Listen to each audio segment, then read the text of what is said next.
involved in the commentary in the final? Are you? Do you think? Would Sinner be able to get you involved with that? Yeah.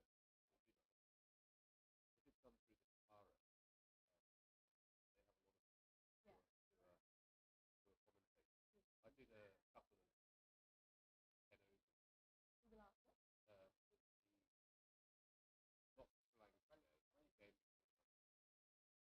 Not like game.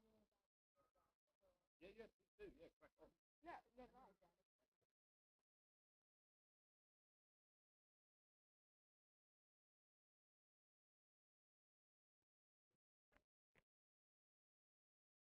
Hello and good morning everybody to the St. Thomas College grounds in Lavinia. It's a game 33 of the round 6 of IMC Over-50s World Cup between the New Zealand Over-50s taking on England Over-50s as well. The sun is on, the excellent weather conditions around the stadium, and a very new fresh wicket we had for this game 33 between those two sides as well. And now all we're ready to the toss, and let's see what happened in the toss now. 6, you're aware of everything being done? Yeah, no questions, I will. I don't know whether to do these for the toss or when we're shooting down this one, just a little thing from this for the tournament. What did I say here there?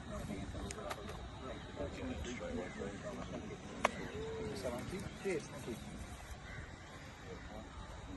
I've got access to that. Time we get here. Australian wicket. We're not tossing a domino, are we? No. Here We've got a coin on. Here we go. Peter, just maybe a reminder about the runners. Who was the home team? Do you know? First thing. Hang on, you toss it. I can have a look quickly. I can have a look quickly. Aussie 50. The queen is the head. No. Queen is the head. That's right. Here's the ball. It's a tail. you don't know, do you? We will have a bowl, please. We will have a bowl. All of us. Go well. You too. Thank you. Thanks, Sam. Thank you. Thank you. Thanks, Pete. Thank you. All the best. Thank you very much. Cheers, guys. Can you?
Yeah, but headboard is still on the right. Actually.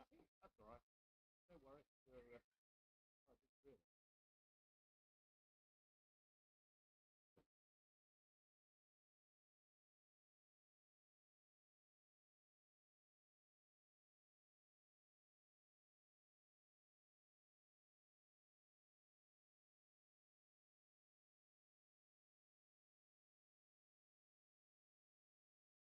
It's a bit of grass pitch, isn't it?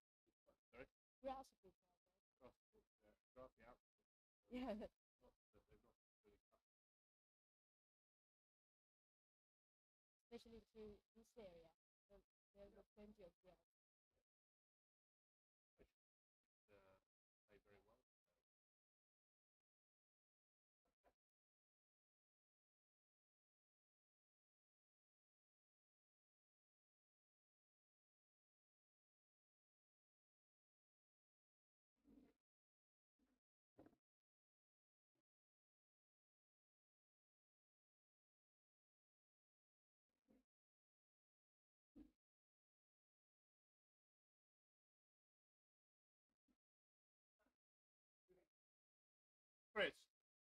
Chris, should we just do a test of the mic?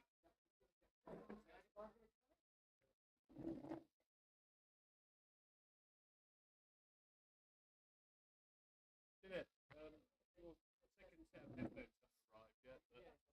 So the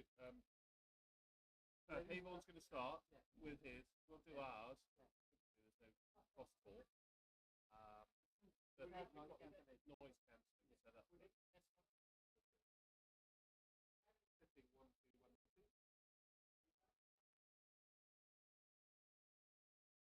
Yeah, that's okay. Yeah. But you won't pick up then.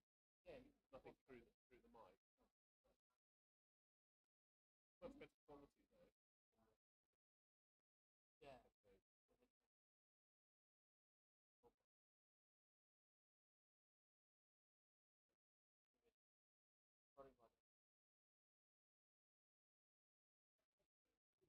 Okay, thanks. Good.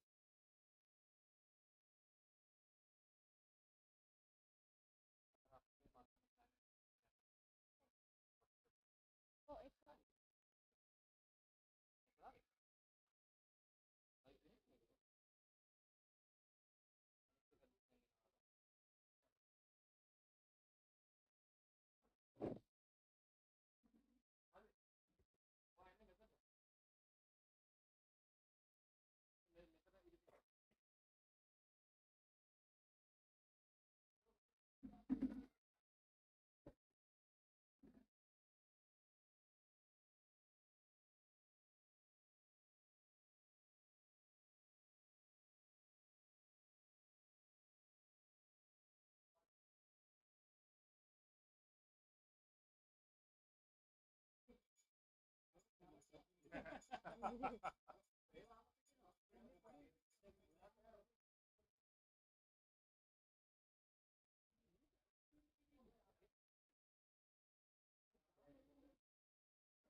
About right. Hang on, actually. Hang on.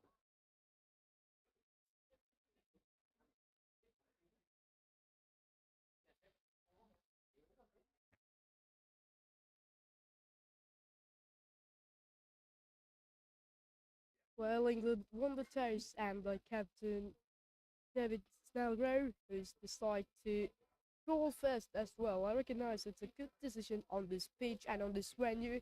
It's a bit of a grassy pitch out in the center, and the outfield has been a bit slower. And so now the two teams is all ready to sing their national anthems. So let's move back after the anthems of both teams. New Zealand and England, which is about to commence at St. Thomas's College Ground, Lavinia. St. Thomas's College Ground, the St. Thomas's College was established by Bishop James Chapman in Mutwal in 1851, which is 174 years ago. They moved to this present location in 1918, and it has produced the first Prime Minister of Sri Lanka, late Lavinia, and also 3 other Prime Ministers. Lancers.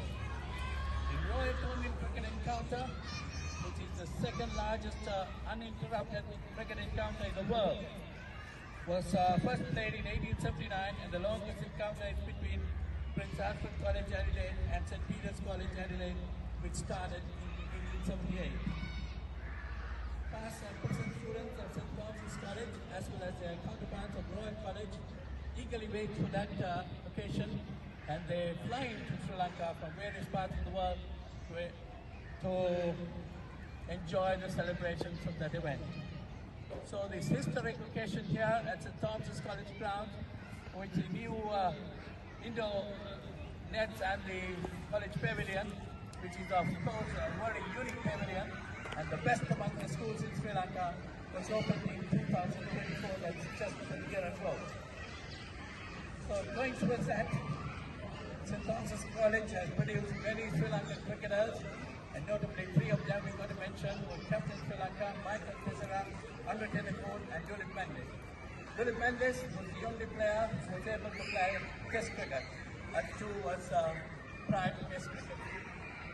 So today, being the first time New Zealand and England are going to play a pure encounter here in this fantastic ground, we hope both teams will enjoy the game and wish them all the very best.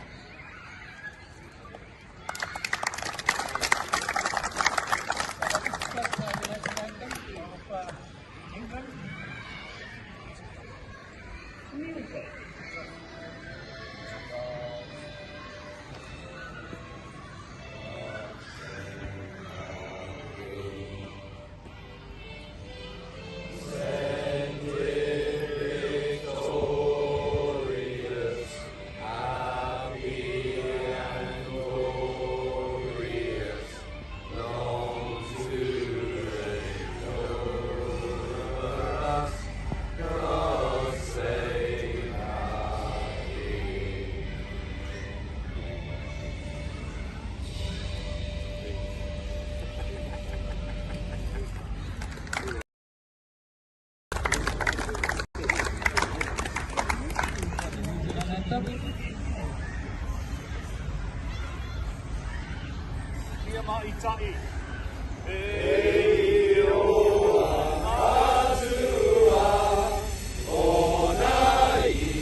Well, good morning back, everybody, to the St. Thomas College grounds in Mount Lavinia.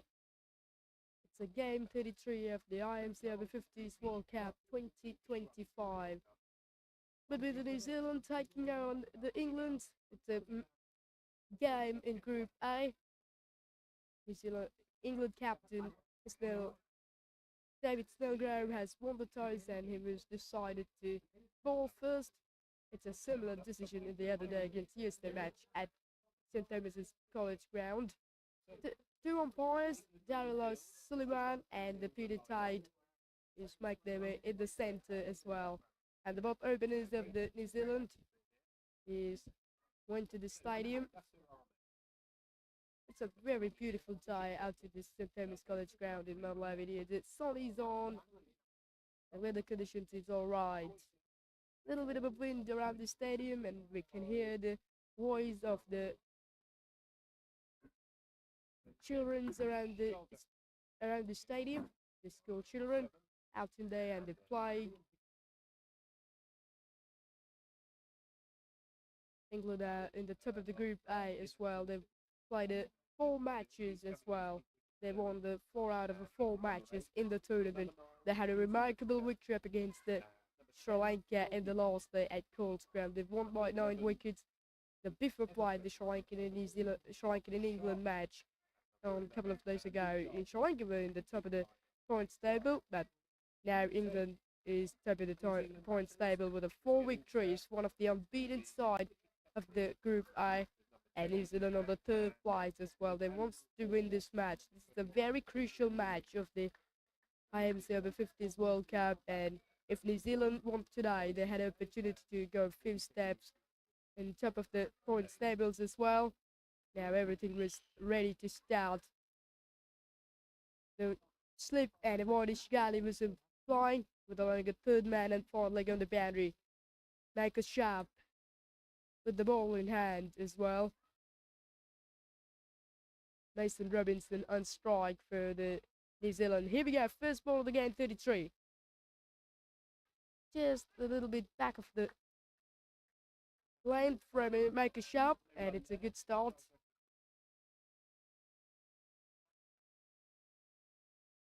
The wonderful pitch for the bowlers as well. A little bit of a moisture out there, and a very grassy pitch will help for the fast bowlers to swing as much. The wicket keepers up to the stumps. Picky. This is good start from the England as well. Make a sharp builds in a tidy line and lanes. That's what he did exactly on the last match against the USA on this similar venue.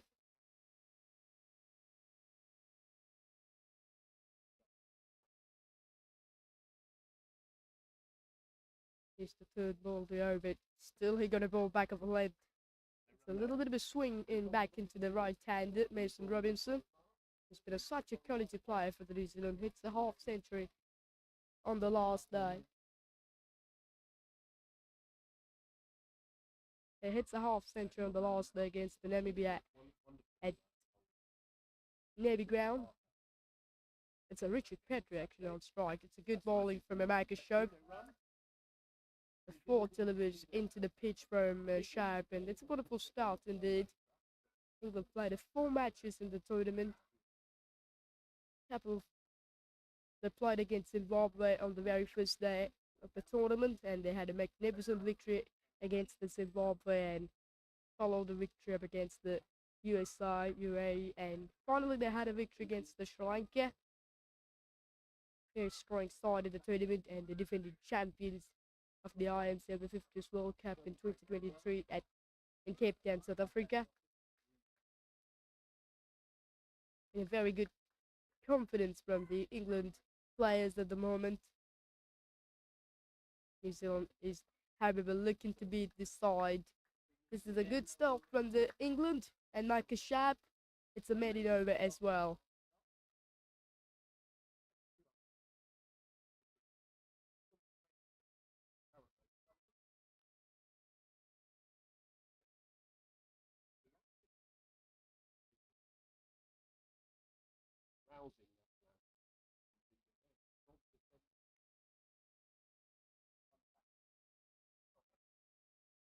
Welcome to the IMC Over-50s World Cup 2025. Experience the unforgettable moments as teams from around the globe compete for glory. 14 nations, 1 champion. IMC Over-50s World Cup 2025. Live on the Papare TV, Dialogue View app and the Papare.com. Welcome to the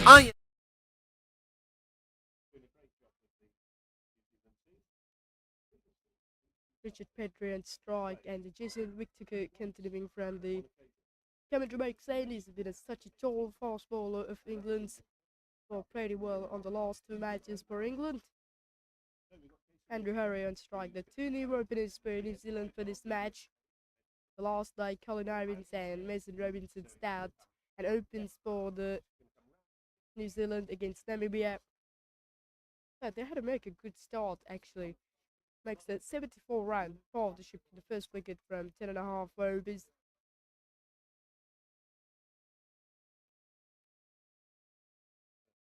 But Colin Irvins is in the first 12 of the New Zealand, and also the Mason Robinson, who's wicket keeping today, but that too is will batting in the middle order for New Zealand. The Andrew Hurry, he's been a left-handed batsman as well. Doesn't play the last match for New Zealand and slip in place for Jason Victor. Here we go. A little bit short at the moment, played on the back foot.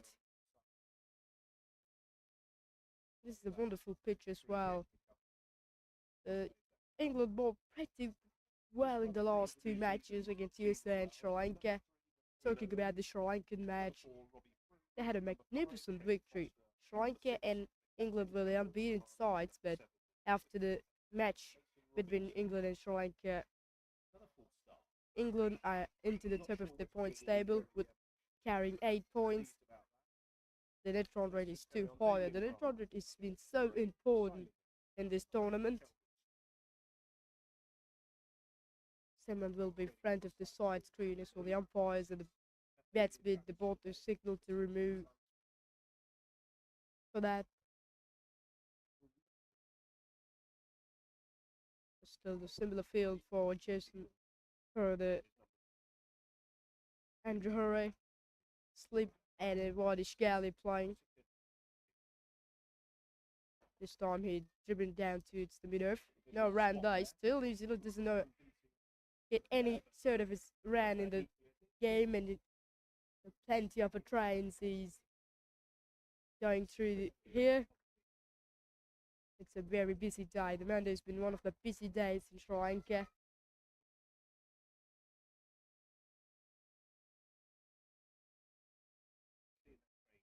This is a wonderful, wonderful start.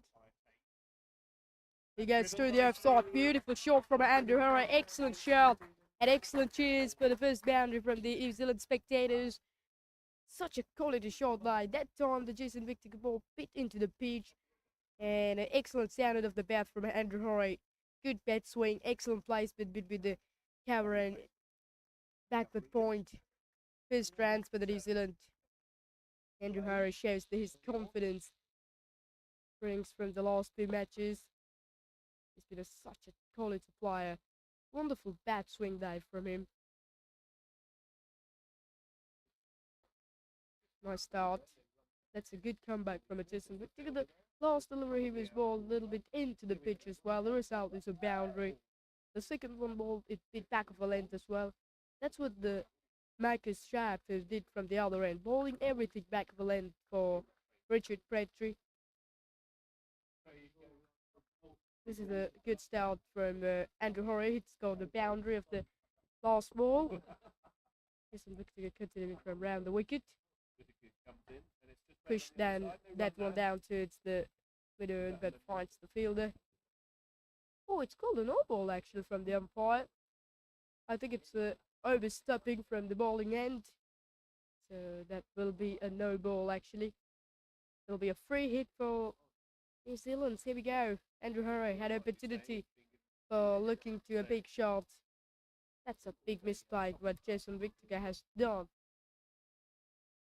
He missed his bowling run up.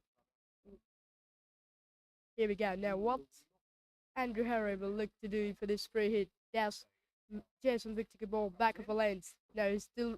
Oh, that's a beautiful ball actually. He's celebrating it, but you must be Remember, it's a free hit. It's a good celebration from Jason Victor. It's a bit of a happy smiles from the everyone of England. No damage down for New Zealand or England. So look to go for a big shot. What's a good ball from a Jason Victor? It has been overcut as well with the pace serve, and it works for England. That no wicket falling. Last ball of the over. He goes past the outside edge and ball signal the wide. Darryl Sullivan and Peter Tide were the both umpires as well for this game 33. New Zealand had a remarkable victory up against the Namibia on the last day. They played superbly. Makes a great performance by themselves, and Benson Robinson hits a half century for the New Zealand's. Damien Grant batted superbly for New Zealand in the top of the order. He goes over the top of extra cover, and this should race away. Fielder at third man will give the chase. They will run 2 for that, and end of the second over. It's a good start from the New Zealand's after 2 overs. 8 without lost.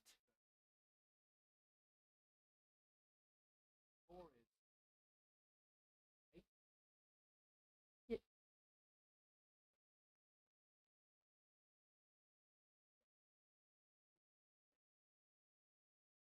Free hit.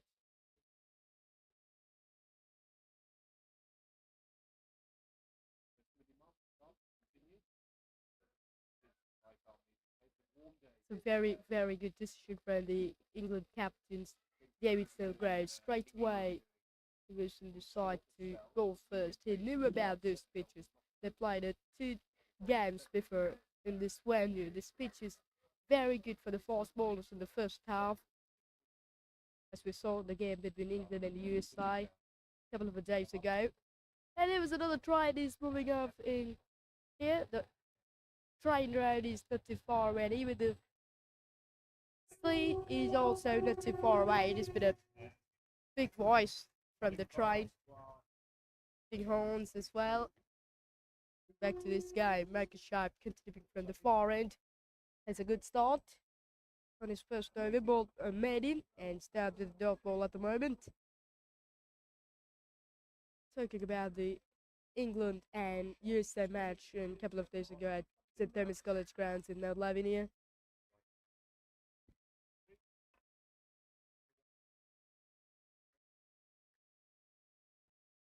England won the toss, and there was decided to go first out in the game between USA, and USA scored just 196 runs for loss of 8 wickets in their 45 overs as well.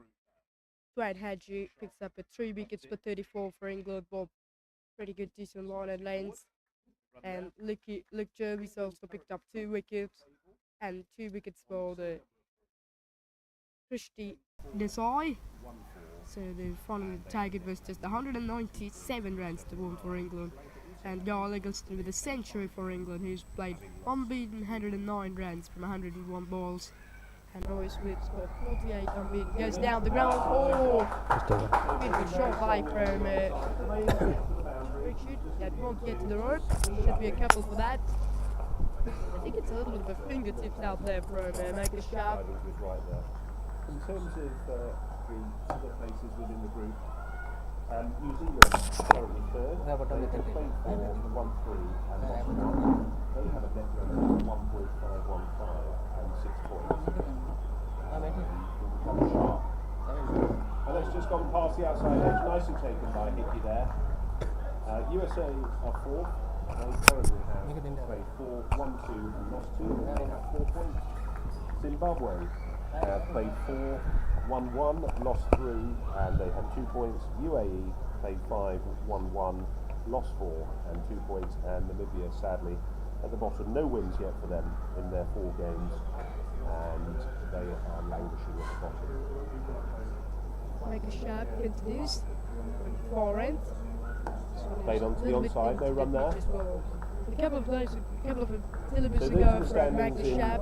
Group A at the end of the over. Right-hander And and the score driven is straight down the ground. A little bit of a hope for chance gets for himself, but it's never easy. Yeah. And the skills that 10 without loss after the end of 3 overs. But we'll get that sorted for you. England. In Group B, Australia currently lead the group with 4 out of 4 wins and 8 points. Pakistan are second with 6 points and India third with The 6 England points. batting orders But a with slight one of the injury front strongest end batting orders in the today Group for A. India and Pakistan. The Charles Nicholson has been a They're due to play centurion each other one today, for so England through the that'll be, tournament, and that's an also absolute must-win. the second most runs of the tournament. He's got 236 runs in 3 innings as well. The average is just over 100. It's a century against the USA and half century up against the Sri Lanka. At 1 day ago, and hits the 72 runs at the very first match up against the Zimbabwe Over-50s. Excellent performance from himself. 2 half centuries and 1 century already of his self. Nicely played into its the leg side by Andrew Hurray. Will take a 2 runs for that, and it's a very good runnings. Excellent running between the wickets between that too.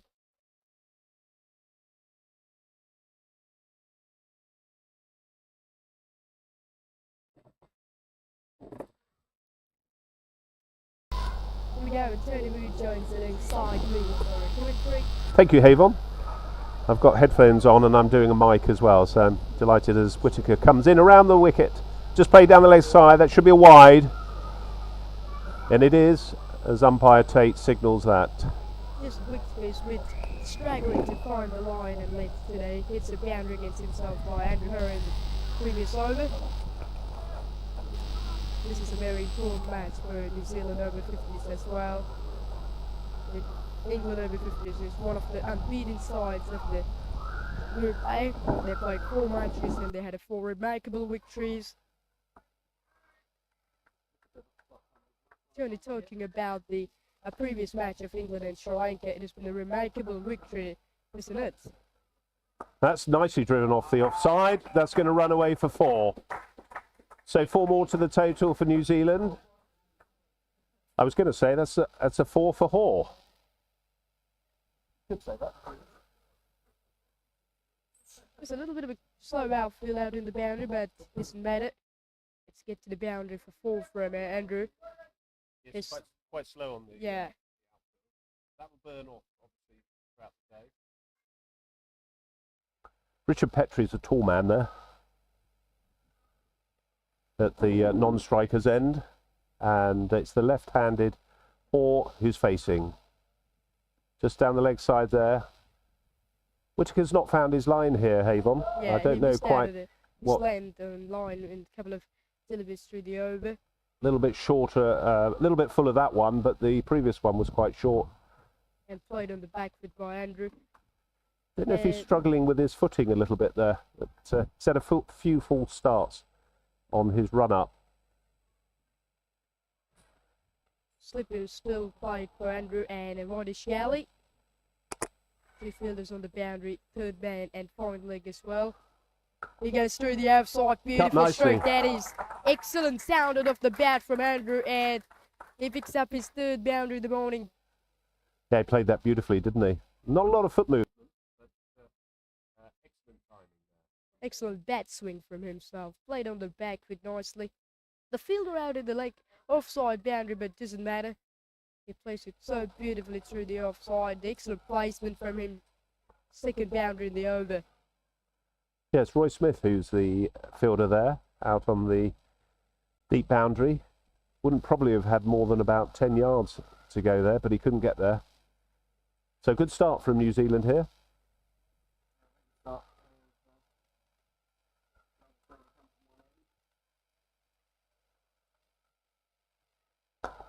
Nicely driven again. Might just be pulled up by Jarvis inside the boundary. Certainly 2 runs. 2 more to Hoare. Andrew Hurray is batting so well today. It's a good positive movement from himself. It's 3 boundaries already now.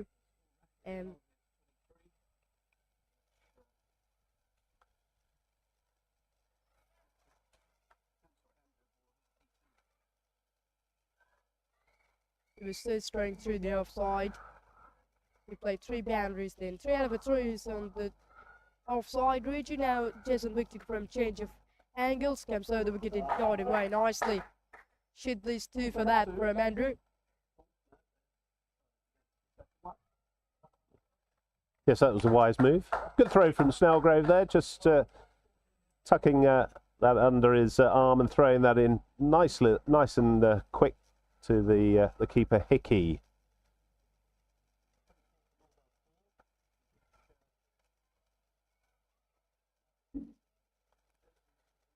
So 24 is the score for the loss of no wickets.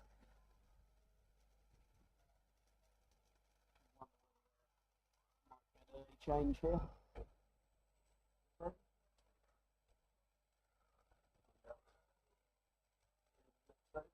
Sharp's going to continue. It's not pretty much as usual. 2 over 2. First time. So, yep, left-handed Andrew Hoare, who's facing now, just taking guard. Jason Victor has been a bit expensive today. 9 for 22 on his first 2 overs. The New Zealand batters he's played quite comfortably up against himself, especially from Andrew Hoare. 19 from 13, 3 boundaries as for himself. New Zealand had a slow start in the first 2 overs, but the last 2 overs has been so good.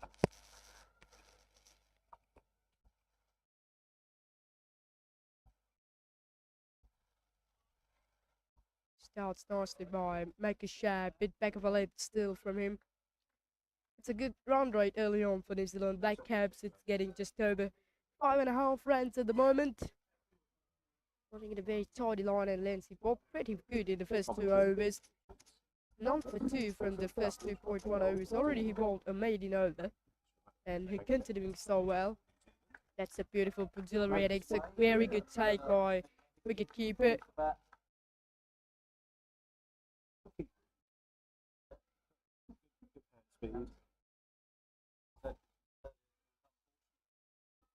Liam Hickey, who's been the wicketkeeper for England today.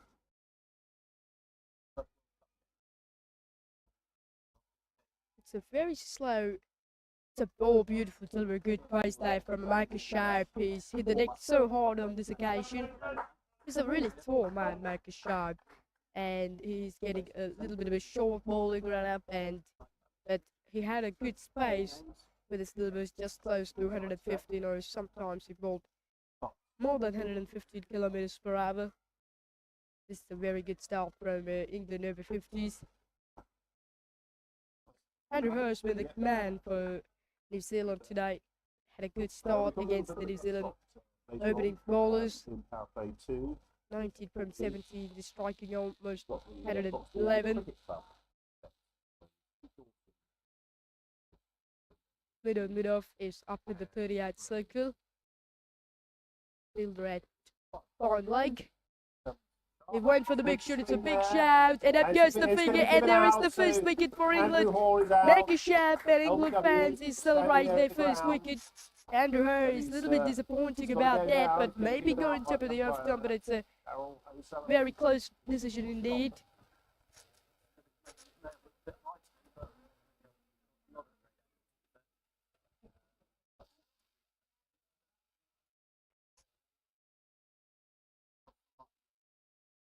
It's a big wicket indeed. Andrew Hoare, who looks dangerous for England.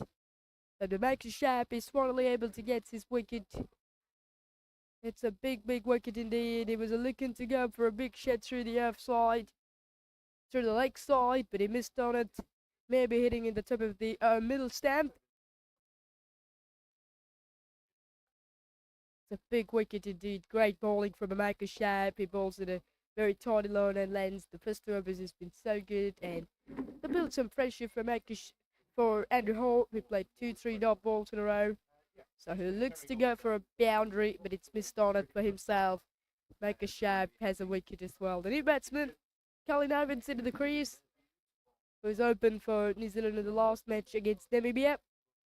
Hits a 36 runs by himself. 5 matches, 105 runs, the great average for Evans. the average of 34 runs per himself. He's also a left-handed to right-handed, left-handed to the center at the range.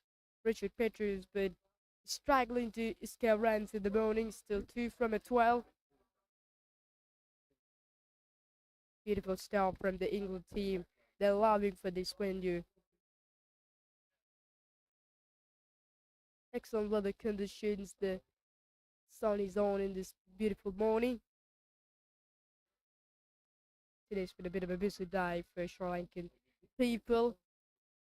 And as you hear in the sounds of the children, school children out in the school, this is the school ground. Make a shot is continuing from the far end, building to Colin Evans. Slip and galley. Nice start, beautiful delivery again. It's a good bounce from a Michael Sharp. 5 overs gone, 24 for 1 from New Zealand.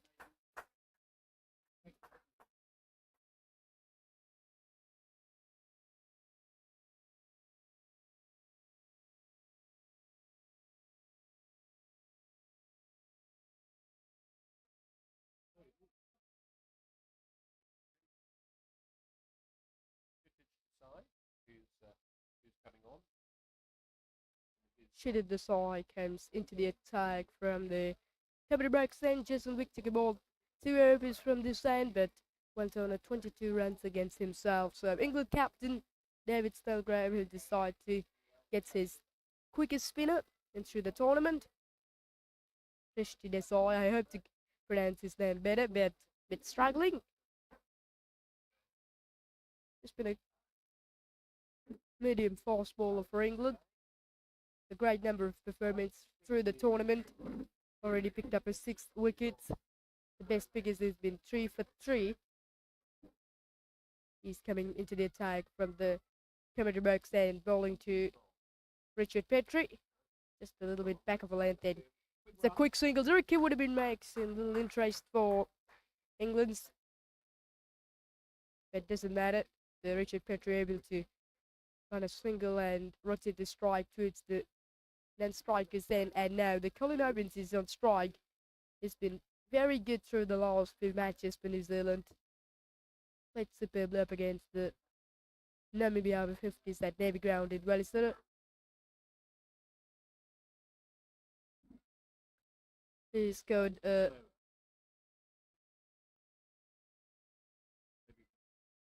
coming in opening, Colin Evans has scored 33 runs from just 33 balls. Unfortunately, he was run out on the other day. That's a very different openers for New Zealand for this match. The last day, Colin Evans and Mason Robinson, these two was open for New Zealand. But today, Richard Petrie and Andrew Hall opens for beautiful delivery, extra bounce on day from Katie. Nice start. A great delivery day. Hit the deck so hard from this guy. He's done a good contribution for England through the tournament with bowling new ball, and sometimes he's got a bowling nicely in the middle overs for England. That's a beautiful delivery. Just a little bit into the pitch. The middle is up in the 30-yard circle. Just the 2 fielders allowed to 30-yard. It's only third man and final leg. Both is getting so wider. And a fielder at slip and whitish gully for Colin Evans. He wants a quick single, but doesn't get at all. He's been such a quality player for New Zealand, who's played that drive so well. We saw the 3 times he played the drive against the Namibian bowlers. Such a technician drive from him.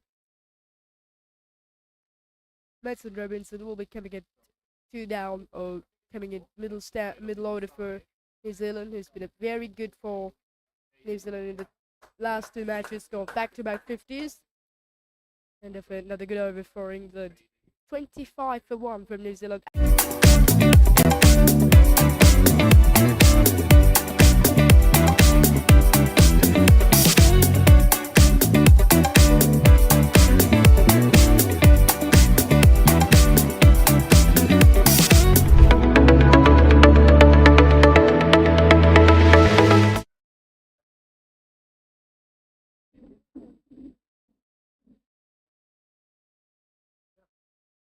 Sri Lanka Over-50s on the second place of the Group A. Only 2 teams will be making qualifications for the semi-finals.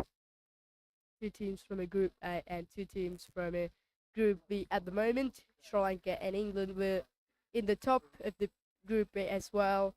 And when you move to Group B, you had Australia and Pakistan on the top of the Group A as well. India also looking to come into the second place, but still they was in the third place as well. So there's been a rest day for Sri Lankan Over-50s after played 5 matches in a row. Make a sharp, beautiful delivery there. That's a nice line and extra bounce again from a Maker Sharp. The Liam Hickley, the wicket-keeper, just been struggling to take on behind the stumps. Never easy to judge the bounce and speed, especially the Maker Sharp is bowling in a good pace for England. The wicket-keeper doing a very hard and a really risky job behind the stumps.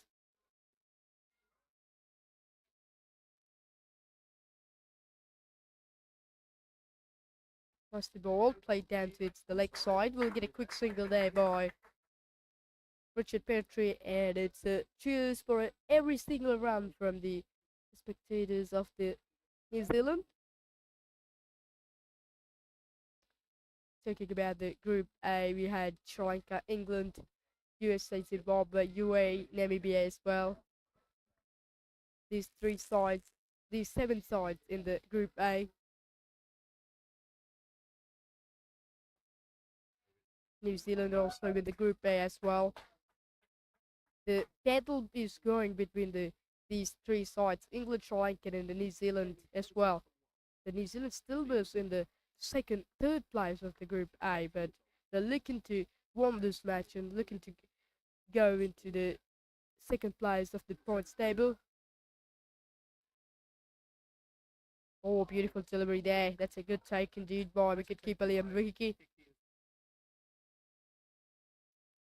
If the New Zealand win this match, they had if the New Zealand win this match, the points between the Sri Lankan and England, New Zealand will be level with 8.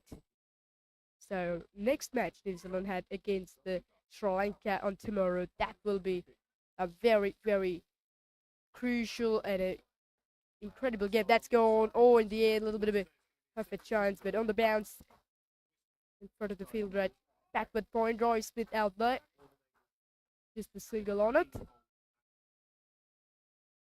Kelly Evans is looking to drive every delivery as well.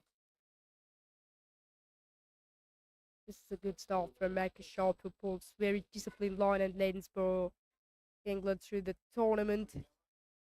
This is his 4th over.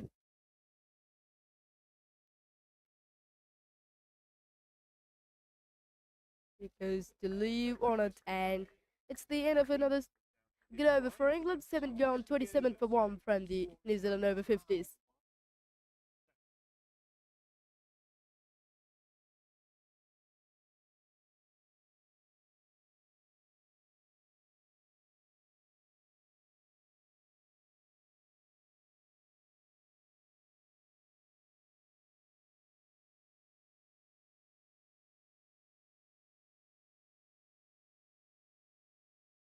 He's continuing as well from the committee breaks and bowled well in his first over. Sri Lanka lost only 1 match in the tournament. That's one against the England Over-50s on the last day at Coles Ground. Sri Lanka batting first. They was bowled out for 147 runs. The target is just 148 for England. They had a very, very good batting order, and only 1 wicket is false for England to chase that score. Played on the back foot, finds the fielder at backward point by Colin Evans. There was a slip and a whitish galleys to the similar field for the both right-hand and left-handers to play. Sri Lanka had a remarkable victories up against these countries, USA, Zimbabwe, UAE and England, Namibia. Sri Lanka won against the UAE by 105 runs as well. that game between those two sides. Sri Lanka scored 291 runs as well. And they had a remarkable victories against Zimbabwe by 8 wickets. That's it. It was looking to go straight down the ground by Colin Evans, but he was unable to connect it. This is good bowling from the English bowlers from the both ends. Such a talented and experienced bowlers. Cross the ball again. A little bit into the pitch, and it's a very good angle from the KD coming over the wicket and bowling close to the middle stamp and trying to swing a bit away of the left-hander. And also a very good fielding setup for this kind of a bowling. Cross the ball and finds the fielder at Cali. Sri Lanka had a victory early on against the USA by 6 wickets and 27 for 1 after 8 overs by New Zealand.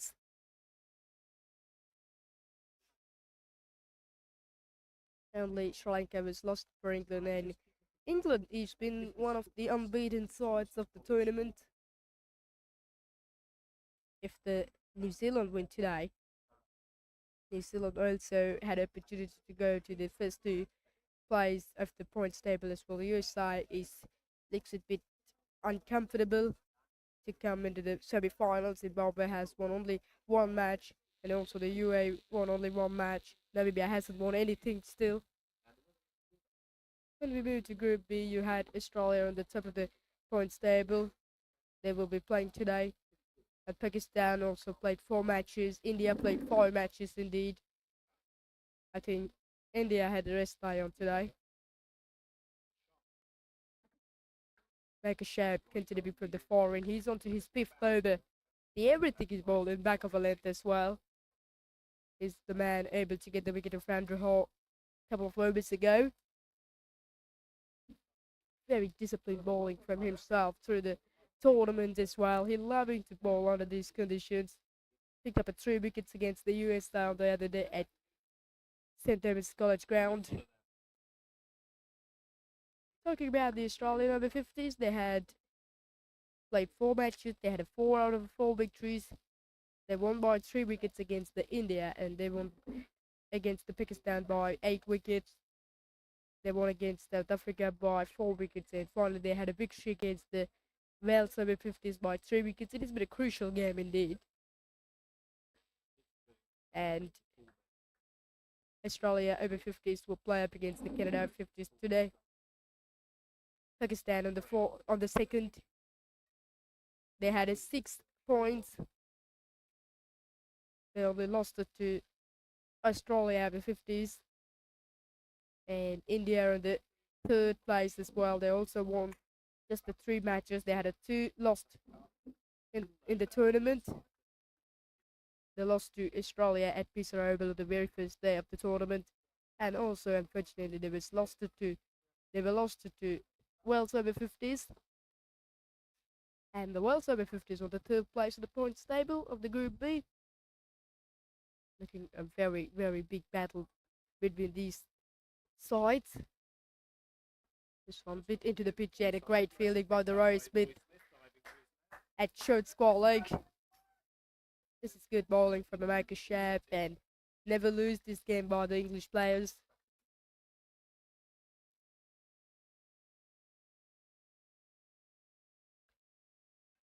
Talking about the most runs in the tournament, Mohamed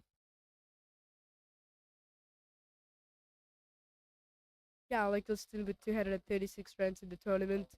He will be in the top of the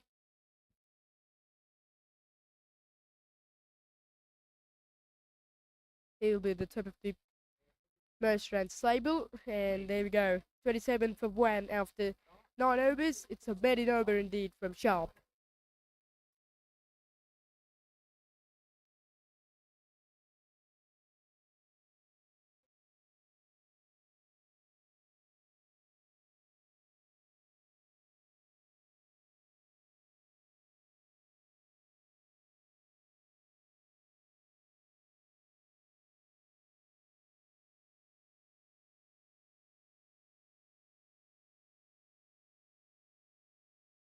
Chidich Desai continuing from the committee box, and just the 1 run from his first 2 overs. Both very tiny line and length as well. And there was a fielder at Silimidon and played on the back foot. He hits it such a powerfully on it, but excellent work out of the galley region by Nasir Ahmed out in the galley region. However, the Colin Abbott played that strike so well, but no damage done for the England. There was a big gap between the backward point and mid-off and through the offside, down the ground, and a little bit of a footwork by fielder at mid-off. Should run a single for that by Kelly Evans. He's 2 from a 15, played a plenty of dot balls. Already played a 15 dot balls indeed. The last 5 overs has been so good for England. 1 wicket for 4 runs. Excellent bowling in the last 5 overs as well. Jason Victor is the man for England, who's been unsuccessful today. Went on 22 runs on his first 2 overs. Straight away, the captain David Snellgrove decided to use Caddy, and he makes a good success for England. Only 1 slip in place. Nobody at the galley. It's a bigger shout from England's, but maybe going down the leg side a little bit too straight, and maybe missed the leg stamp. Today we have more 5 matches. Namibia playing against the USA at Mercantile Cricket Association, and UAE will be playing against the Zimbabwe at Coles Ground, and Wales Over-50s playing against the West Indies at NCC grounds, and South Africa will be playing against Pakistan. And also that is the other matches. That's another one. It's a big shout. This time looks very confident for the KD, but umpire still silent. This is a very good bowling as well. KD's ball very, very tidy line and length. Everything has been wicket to wicket as well. A little bit of a disappointing from the England bowlers. Last ball of the 10th over. Past the outside edge. Beautifully bowled as well. This is a very, very good over. Everything was into the pitch. It's a really, real test match line and length. Bowling in that 4th stump channel. 28 for 1 after 10 overs indeed.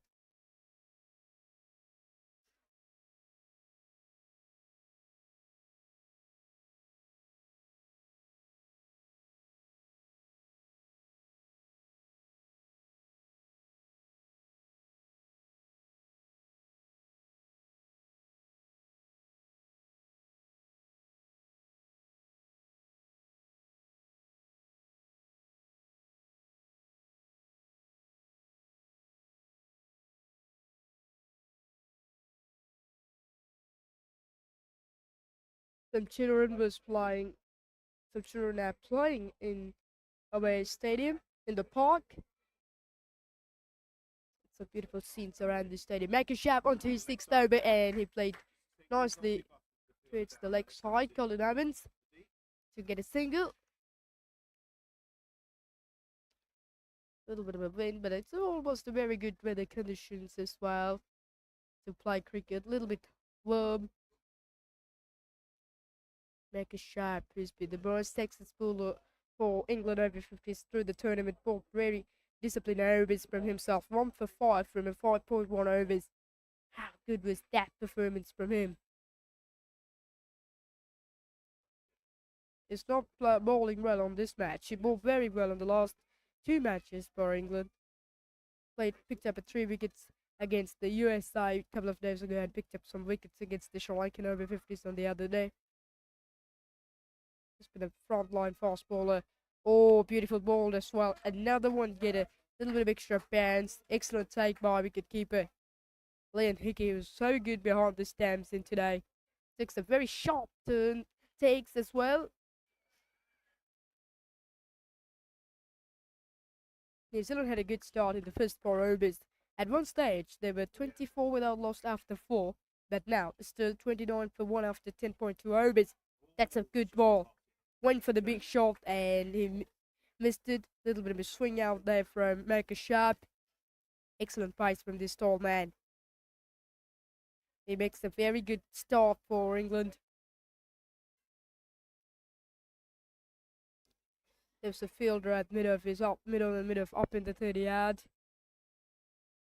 Just the two fielders still allowed the 38 circles, but Richard Petrie was looking for his first boundary. In the air, there should be a chance for England. Fielder at middle sets and takes an easy catch indeed. And there was the second wicket for Marcus Sharp at England Over-50s. The Richard Petrie will be disappointing about that dismissal as well. This is absolutely good bowling from the England Over-50s. The Marcus Sharp is bowled everything in that fourth stump channel and plenty of dot balls and the build of pressure on the batting side. The Richard Petrie, however, looks to release it with playing a big shot, but it's gone unsuccessful as well.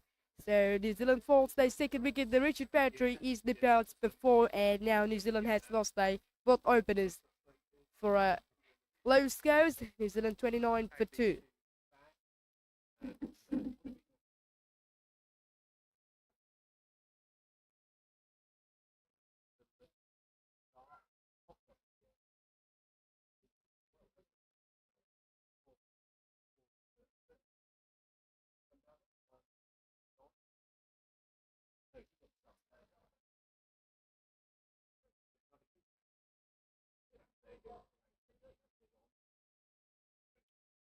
This is really good bowling from the England. 29 for 2 from a 10.4 overs. This is some style from the England Over-50s. Excellent bowling. The reason for this success is that bowling discipline overs in the first 10 overs. Bowling with the new ball, especially in the power play one, it's been never easy. It's been a challenge for each fast bowler. But the Marcus Sharp has been so good. Robbie Frew into the crease. 4 matches, 72 runs for himself. The average of 24. He's been a right-handed batsman for New Zealand. Now the New Zealand needed a partnership as well.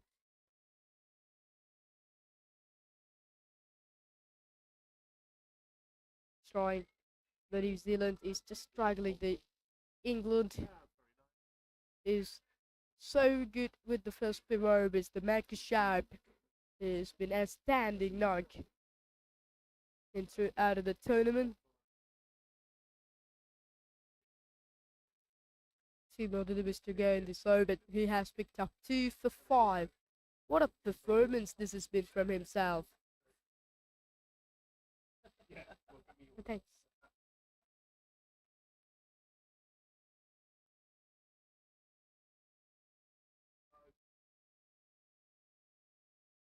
It was a little bit of a badge of New Zealand veterans cricket. It's a beautiful milestone for each commentator and each supporting staff in the tournament.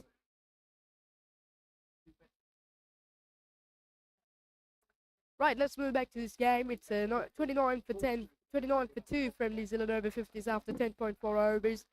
The Robbie Frew is the new batsman to the crease as well. He's been a right-hander. The pressure in the New Zealand black caps at the moment. This is the performance what exactly the captain Still Grovers believe from his bowlers. That's beautiful ball played on the back foot by Robbie Frew. It's a good positive shot, good positive start indeed from Robbie Frew early on. He's been such a good player for New Zealand in the domestic cricket on his home country.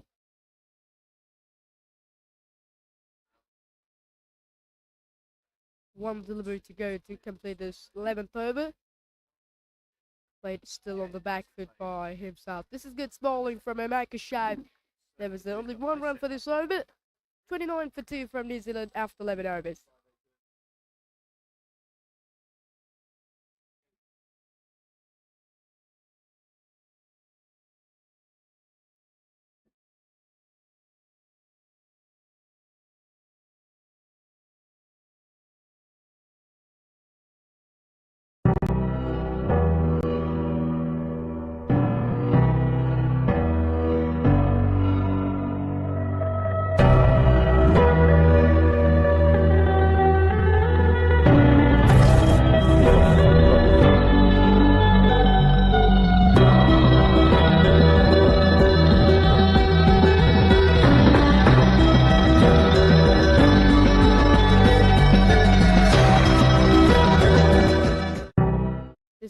catched out from the England bowlers as well.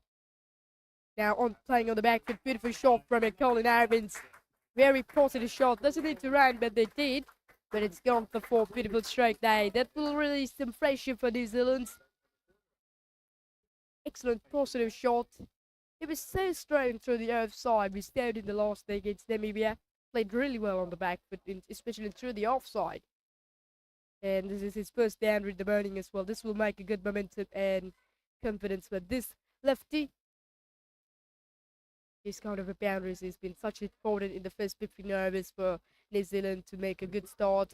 We saw a great partnership for the first wicket with the Mason Robinson and Colin Evans on the last day against Namibia. It's that 70. Oh, beautiful shot in the air. Just taking it and it's out. It's a big one.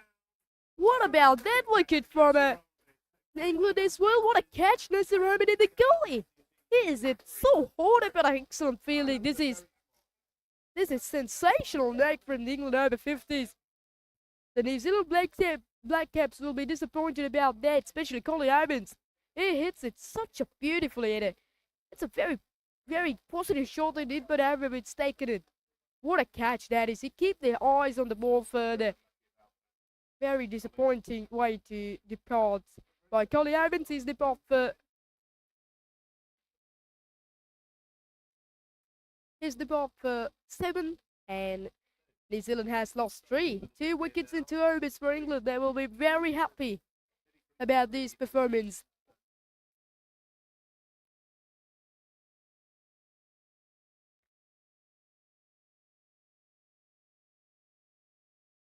How good was that catch? It is absolutely a brilliant catch indeed from Nasir Ahmed at Galley. He hit it such a hard and such a flat. Looks like nearly it didn't carry it actually, but he is able to take it as starter. One of the best catches in the game for New Zealand. That may be a add for the top 10 catches in the tournament, because this is absolutely brilliant knock from Nasir Ahmed. You get their eyes on the ball for the last moment.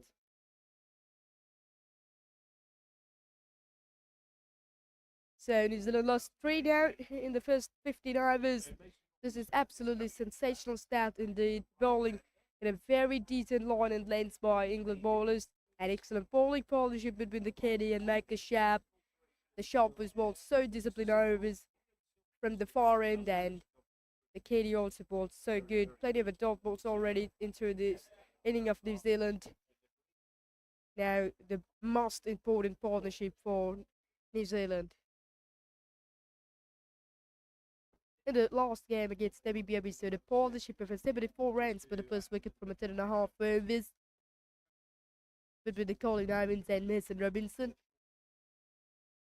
Now Mason Robinson comes into the crease at 3 down. Played on the back foot. So the kind of a partnership has been so important for New Zealand. If these two rugby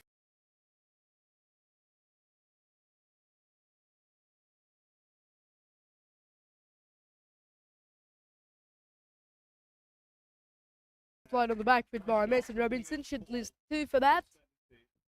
And they will get certainly 2 runs for that. It's a good running. That's the first runs in the morning for Robinson. If these two can make a partnership that how about 100 runs for the first week for this 4th wicket, that'll be a good comeback from New Zealand Black Caps. Kirby continuing. Now played on the back foot. In the air, there was a half a chance. Maybe Nasir Ahmed still at galley. But he's taken a stunning catch a couple of deliveries ago. But this time he missed out on it. And the Robinson makes a slide. That's nearly the 4th wicket for England. This is very good bowling. A little bit of a short at wide at the moment. Mason Robinson trying to play on the back foot, but gets it outside half of the bat. Went to the galley, but he missed on it. Robinson has been a lucky play. This should be a big shout, but umpire straight away says no. 35 for 3 by New Zealand after the end of 12th over.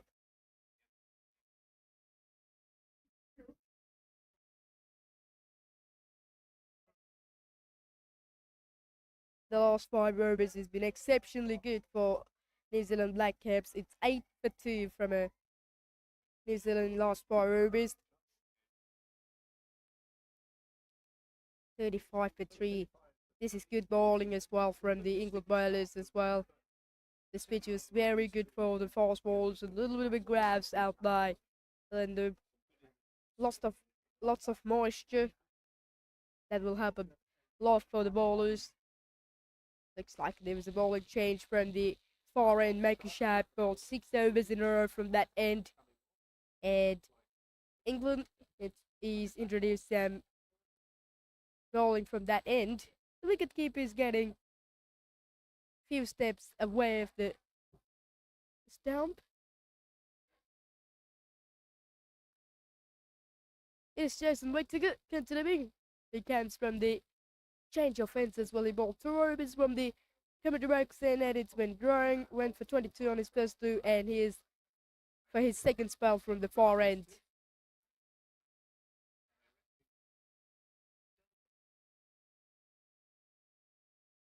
Here we go. He was ready now to bowl Robbie Frew. Robbie Frew still doesn't have the mic for New Zealand.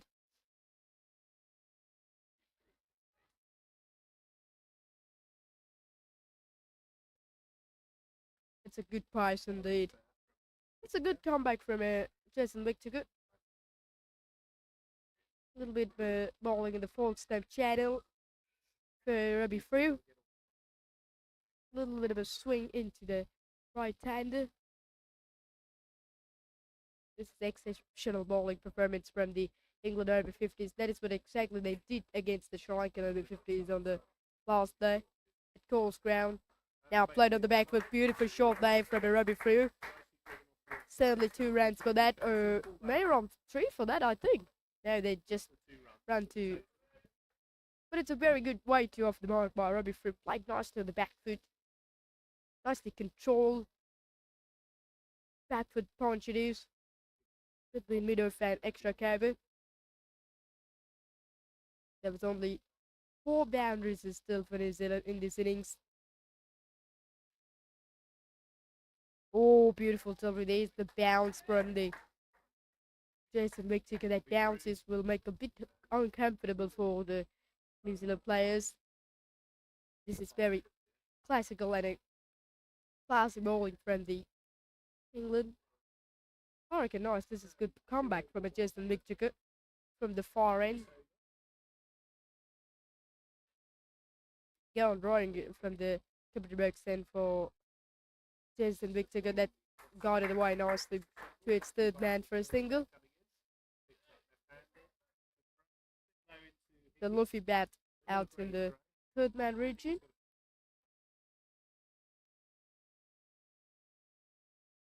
It's a very, very good style from England after we did the toss. They'll grab, gets a very right, straightforward decision to ball first. That's what they did in the last day against the USA. Talking about that USA and England match, at one stage the USA was 42 without loss for after 10 overs, but at the moment New Zealand has been just struggling actually. 38 for 3. Oh, beautiful delivery. That's nice bowling. Very, very good line and lens as well. Now these two need to play anchor roll game for New Zealand. Mason Robinson especially, he's been such a talented player for New Zealand, played so well through the tournament, hits a back-to-back half centuries.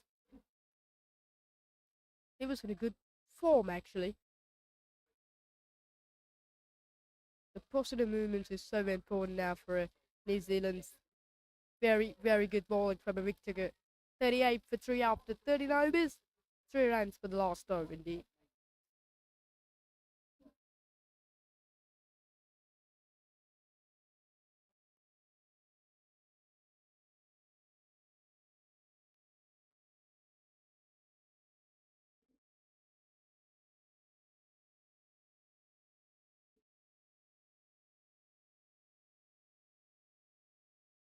It's a bit of a warm day. Let's move back to the other matches in today between the Lavinia Over-50s and USA Over-50s at Mercantile Cricket Association. Namibia at the moment 34 for 6. after 15.5 overs. They was a bit struggling against the USA bowlers. Absolutely fantastic bowling performance from the US side in the first 15 overs.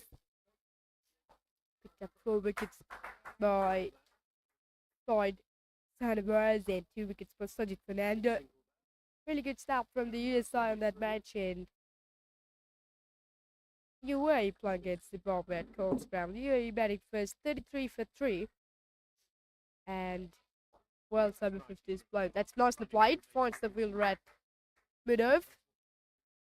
It's a very good running. The quick singles has been so important for New Zealand at this stage due to West Indies and Wales match. Wales at the moment 27 for 5. They was also struggled up much in the first 10 overs against the West Indies bowlers. Picked up 2 wickets by Vijay Sanarine. And 2 wickets and 1 wicket for Smash Danirum and 1 wicket for Stephen Herbel, who's been a fast bowler for West Indies. And 2 more matches to become. 2 more matches to become between Canada and Australia. And South Africa will be playing against Pakistan today. A little bit of a delay for that match. Getting a singles, and if these 2 batters can make 4 runs per over, that'll be good comeback in point of New Zealand. This one get the outside edge, but finds the fielder at galley and for sleep. Couple of overs ago, the Mason Robinson has given a little bit of a half a chance to the galley fielder Nasir Ahmed, but it's gone down. That makes some luck for himself. As the play points the fielder. The Fabi Frew. Robbie Frew has been such a good player for New Zealand as well. Here we go, 14 gone, 42 for 3 from New Zealand. The last over went on 4 runs for the last over. They're the kind of overs has been so important. Doesn't need to look for boundaries as for these 2 players. At the moment, they're must trying to rotate strikers, getting singles as well. That must be their plan.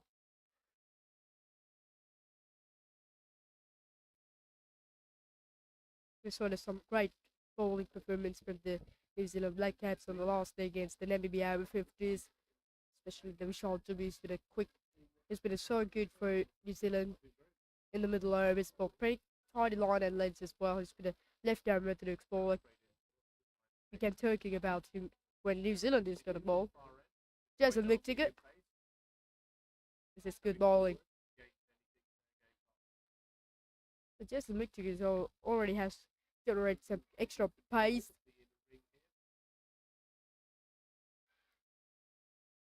He hit the deck so hard. Such a quality player. Plenty of experience for these players in England. The run rate is just close to 3 at the moment. He went for the big shot from Mason Robinson and swing and a miss for himself. That's a really good delivery. It looks like a little bit of a pace off there from McTicket, but no damage done for England. There's the pressure that Mason Robinson had. Played 5 off balls in the last few overs, so looks for a boundary from himself. Looks for a big shot over Vidon actually.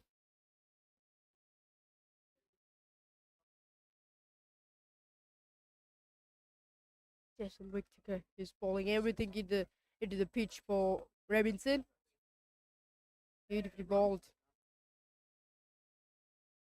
It's a very good angle indeed from a Jason McTicket. Coming over the wicket there. Gets a little bit of a hint of movement for the right-hander. Sylvie Brad has a little bit of a warm-up out in the boundary line. He will bowl 5 overs in for England in the next 5 overs. He goes through the outside. That's a beautiful shot from Mason Robinson. He hits it such a powerfully for that. Excellent shot and excellent power of the bottom hand from himself. Nicely connected that time from him. That time the Jason Victor has missed on his land. He ball bit into the pitch as well, and he's the pickings from himself. Excellent placement between the mid-off and extra cover. It's gone a long way into that extra cover boundary. The big boundary you had through that region. Almost a 60-65 meter boundary. And he finds it quite comfortably indeed. Now the galley is removed to backward point as well. At the moment, the New Zealand is getting just over 3 runs per over. The projected codes are 141. Oh, beautiful ball. Good comeback from a Victor after hits a boundary against himself. Ball bit back of a length, but still he's got a ball in the fourth stump channels. Besides, some of the bowlers are trying to bowl wicket to wicket, but he's got a bowling from that fourth stump channel as well. That's a good plan actually from England. That's where a lot of full world-class test bowlers also get a ball. Chris Works is an England cricketer who bowls back of a length for England in the first few overs. Jimmy nicely but finds the fielder at mid-off. There's the end of the 15th over. 46 for 3 from the New Zealand Over-50s as well. Well, here we had some change of points in the committee breaks.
We saw it. Well, we saw there's some little bit of a warm-ups from the Luffy bat 2 minutes ago, and now he comes into the attack from the commentary box end. Will be some left-arm orthodox from himself for the first start in this morning. 46 for 3 from the New Zealand after 15 overs. Coming from a left hand round the wicket through to the right-hander. Robbie Freeman strikes, slip in place. The top fielders, middle and mid-off is up in the 30 yards as well. Just the one fielder on the boundary as well as that a squalid fielder.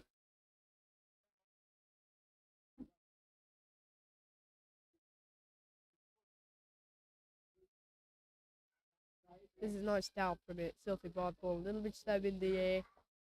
That was the trick that all the left-arm orthodox bowlers is going to use. And we had so one left-arm orthodox bowler from the New Zealand black cap side as well. He's going to bowl a little bit slow in the air.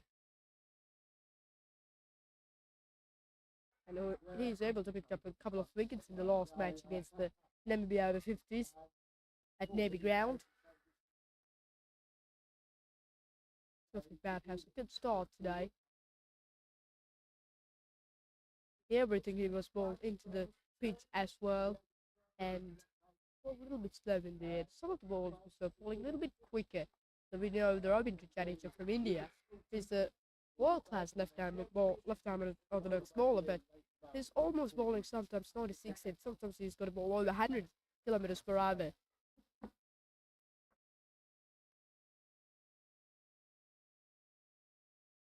This is good bowling, plays a good line by Robbie Frew. Nice start from here. Sophie ball 5 dot balls in his very first over. Able to find his line and lead quite comfortably. Number 18 is the jersey number. Very good over. This is good start from the New Zealand. Good start from the England. And Sylvie Bott also had a very good start. He started with the man over 46 for 3 after 16 overs.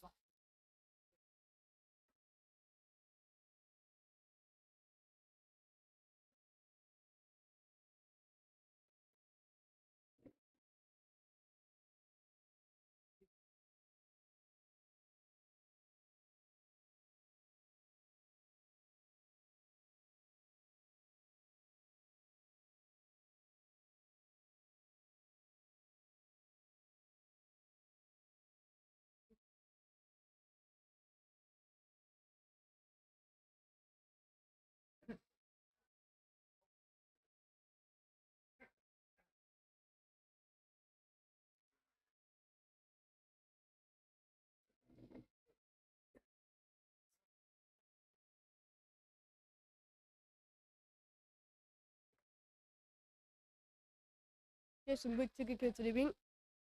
He's on to his 4th over in the morning. Correction, on to his 5th over in the morning. Driven nicely, but finds the fielder at mid-off. The Mason Robinson is 8 of 15 from just one boundary already on his hitting this ball through the offside against Victor a couple of overs ago. Slip in place. Nasir Ahmed on the slip. Early on, he has missed out on a catch of Robinson, but he has taken an incredible catch of Colin Evans and Gully early on. That's the balls. The Robinson is trying to play a bit late, trying to work that one towards that third man field as well.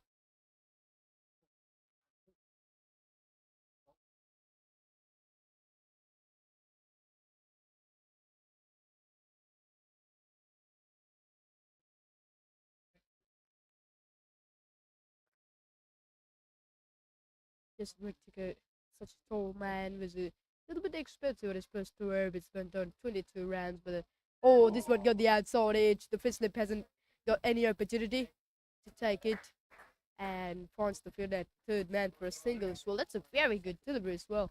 The Robinson is trying to flick that one to its leg side, but get the leading edge. It doesn't matter. No damage done for New Zealand, just a single on it.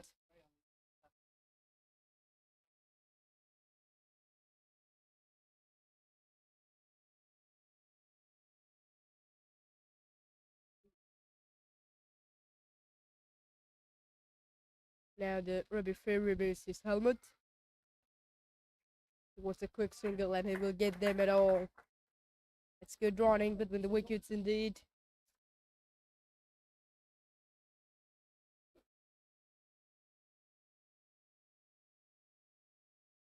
Now 2 runs away for the 50-run mark for New Zealand Over-50s. They had been a very different start on the last day against the Namibia Over-50s. At one stage, there was 74 without loss after 10.2 overs, but now there was 48 for 3 after 16.4 overs. That's good bowling. There was a swing of the ball into the right hand. A little bit of extra bounce once again. Very tidy bowling. This test match line and length from Jason Victor. This is a very good start. Point of England. They also already used 4 bowling options in the morning as well. Then 3 fast bowling options. Make a shot. Has been one of the successful bowlers through the tournament for England. Picked up 2 wickets for 5 in 6 overs. Bowled 3 maiden overs. Bowled everything in that tidy line as well. Picked up the wicket of Richard Petrie and picked up the wicket of Andrew Hall. He's been the man contributed to get the couple of openers of New Zealand. He's been a very disciplined ball as well. There you go. Umpire signal the free hit now. And that'll be overstepping back from a Jason Victor for the second time.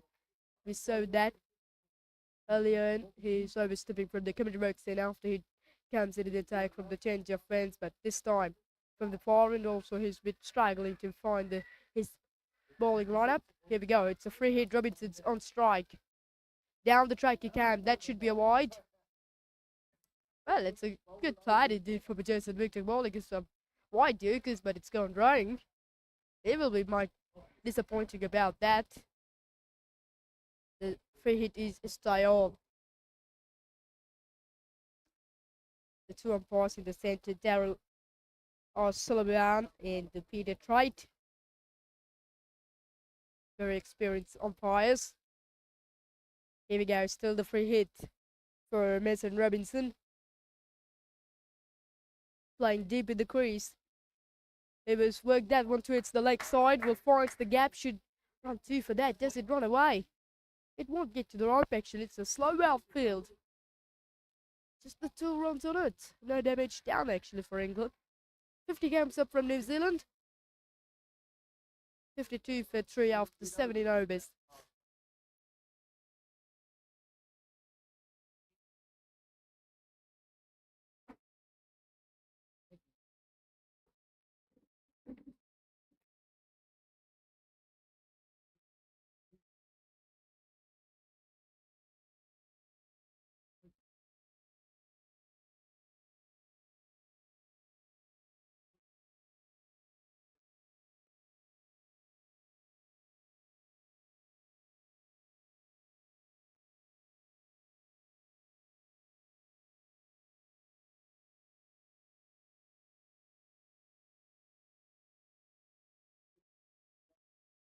One of the spinning option today. It's a selfie belt who is continuing. Brandy coming to back handball. Well on the first over. Start with the maiden and continues. Oh, beautiful delivery. That is excellent flight on that. How does he miss that? That is a sensational delivery indeed. And now the school children makes a little bit of a interval as well, and they move now moving to the stadium. They're watching this match from the park. This is good bowling from a Silky Batty. So good today for England Over-50s. He drives that one but finds the fielder. Maybe a right split out in that region. There is Alec Richards. Points it at short extra cover. Beautifully bowled indeed. This one has been an arm delivery. The first delivery was he bowled slow in the air. At the moment he was decided to bowl a little bit of arm ball.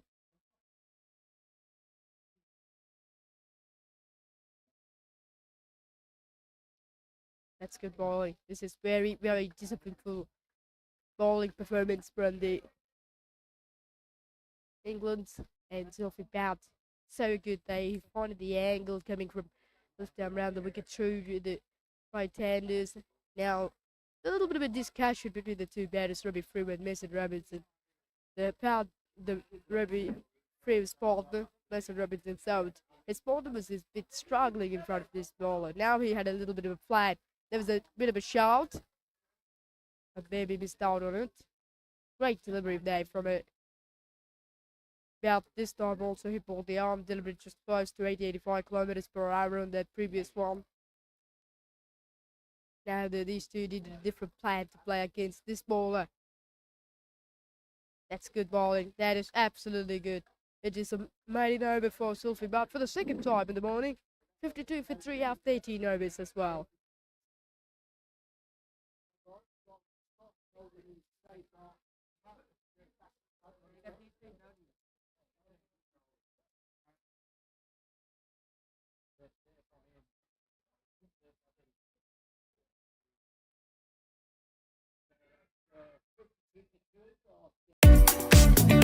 What is your plan for the next cricket tour?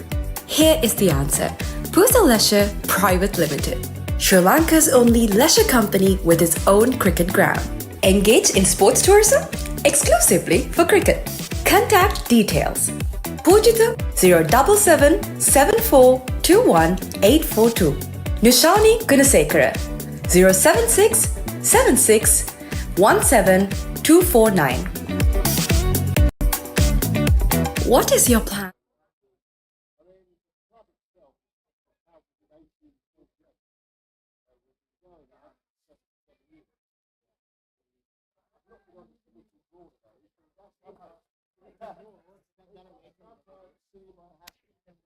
Well, it looks like a change of bowling from the far end. just a look to the ball's overs on that end. And Luke Jarvis comes into the attack. 3 wickets already off 3 matches for himself. It's like some left-hand orthodox bowling from himself for the second time. The David Snowgrove introducing his Snowgrove for his bowling left-hand orthodox bowlers. So that means that 2 left-hand orthodox bowlers from the both ends as well. That'll make it a bit harder and be uncomfortable for these 2 players.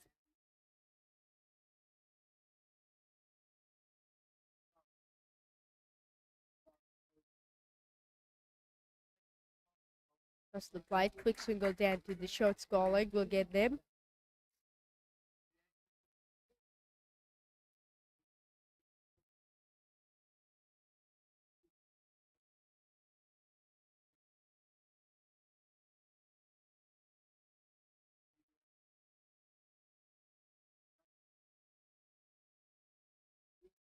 Yeah, that's good bowling from it. Nick Jarvis.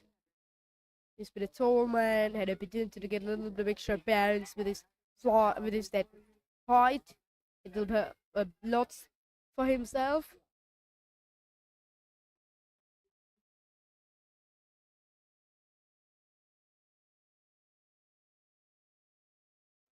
Oh, beautiful delivery. This is what I was talking about. This height will help it to get that extra bit of a bounce for the Luke Jarvis. This is so good bowling. England is right on top of the game at the moment. This is sensational bowling indeed. The Robbie Freeman is though struggling a bit. Now he's told he wants a helmet actually. Yeah, that's a good play.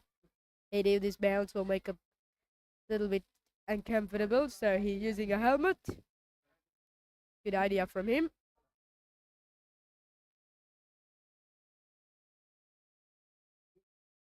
Wonderful atmosphere as well at St. Thomas's College Ground in Mount Lavinia. Some coconut trees around the stadium. They're always so good to play cricket. The weather has been so good, but the outfield will be a bit slow actually. Lots of grass out there. So there's a couple of the times that some of the batters of New Zealand played shots through the offside, but that won't go to the rope. The reason is for that, this outfield has been slowed. Oh, beautiful ball. The excellent over. This is from Luke Jarvis, but 2 more deliveries to go.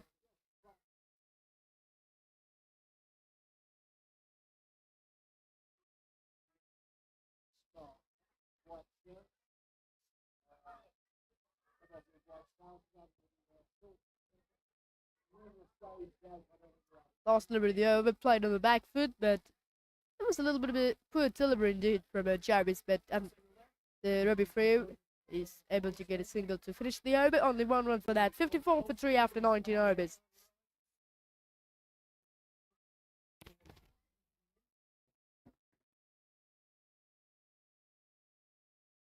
Pusa Leisure Private Limited is inviting you to invest for this project for the development of golf course and 120 individual houses, which will be selling outright. Required investment is $30 million, which is the value of 49% of shares, and is available for you to invest. Whatever amount you can invest will yield benefit within less than 5 years.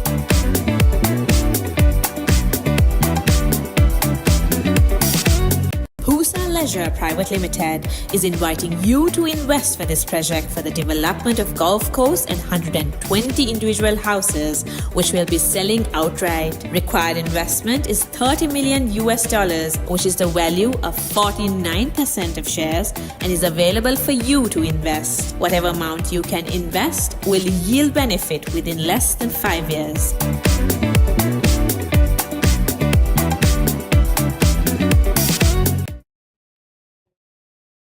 Zelfie Rob continuing as well. He's sort of his 3rd over. There's 13 dot balls already from himself. There you go.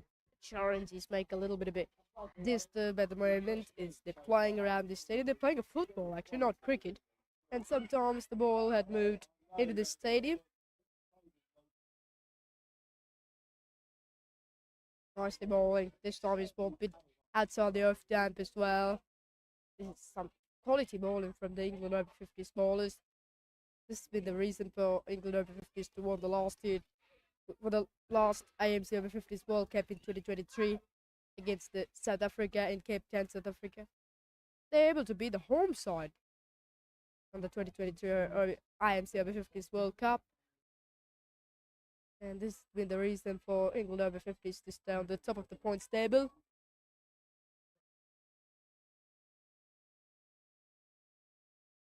This is such a quality bowling from England.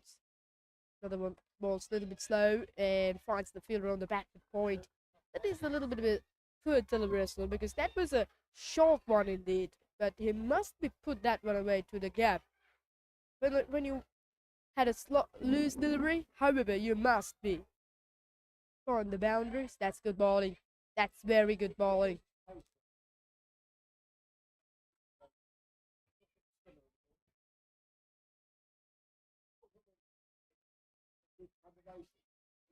Last delivery, the 20th over from Zulfi Belt.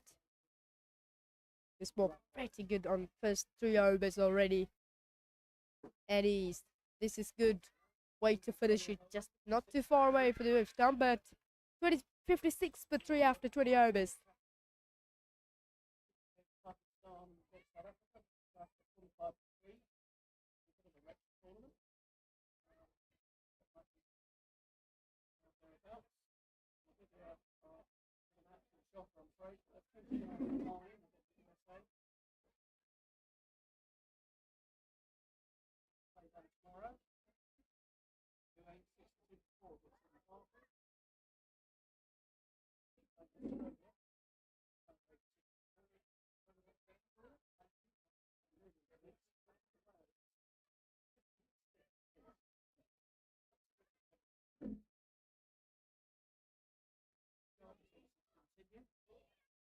Luke Jarvis is onto his second over. Just the 2 runs on his previous over. Picked up a couple of wickets in the last 2 matches for England. So a little bit of flight on there. Played nicely down to the sweeper cover. We'll get a single onto it.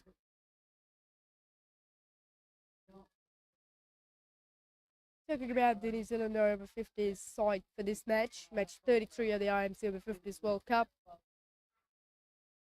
The Richard Petrie is opening for New Zealand out for 4 from 29 balls, and hurt. Had a little good positive start, but unfortunately with the first shot selections he was out for 19, and Collie Abbott's going to get one down off for 7. And Robbie Free at the moment in the centre not out for 9 from 31 balls, and also Mason Robinson 12 from 26 balls. And next to become the captain out of Somali, Michelle Dubby, has been one of the successful left-arm orthodox bowler in the tournament for New Zealand. Craig Foster, Debian Grant, Simon Murphy, quickest fast bowler, and Kelvin Scott, who's so good with the bowling for New Zealand in the first 2 overs. He picked up 3 wickets against the Namibia with bowling some very good back of the hand delivers. There's been a leg spin actually. They bowled pretty good way for New Zealand. And talking about the England Over-50s side for this match, they're going with Devon Stilgo has been the captain, Kesh Desai. Giles Eggleston will be opening. There's been a centurion for England. And Liam Hickey, Luke Jarvis, Nasir Ahmed, Alex Richards, Michael Sharp, Roy Smith, Richard Trotman, Jason Victor, and Sylvie Bott as well. So the 2 more delivers to go in this over. Coming from around the wicket to Mason Robinson, who was trying to work that one towards the leg side, but this is very disciplined bowling indeed. Everything in a one spot as well from the Luke Jarvis bowling that outside the off stump. This is very sensational start from the England Over-50s, putting each team under pressure. Nicely bowled. They want a quick single chance for run out. Oh, if the throw goes to the bowler stand, will make him interested as well, but no problem. 58 for 3 by New Zealand after 21 overs.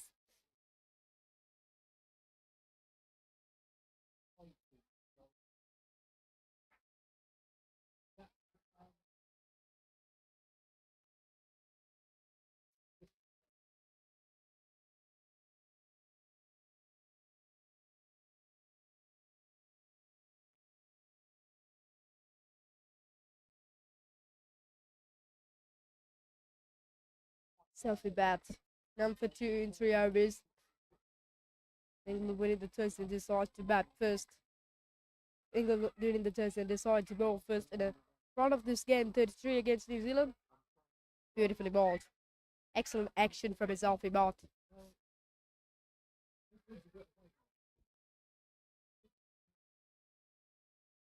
Mason Robinson playing a long time, 30 from 31 balls. In the last 5 overs, New Zealand is 12 without lost as well. That's a beautiful delivery as well. A little bit of flight on my. This is good bit of variations from his selfie bat. Some of the times he bowled the arm balls quick and flatter, but this time he bowled a little bit of a flight deliveries. That the kinds of variations is been mostly important when you're playing these kind of formats. That will bring much more of a success for yourself. That's a beautiful delivery indeed. To Gaddis is mostly under pressure. Just looking to score some runs as well.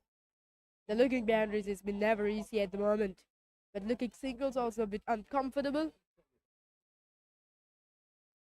Yeah, New Zealand needed a plan to play against these bowlers.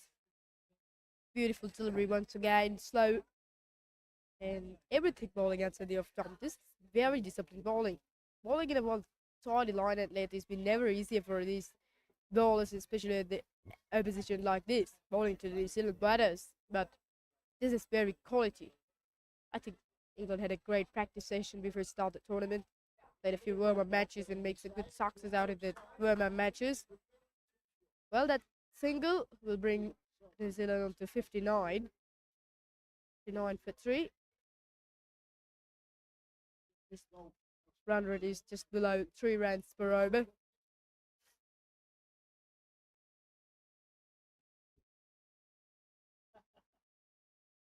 Last ball of the 22nd over. It's nicely bowled. Looks like it's a test match and playing a plenty of adult balls indeed. 22 overs gone, 59 for 3 from New Zealand.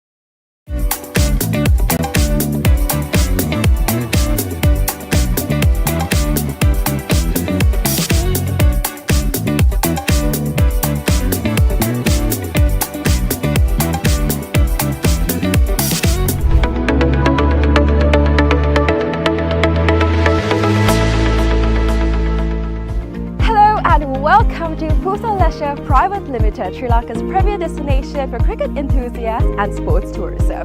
So, Pusa Leisure Private Limited is actually the only leisure company in Sri Lanka with its own cricket ground. We're here at the ground right now, and it's the second largest cricket ground across Sri Lanka in playing area. This is tailor-made to conduct tours across Sri Lanka, and we are here today to witness about the specialties it has to offer.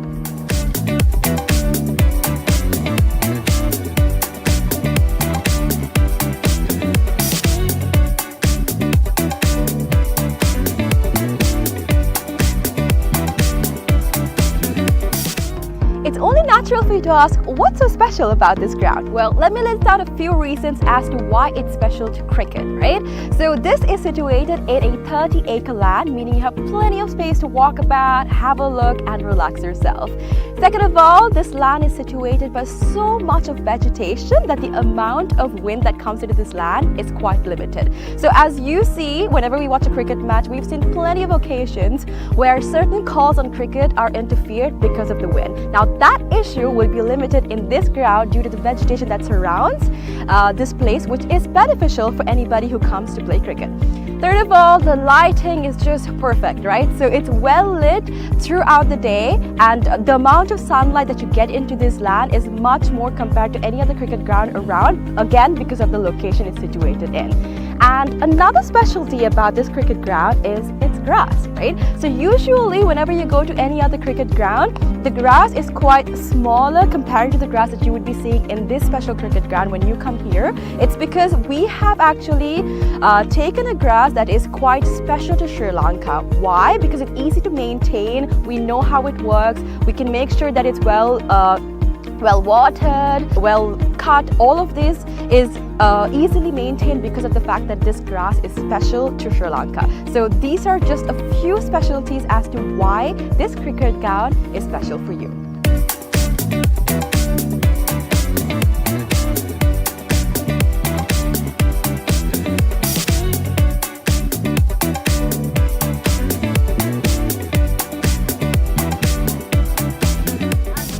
Alright, so let's talk about the pitch a little, right? So I'm here right now, and from the pitch to the ground, we have about 80 meters of a radius, right? And something special about the pitch is that it's elevated, meaning that anybody from anywhere on the ground can see the pitch properly because of its elevation. So even if you stay in that corner of the ground, the pitch very clearly because of the elevation that it has.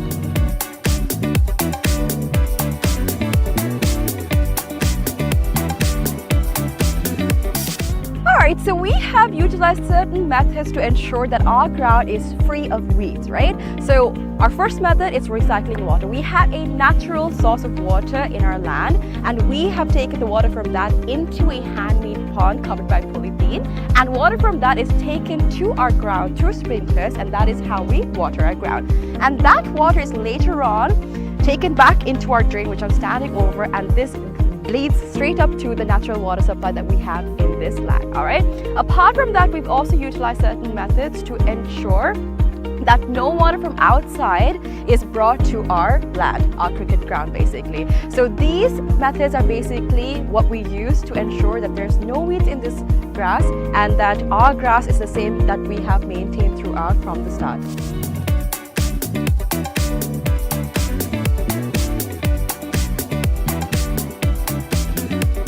Alrighty, so another specialty about this ground and how we're connected with nature, right? A fun fact. So if you hit a... Well, back to the game. The drinks break is over now. England is 59, New Zealand is 59. We lost of 3. This is good. Like to go from England Over-50s here in St. Thomas's College Ground in Mount Lavinia.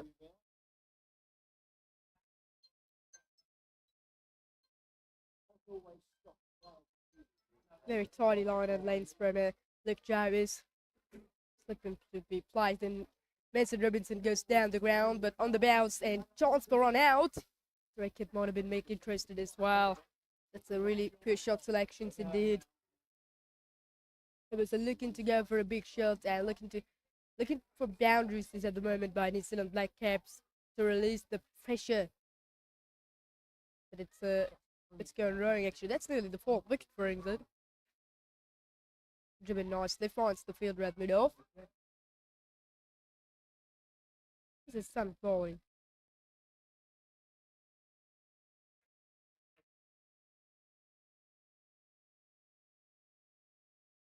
Very tidy line and length for Luke Jarvis. Looks a little bit slow in the air, and you can see he gets a little bit of a flight. Good fielding on that.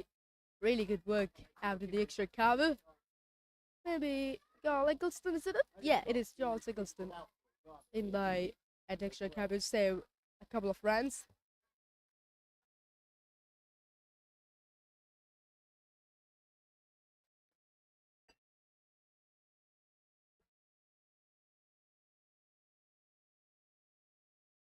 In New Zealand, 60 for 3 already went on.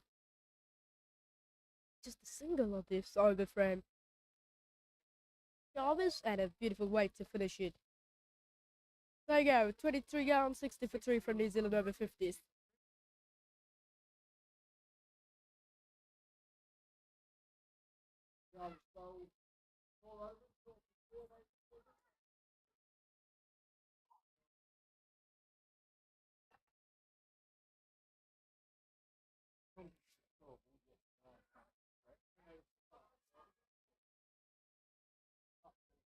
But right hand is in the center. Partnership is 27 from a 71.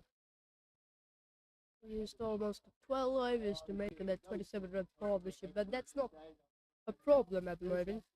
Some stage that is struggling a lot, 29 for 3 at one stage. This partnership will make a little bit good for the favour of. Oh, brilliant working in the centre. Someone hit to the football very firmly.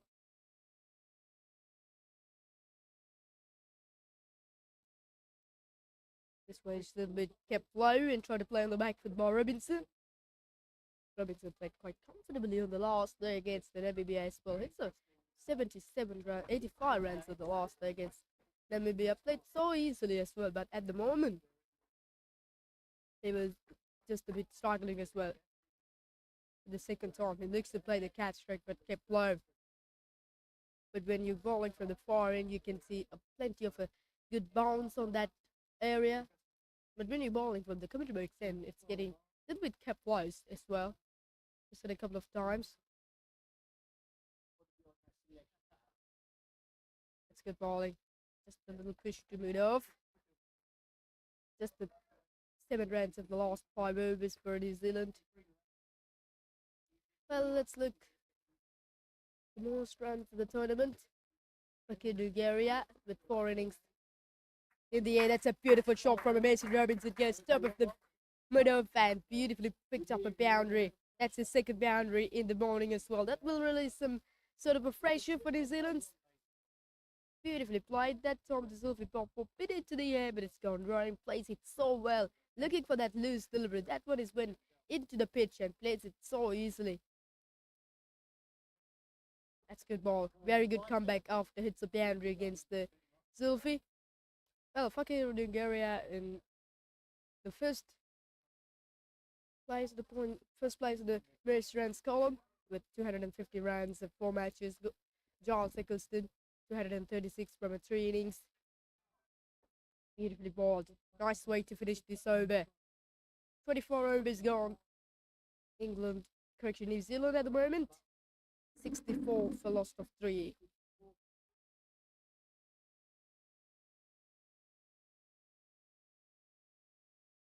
Talking about the most runs of Fakir Bulgaria on the first, Giles Eccleston on the second, and rowing group from Sri Lanka Over-50s. 4 innings, 211 runs. Striking at 96 from himself. Mohammad Shahid from Pakistan, 206 runs for himself. And when you move to bowling, Ali Papare from Wales Over-50s has picked up 14 wickets. Stayed top of the most wickets column. Ryan Smith from South Africa with 10 wickets. Bottom from Sri Lanka, 8 wickets. It's a beautiful ball from Luke Jarvis. And Dinesh Sharma from India, 8 wickets for himself.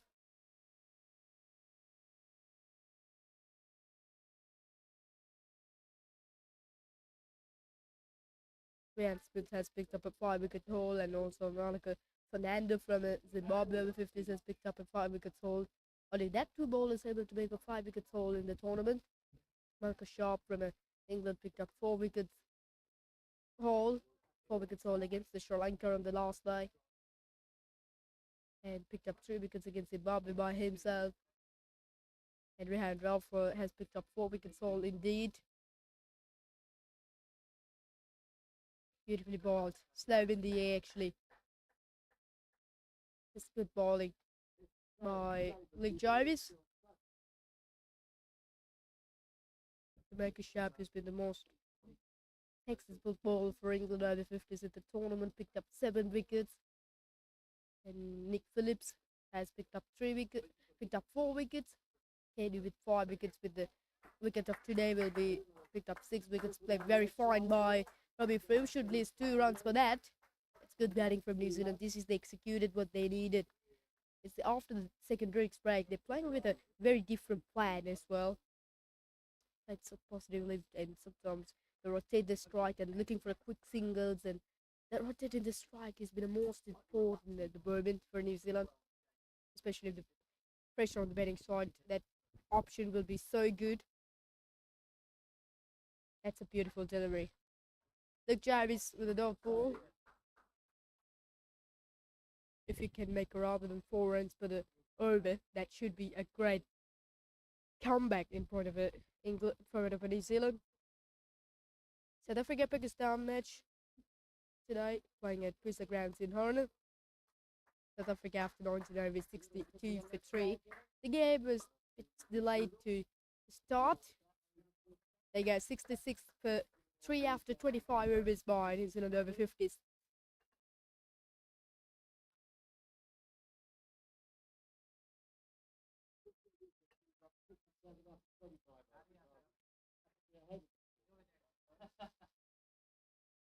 And Canada playing against Australia. It's a good game at NCC grounds.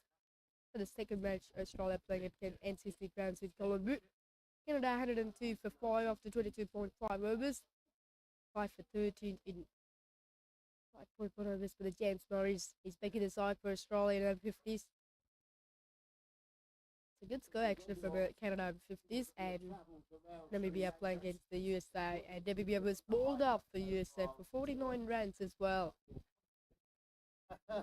And UAE 90 for 4 against Zimbabwe at Coles Ground, and Wales is 59 for 6 against the West Indies, bit struggling from them. And here's the game with these two sides, New Zealand and beautiful delivery. That's a good flight. Excellent delivery and excellent bounce. A little bit of a turn there, but that bounce will make a bit harder. If you're a batter, you cannot be easy to read that ball. This is such a quality bowling. So good now from Sophie Bott. That's a big shot. Very confident for the England's bat. Umpire straight away size now. Maybe a little bit of inside edge on it. This is good bowling. Absolutely, really good bowling. This is from England. The one he's a little bit slow in the air, and the next one he bowled a quicker, the flat. That variations will make it very hard to read the ball for batters. This is good bowling. Very classical. Plays a bit late from a Robbie Frew. He's playing a long time in the centre. 12 from a 42. Mason Robinson in the other end, 19 for 46 as well. This is such a technician bowling from England's Sophie Bott. Was in its so good form. Played on the back foot. That's an arm ball from him. There's the variations. The first to give it into the air. Then the next one for quicker. Very good from himself. Two fielders on the boundary. One in the leg side. Squall getting so much backward. And letting go off. Is getting too straight as possible. Beautifully bowled, and the over as well, isn't it? No, one more delivery to go. 67 for 3 at the moment, New Zealand. This is good pitch for the bowlers as well, especially the first half. A little bit moisture when the game starts. There's moisture, and the outfit has been never helpful for the batters. And that is a very, very good. Oh, beautiful shot from a Robbie Frew. He goes aerial at the moment. That should race the way for 4 indeed. Excellent shot from a Robbie Frew. Beautifully placed it. He waiting for the loose delivery. This time the Sophie bat, he missed his length, and this one a little bit into the pads. Easy pickings by Robbie Frew. He picked up his first boundary of the game, and 71 for 3 after 26 overs. Beautiful way to finish that over by Robbie Frew. Excellent bottom hand used by himself. Went on a little bit looser and beautifully played. Looking for that loose delivery. When the loose delivery is up, it's never going to miss out them. Really good shot.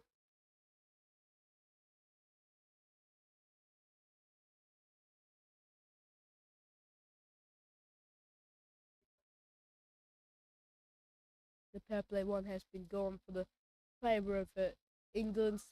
Picked up 3 wickets as well. But there's power play 2. That means the 15th over to 30th over. It's going so well for the both sides, especially for New Zealand. But this partnership will make a good comeback. It's an anchor-all partnership between Mason Robinson and Robbie Frew. Partnership of 38 from 89. When he straight away comes and watching this game, you think this partnership is very poor. 38 from 90. That means a partnership like a test cricket game, but it's not. playing against these England bowlers like this also a great victory for New Zealand. Such a talented and strong frontline spinners and a frontline fast bowlers for England in the tournament, and every game that England played won up against each side, especially the game with Sri Lanka. Sri Lanka was a very strong side in the tournament. Home side was in a great form. When the Sri Lanka played against England the last day at Coles Ground, Sri Lanka played 4 matches. They had a 4 out of a 4 victory. The unbeaten side of the group I played against the other unbeaten side, England. But England also had a remarkable performance against the Sri Lankans on that match. So that means that playing up against the England bowlers over 200 will be a magnificent victory. US played 196 against the England in the last day at this venue in St. Mrs. College Ground in Mount Lavinia. That's a beautiful shot in the air, a little bit uppish from Mason Robinson. Mason Robinson is a very good player for New Zealand Black Caps. This looks very good for New Zealand on the last 2 matches, and it's got back-to-back half centuries, but at the moment he's been struggling. If you can make rather than 4 runs per the over, will be a very good for New Zealand to go forward. These two played a long time in the centre, just over half they was playing. Last ball, the 27th over, flicked away nicely. A little bit footworks. Out of the over, that's a good over indeed for the England. Went on a single run for that, and 72 for 3 after 27 overs.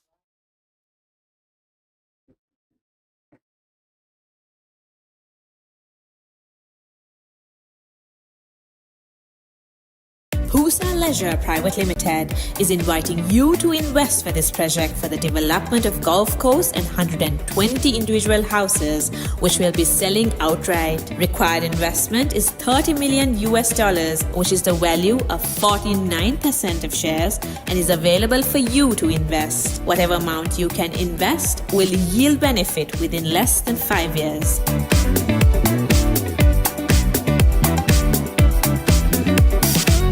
Pusa Leisure Private Limited is inviting you. So in a row, and now it's a change of ball. Captain David Stelgrove introduced himself to the attack from the commentary box said.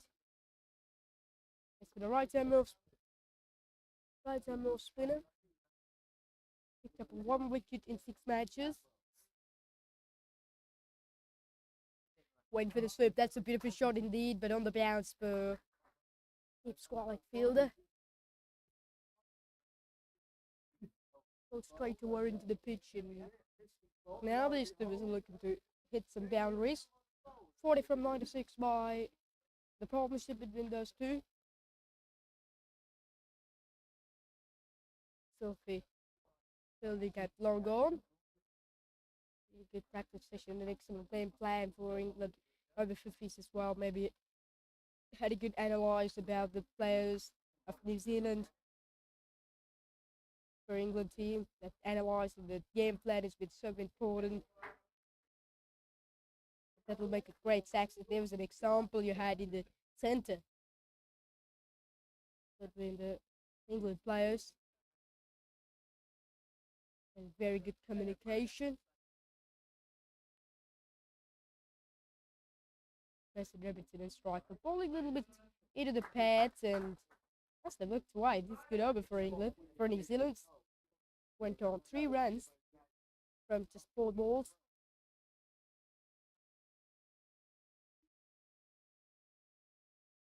That's 2 delivers the over. Felix Samos putting from a David Snowgrove ball a little bit into the air, down the track from a Robbie Frew.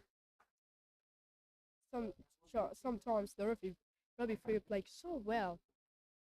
The positive movements, his bat swing and batting style looks very good as well.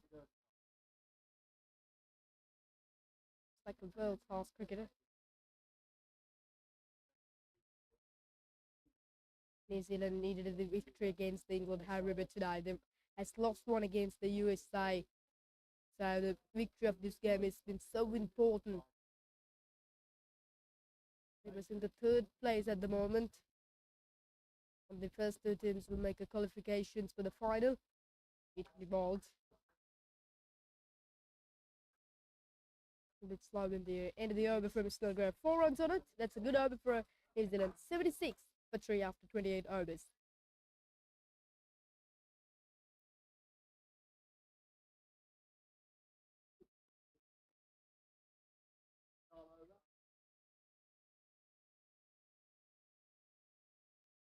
Welcome to the IMC Over-50s World Cup 2025. Experience the unforgettable moments as teams from around the globe compete for glory. 14 nations, 1 champion. IMC Over-50s World Cup 2025. Live on the Papare TV, Dialog View app and the Papare.com. Welcome to the IMC Over-50s World Cup 2025. England had a tremendous victory against New Zealand as well. And England batting first got 232 runs, and New Zealand Over-50s was bowled up 172 runs as well. They won that match by 60 runs, England. This is the second match between those two sides in a World Cup, in IMC Over-50s World Cup. The fourth at time playing this IMC Over-50s World Cup, first in 2018. The Australia hosted for that tournament, and second in 2020 in Cape Town, South Africa. 2 matches he's gone wrong and didn't play actually due to COVID-19. And in 2023, back in South Africa in Cape Town, England won that tournament. They beat the home side South Africa in the final by 65 runs. One looking for a sweep, and it's a big shout from the Luke Jervis, but umpire's been silenced, maybe going down the leg side. It's a quicker one. It's an arm ball from Luke Jervis. A little bit flat at that time from him. In 2018, the first ever IMC Over-50s World Cup played in Australia. All of the 8 teams he's participated for that tournament, and each team played against each other. And down the track he comes from the rugby field, trying to get the ball up as well. Pakistan won the first ever IMC Over-50s World Cup in 2018. This is the 4th edition. Who will gonna win this tournament? Australia at the top of the group B, England on the top of the group I, Sri Lanka on the group second place in the group B, group A. So these all is battling and fighting to come to the semi-finals. The England team looks very balanced and very strong indeed. Giles Eccleston with leading the batting unit of England. Down the track he comes. Excellent shot from Arobi Free. Excellent use of the feed by himself. And he didn't run for that. It's a wonderful shot before to end the over. And it's a very good one for New Zealand. Makes the 4 runs on it and 80 for 3 after 29 overs. They're talking about if New Zealand can make a 4 run for each over, that'll bring a lot of success in the next 15 overs for themselves. At the moment, they're going so well. Went on 16 runs in the last 5 overs. The Robbie Free is on the charge. Beautiful shot. For the second time he goes through the leg side. He scored a boundary against the Celtic a couple of overs ago from as well. And now this is absolutely beautiful shot. Sounded off the bat has been so good. Footworks, the timing, the placement, everything was so good with that shot. That'll be the shot of the day for myself so far. But still to go a long way through this tournament and through this innings. Really hot day here in St. Thomas's College Ground in Mount Lavinia. Good conditions to play cricket, a bit harder for these foreign players because the conditions in New Zealand and England has been very different as well. 3 fielders on the leg side, boundary, deep scoring, deep mid wicket and long on, and 1 in the offside. That's beautiful shot from Arobi Free, finds the gap. Should at least 2 for that. No. They settled for 1. And also fielder at long off is playing. Giles Eccleston at long off boundary. Nasir Ahmed at short mid wicket. Talking about the Nasir Ahmed is taking a stunning catch early on. The Colin David hits it so firmly on the back foot against the heady, but takes a brilliant catch at gully region. David Snowdrive ball a little bit slow in the air, nicely played by Robinson. He's 23 from a 57, striking at 40.35.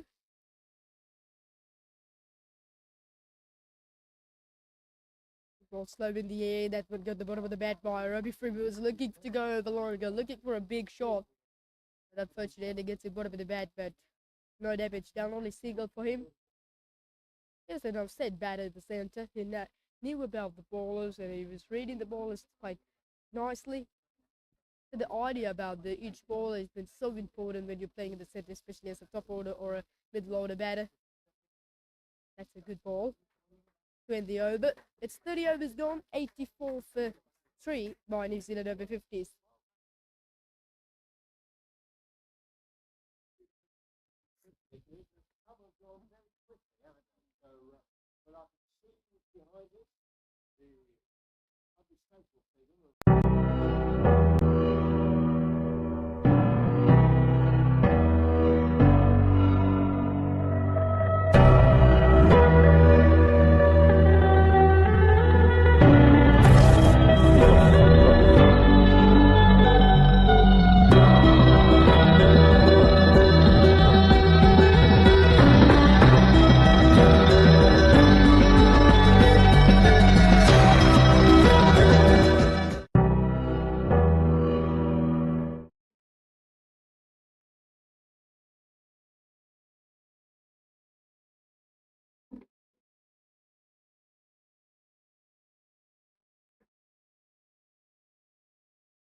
First bowling by Luke Jarvis.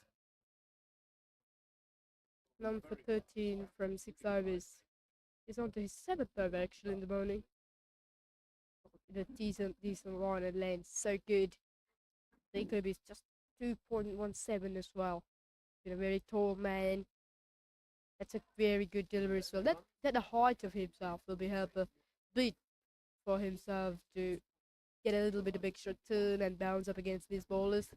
This is a very good option from the captain David Snellgrove. He's using a 2 left-arm orthodox bowlers from the both ends. With while ago, Sulfi but bowled a 6 overs from the commentary box end, and Luke Jarvis is still considering. We knew that a lot of right-handers in the world is just struggling to play up against the left-arm orthodox bowlers because they're turning the ball away of the right-handers.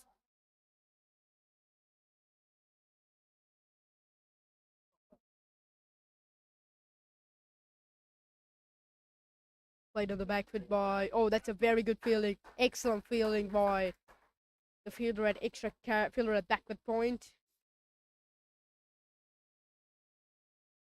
Alex Richards at backward point. Save a couple of runs for England. It's 84 on the ball. The partnership is now 51 from 114. In the air, trying to work that one to its leg side by Robbie Freer. Gets a leading edge. If the Alex Richards is getting a few more of a steps in front, will make a little interest, but no problem for New Zealand. The victory, the decision, the result of this match has been so important for New Zealand. And coming up a very, very crucial match for New Zealand against Sri Lanka on tomorrow. And the over 31 overs gone, 84 for 3 as well.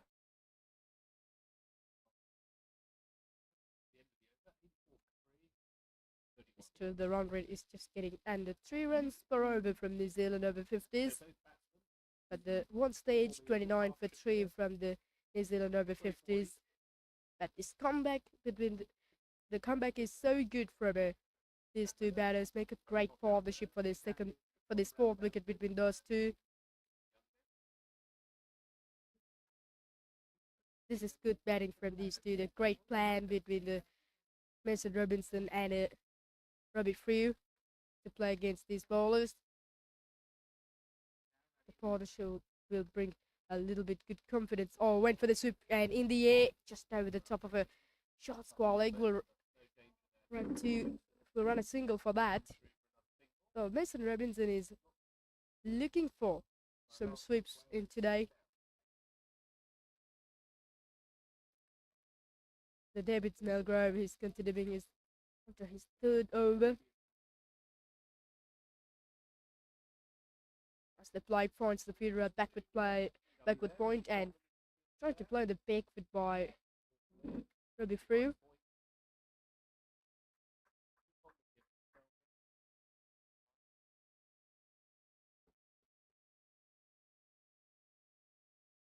Comes down the track and gets a little inside edge as well. He was looking to go for some boundaries at the moment. He was looking to find that long on boundary. He was trying to fly over longer a couple of times as well, but was just struggling still. This is good bowling from England. He comes down the track again. Goes down to long on for a single.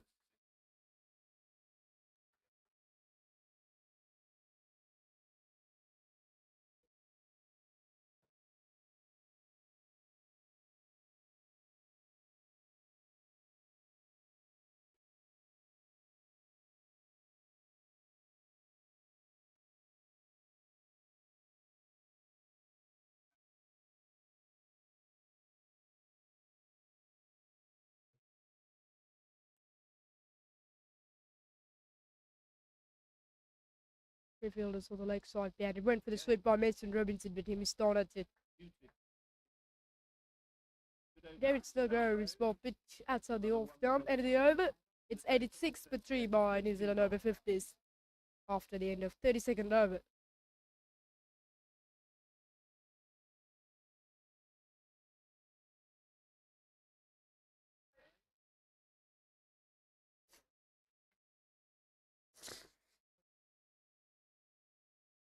Both Robinson and Robbie Frew is in 25 at the moment. The really good partnership between those two. Just over 50-run partnership for this fourth wicket. It's a very good anchor inning between those two players.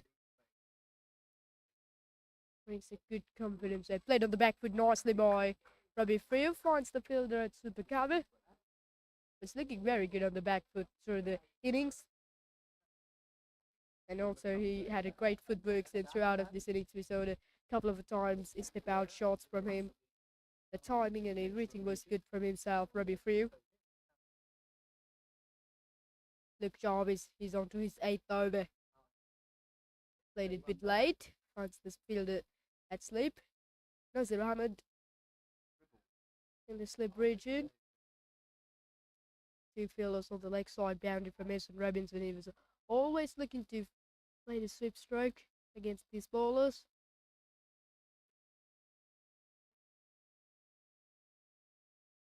Driven nicely, good sounded of the bat.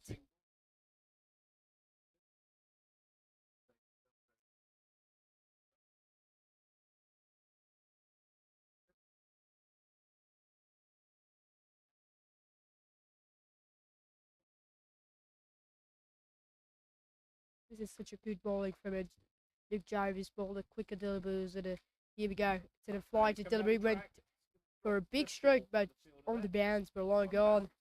He was looking for a big shots now, Robbie Frew.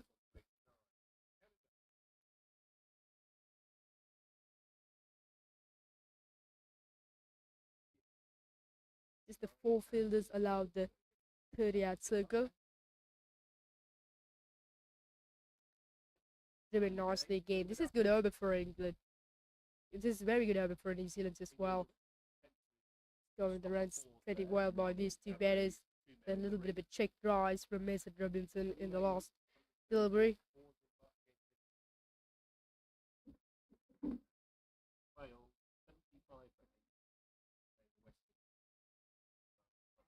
It was the last ball before the drinks break.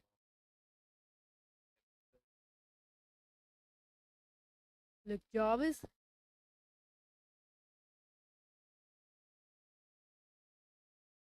Longer if he's getting a bit straighter. And also the longer on there, so now mid wicket put back into the leg side boundary. Played on the back foot. There's an on ball from Luke Jarvis ended the over 90 for 3 after 33 overs by New Zealand Over-50s, and it's time for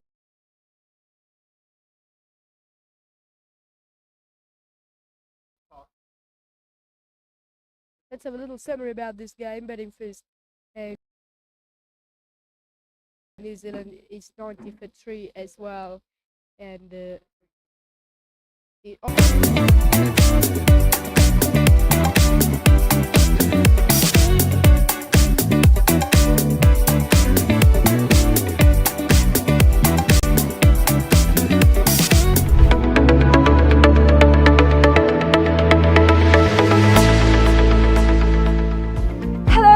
welcome to Pusa Leisure Private Limited, Sri Lanka's premier destination for cricket enthusiasts and sports tourism. So, Pusa Leisure Private Limited is actually the only leisure company in Sri Lanka with its own cricket ground. We're here at the ground right now, and it's the second largest cricket ground across Sri Lanka in playing area. This is tailor-made to conduct tours across Sri Lanka, and we are here today to witness about the specialties it has to offer.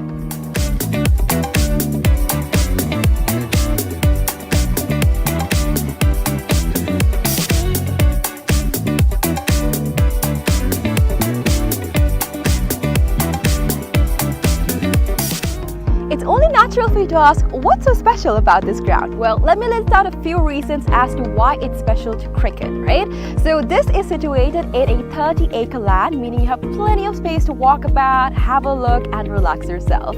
Second of all, this land is situated by so much of vegetation that the amount of wind that comes into this land is quite limited. So as you see, whenever we watch a cricket match, we've seen plenty of occasions where certain calls on cricket are interfered because of the wind. Now that issue will be limited in this ground due to the vegetation that surrounds this place, which is beneficial for anybody who comes to play cricket.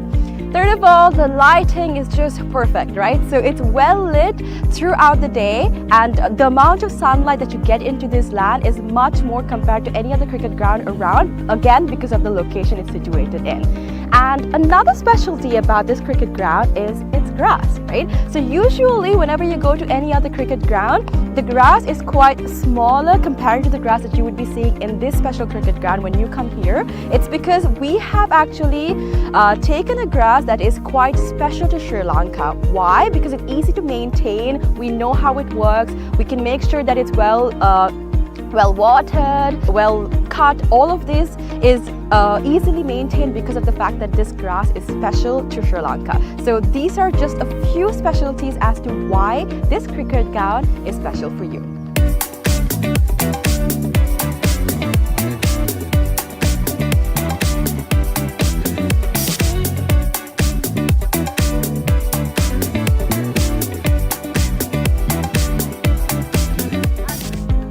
So let's talk about the pitch a little, right? So I'm here right now, and from the pitch to the ground, we have about 80 meters of a radius, right? And something special about the pitch is that it's elevated, meaning that anybody from anywhere on the ground can see the pitch properly because of its elevation. So even if you stay in that corner of the ground, the pitch very clearly because of the elevation that it has.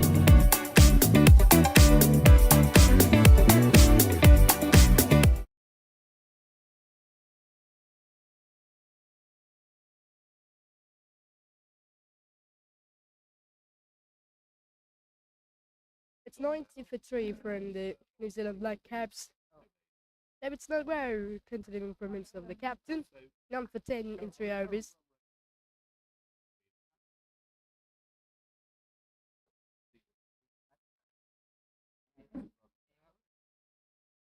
played on the back foot, and France the bowler.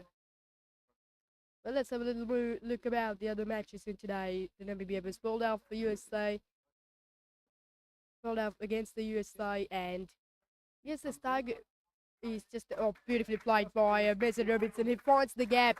Excellent shot. He was looking to find that boundary with the sweep stroke, and finally he has got a couple of times he was on success, but this time he's played so well. It went into the pitch and bowling a little bit into the middle stump. Excellent shot from Mason Robinson. That's his second boundary in the game as well. He's on to 31 with that boundary. He's played so well with that sweep shot. An excellent placement into it. The fielder at deep squall again, with the deep squall again, deep mid wicket. Namibia was bowled out for 49 against the USA at Mercantile Cricket Association, and the target of USA was just the 50 runs to 1, and USA had quite a comfortable run chase of a 50, and they won against the nicely swept it. Oh, brilliant fielding. Excellent work there. Luke Jarvis may be out to Short's colleague. Save a couple of runs. Brilliant work there. He hits it so hard by Mason Robinson, but a brilliant fielding.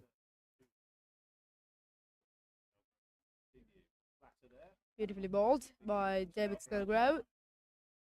Yes, they had 9 wickets of a victory against the Namibia Over-50s, and UAE plunket Zimbabwe at Coast Ground 90 for 4. Wales Over-50s is 59 for 6 against West Indies at CCC grounds, and Canada is 99 for 5 against Australia. And South Africa is 59 for 3 after Pakistan, after the end of 19 overs against Pakistan.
Now the try kick comes by Robbie Field, looking to play through the offside. Luke Jarvis is into his last over in his bowling spell.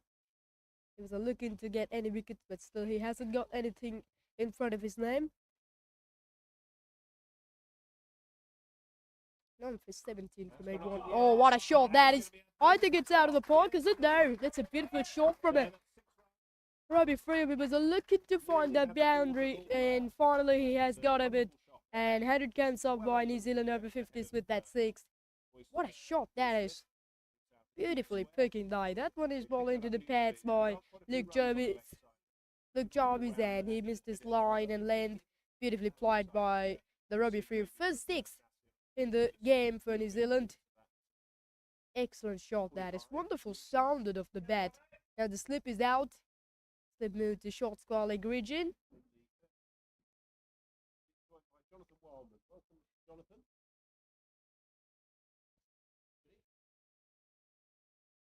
This is so good from Jarvis. Now he played on the back, but it's kept low, beautifully bowled.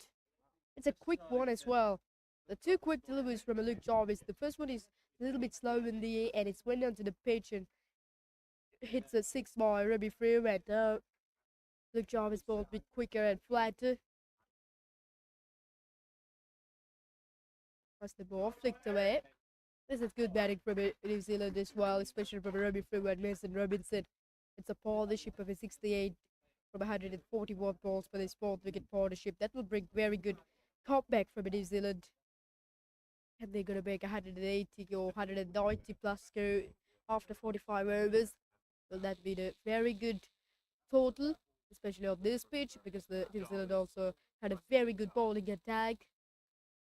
The top Simon Murphy will lead the fast bowling unit of New Zealand. He's been a very quick fast bowler, bowled pretty well on the last game against the Namibia and the Damien Grant. He's been a medium fast bowler. Simon Scott, Kelvin Scott, Vishal Tumi. It's a very strong bowling unit for New Zealand. So 190 will be good score.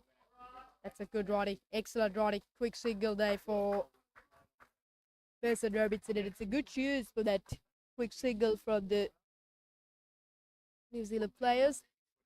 The Luke Jones has been a shot in spells and not for 25 in 9 overs. 102 for 3 from New Zealand after 35 overs.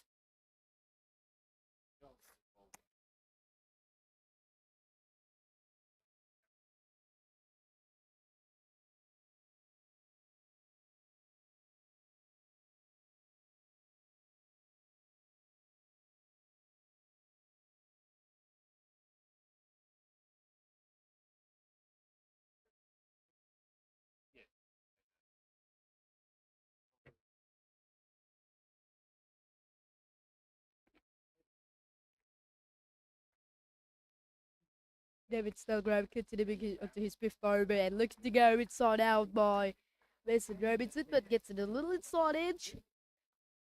Also obviously has to make a little room to go through the offside, but unfortunately he hasn't connected well at all. Snellgrove continuing on his 5th over. That should be a wide, is it? No. David Snellgrove has used 6 bowlers today against the New Zealand. Becca Sharp has been the most successful to the bowler in the morning and in the afternoon for England. 2 for 5 in 6 overs. He bowled 3 many overs as well. Justin Whittaker was a bit expensive, not for 35 in 5 overs. That's a beautiful ball, big shout, and up goes the finger. There's the breakthrough. David Snellgrove, the captain, has the key wicket over Mason Robinson. Big moment in this game. It was a look to sweep that one. It was almost looking to sweep everything against the David Snellgrove through the innings as well. He hits the boundary with the sweep shot, but this time he has missed out on it. That should be a big wicket as well. Excellent partnership was started to build between those two, but it's now over. It's a partnership over 70. It's a partnership over 69 runs between the Robinson and Robbie Frim has been broken. It's a really poor shot selection indeed from Robbie Robinson. It's a very good delivery from his Snellgrove. Ball outside the off-stump, but not much turn there. He will be disappointed about that shot, but he played well. It's a good choice from the teammates. It's got 32 runs, a very valuable 32 runs as well. New Zealand is 102 for 4 after 35.4 overs.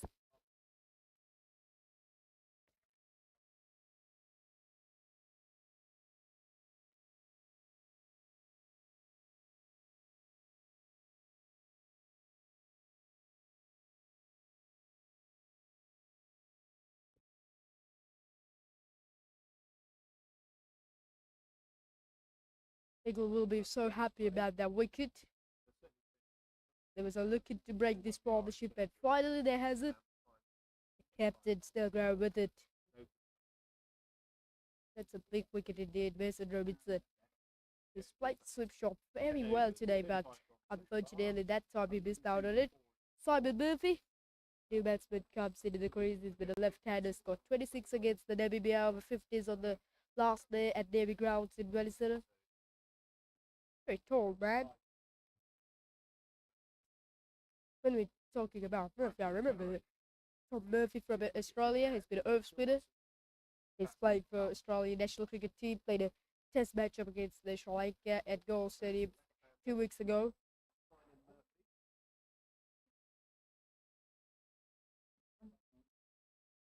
Simon Murphy had a little promotion today.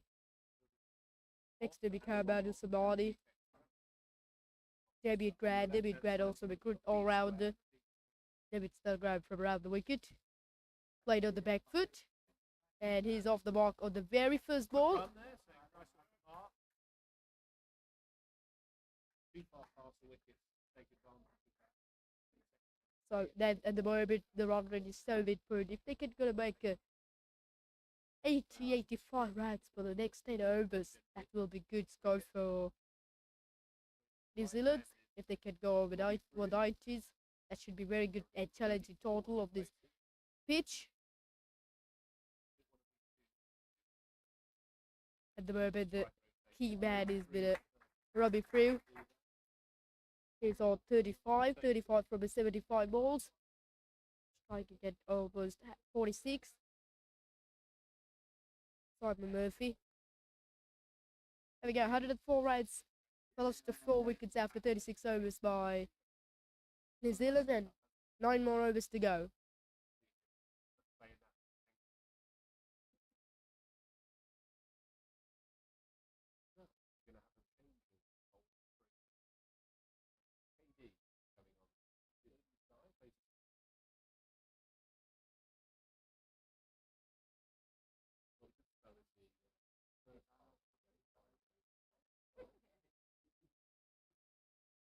Shinji Desai into the attack from the change of ends.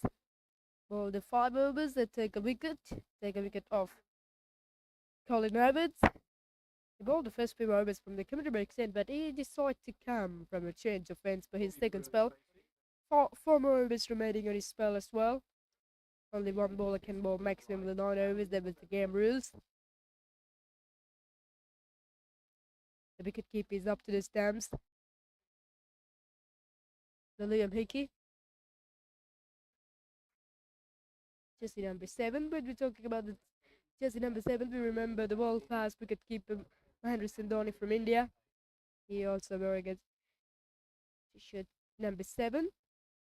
Driven nicely, excellent shot. That is from Robbie Frew. Doesn't need to run, but they did. But beautiful shot. That is excellent shot. It's another good start on the second spell for the Desai. Such a quality shot by that time he ball bit into the pitch and driven nicely. Excellent shot. Plays it a bit later, and he knew the way the fielders are placed for him. Excellent placement there. It's a bit square the wicket for 4. Very, very good shot. He's on 39 now. He wants a quick single, and that quick single will get him into 40s. This is anchor roll inning from Robbie Frew. He's batting superbly in the game for New Zealand Black Caps. This is sensational inning. He was just identifying the bowlers nicely and reading about the bowlers. Heading into the attack from the over the wicket.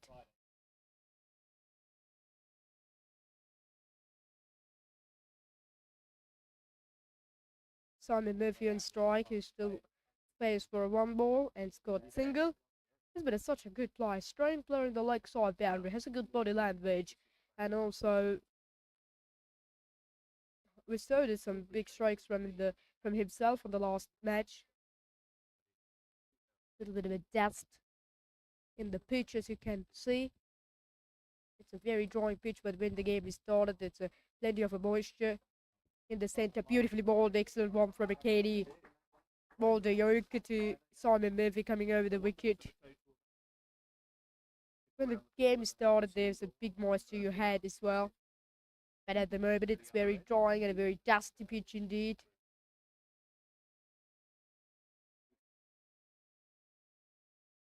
Well, Namibia has won against the USA Over-50s by 9 wickets. It has been quite a comprehensive victory indeed for USA Over-50s. Will they make a good position in the points table with that victory? Because the net run rate will be quite higher at the moment for USA with that victory. Namibia was absolutely completely beaten in front of the USA as well. USA with that victory up to the 4th place in the points table with 6 points. It sounded off the bat from Simon Murphy.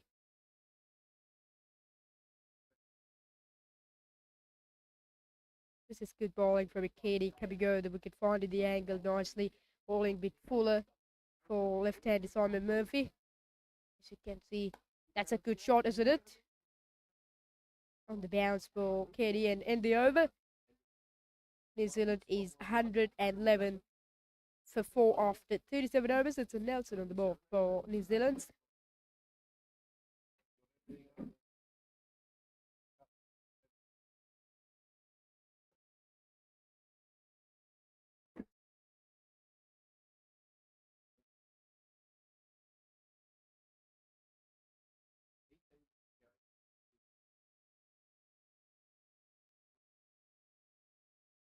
South Africa is 87 for 5 against the against the Pakistan over-50s today, and Canada is 149 for 7 in 32.5 overs against the Australian over-50s at NCC grounds. That's played very fine by Robbie Frew. That will race the way. At least 2 for that, it is. That's good running. Robbie Frew is moved to 43 with that couple of reds as well. He's played superbly today. Played so well through the offside. Excellent footworks from himself. A couple of step out shots we saved. It's already 6 from himself, and also so good and through the offside, and he's playing all around the ground nicely. Very good technical batting shots from him. That's the plate.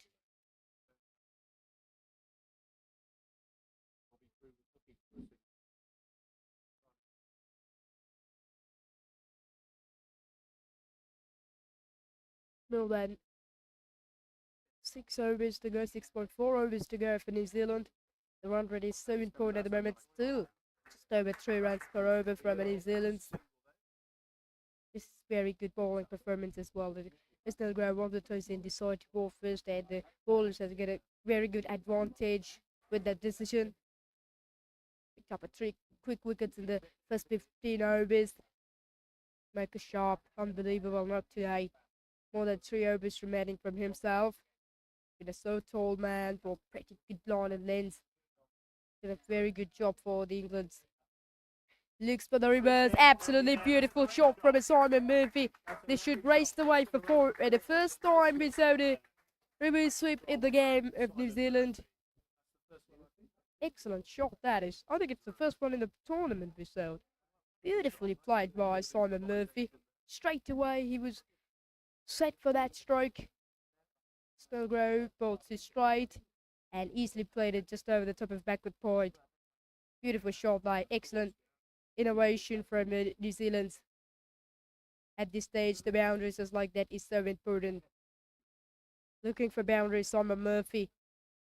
I think the New Zealand plans at the moment, Robbie Frew playing anchor cricket and Simon Murphy looking for boundaries. That should be the plan. This is good running. It's a quick single on it. When the Simon Murphy played that reverse sweep, we heard a very good cheers from the spectators and the teammates of New Zealand. Simon Murphy, such a quality player. Looks like a very good body language. Robbie Frew, 44 from 81. He's going slowly today. Looking to get a half century. Played nicely on the backward, played in front of score. The wicket will race away. Should be a single. And the over. It's a very good over indeed for the New Zealanders as well. Went 9 runs on it, 120 for 4 after 38 overs.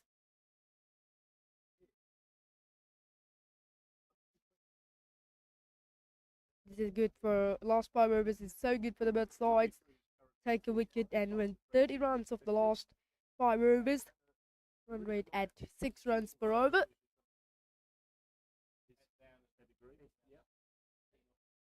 Now you can put over 5 fielders allowed the 30-yard circle. So batters are now obviously looking for boundaries. As Robbie Frew played a long time, over 1.5 overs. He was in the centre and he had a great idea about these bowlers. He's reading the ball nicely. Great batting from himself. Kenny continues from the far end. Beautiful delivery. There's the wicket. That is a beautiful delivery. Excellent reverse swing into the right hander. And Kenny has his 2nd wicket in the game. The Robbie Frew looks very good at the moment, but he's not working off. Oh, it's given a no ball. Would you believe it? What's going on here? What is going on? Well, it's umpire signal to no ball now. This looks interesting as well. OMG. Unbelievable. The Robbie Frew obviously is ready to walk back to dugout with a very disappointing first, but he makes back into the centre.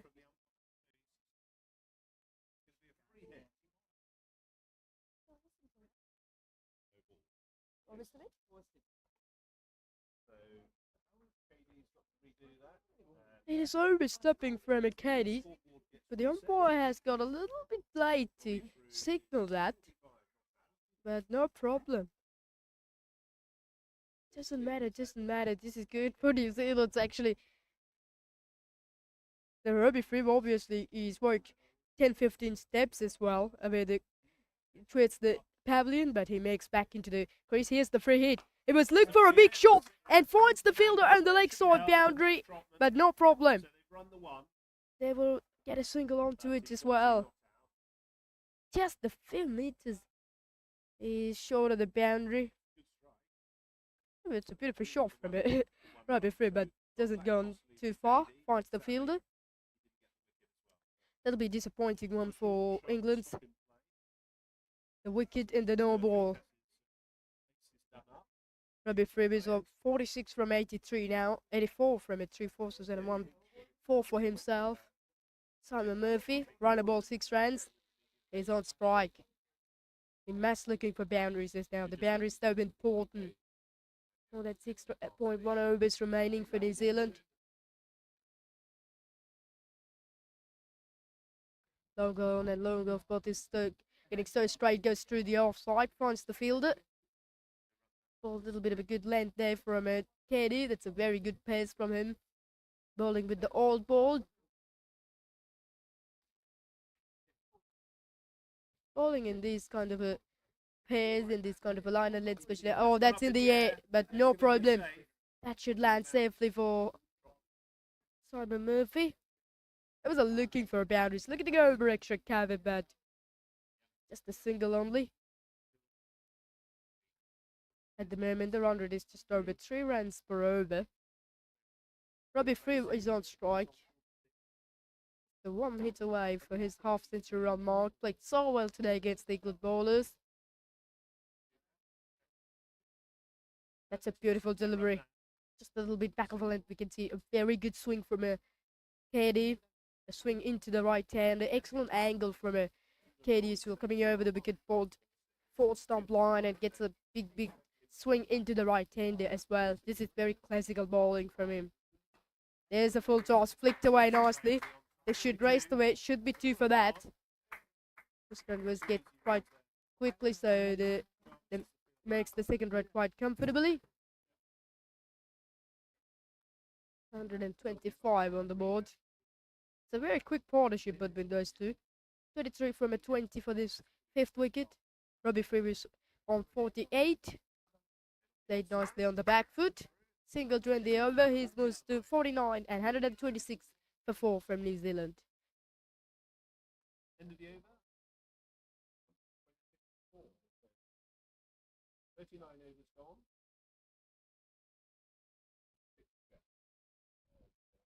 New Zealand had a very slow start early in the first 15.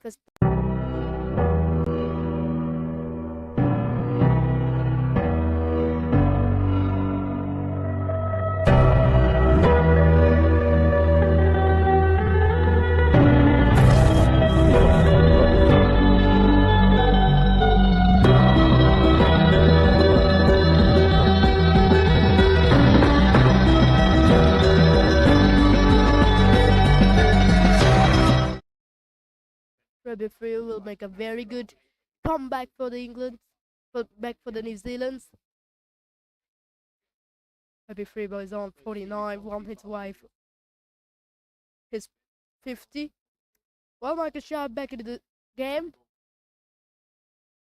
He will bowl 5 overs from in the death overs. In the last 2 overs should he bowl. 6 overs to go for New Zealand, 126 before. Rugby free is on strike, 49 from 87. Michael Sharp fielding on the long boundary. He's such a tall man and popped really good for England.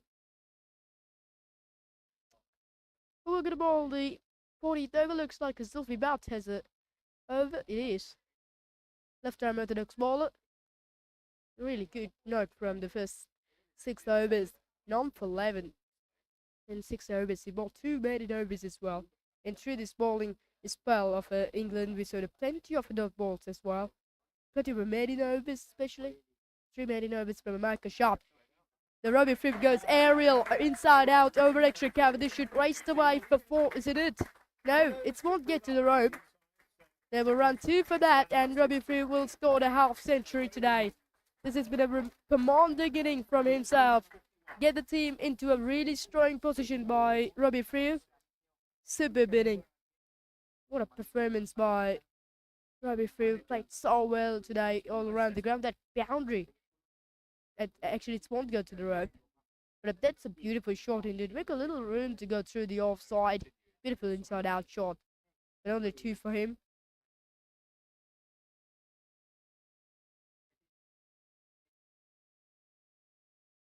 They went for the sweep. He missed on it. It looks like a little quick single day, but Simon Murphy hasn't responded on it.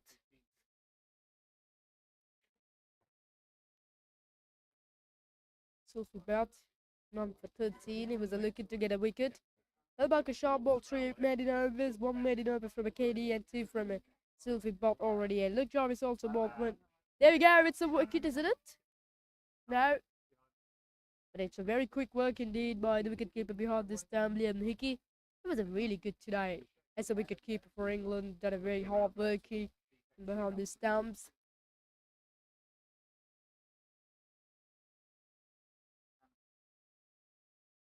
Also, that's a big shot. This should be close now. Umpire, it was silence, maybe going down the leg side. Very confident for the England players at that moment, but umpire will signal leg by. What a beautiful delivery from a Sylvie Bot. Should miss the legs down.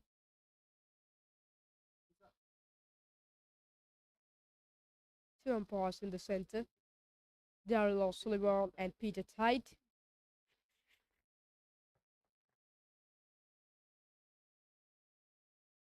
$129 for 4 from 39.4 overs. This is good over as well. Just the 3 runs of this over. Plus 2 balls coming up of the over. Now Sylvie Butter's got a ball into the left hand. It'll be a bit challenge as well. Coming in left arm round the wicket. It was played the reverse, but he missed on it. But early on he placed it quite nicely, beautifully against the David Snellgrove, but this time he's tried to repeat that stroke against the Sylvie Butt, but it's gone wrong. Last ball coming off the over. Thin ball into the pitch now from Sylvie Butt. Look at the ball a bit quicker and flat in as well. That's a beautiful delivery to end the over. 129 for 4 after 40 overs. Just the 3 runs on it. Excellent knock from Sylvie Butt.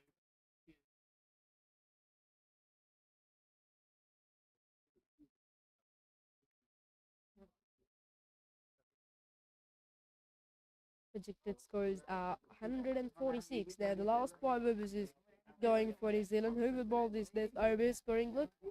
Michael Sharp has remaining 3 overs. Yes, and Victor also has remaining more than 4 overs, but it looks a bit expensive today. Not for 35 in 5 overs. Katie also had remaining 2 overs, and he's continuing from the far end. He's on to his 8th over. Only 1 bowler finished the bowling spell. It is that Luke Jarvis. Here we go, Katie bowling to Robbie Fripp. That's a beautiful shot there from Robbie Fripp, just over the top of extra cover for 4. Excellent start to the 41st over. Beautifully played. That is the confidence that he brings playing after a long time in the centre. That's his 4th and consecutive boundaries. Beautiful shot there.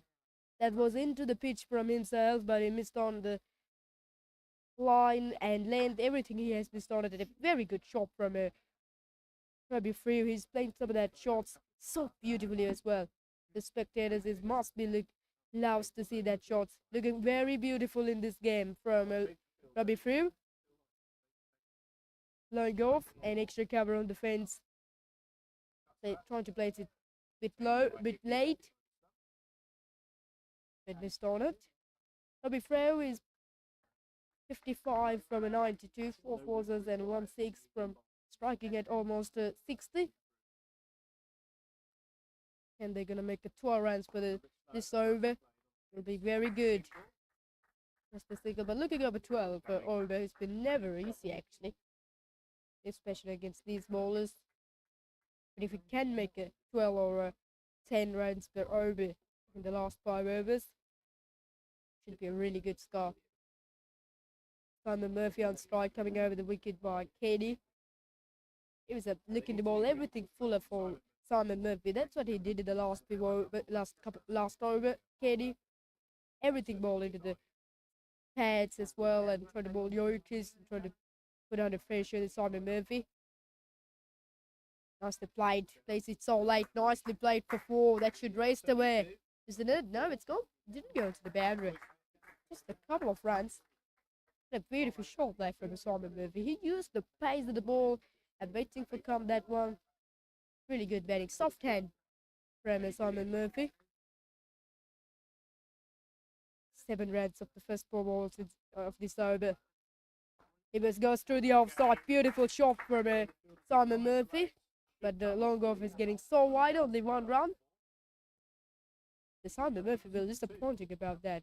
He hits nicely, but finds the fielder at long off.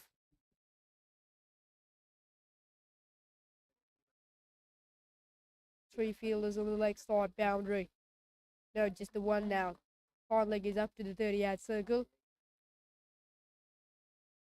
Past the outside. It's a beautiful shot. Beautiful delivery there from Katie. Generate a little bit of extra pace at the moment in the Ruby Frame. Has been disappointing. He missed out on a not 10.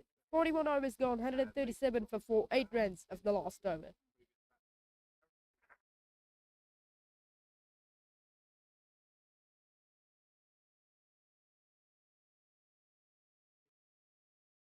UAE is 169. Sorry, UAE is 204 for 5 against the Zimbabwe at course ground. Batting is playing so well as well. And the Vijay Mehra is 39 from 58, and Rehan Khan is 27 from 16 in the center.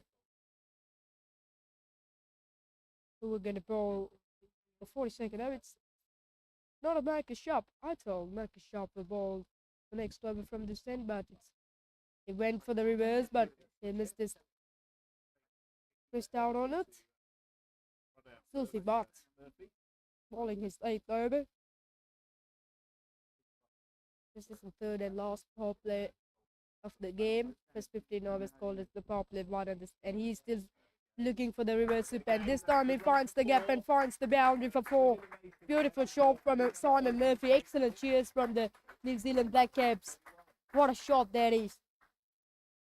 Waiting for that loose delivery. He was looking for the 4th time in that shot, and second consecutive times it was success. Beautifully played by Simon Murphy. Good innovation from himself. 14 from a 14, striking at 100. This is good batting in the death overs by New Zealand. Still coming from a similar angle by Zulfi. There's the wicket. Beautifully bowled by the Zulfi bat. And it's a quicker one from himself. Hits the top of the off stump. Only 1 ball is off. And New Zealand lost their 5. And Simon Murphy looking to play on the back foot, but a beautiful delivery from a Zulfi bot. It's a bit of extra pace and very good bowling. The last 2 deliveries he bowled slow in the air. This one has went quicker and flatter. Great variations. It's been works for New Zealand, for the England, and this should be 141 for 5 after 41.5 overs. Craig Foster is the new batsman, coming at 5 down. So good claps and good cheers from the spectators for Simon Murphy. He did it's got a quick 14 runs, and every single run has been so important back in the innings, and especially on back into the game.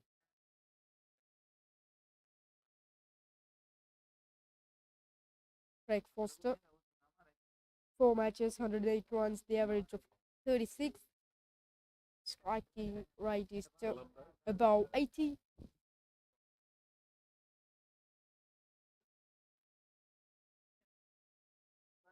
Can New Zealand score 160 runs after their 45 overs, remaining 21 balls as well for New Zealand to do that? I hope 160 is quite comfortable. But England batting also so strong, so the New Zealand bowlers had to do a big job in the first few overs, especially for the Zealand Over-50s. With the frontline fast bowler had to do a big job from himself with the new ball at Scott Kelvin. Vishal Devidee's all bowlers had a magnificent responsibility as they played. Just a little bit on the back foot by the Craig Foster. He's off the mark.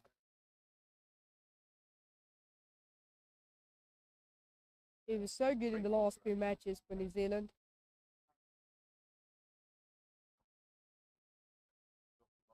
Last two deliveries to the over. Robbie Free was 56 on strike, played on the back foot in the air, just on the bounce. It's a chance for run out. Ooh, throw is gone wrong way actually.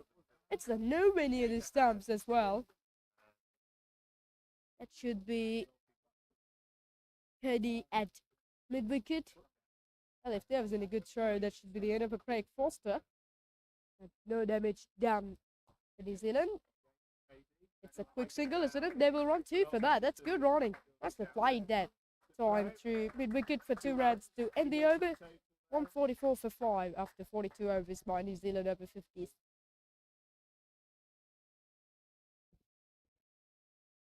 Three more overs to go for New Zealand. The last overs looks very good. 7 runs for that.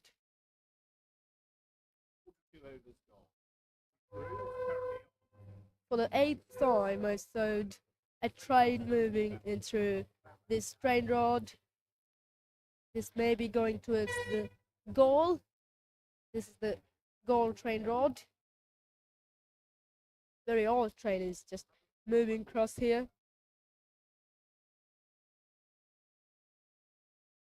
Craig Foster on strike. They will be looking for some power hitting in the back end of the innings, and 5 more batters to be come out in Somali. The still captain of the New Zealand still doesn't come to the crease. Vishal Devi to become, and Damien Grant, who's been so good for New Zealand in the last match, scored 44 runs by Damien Grant as a middle order player. There we go. Marcus Sharp finally comes into the attack. Ball 6 overs. 5 for 2. 3 made already on his spell. It's been so good. Most successful bowler for England through the tournament, has picked up 8 wickets. Correction, 11. 10 wickets now from himself. That's beautifully played by Craig Foster for a single. The first run is get hard. Look for a second, but doesn't get it all. The Robbie Freeman strike. Such a talented player.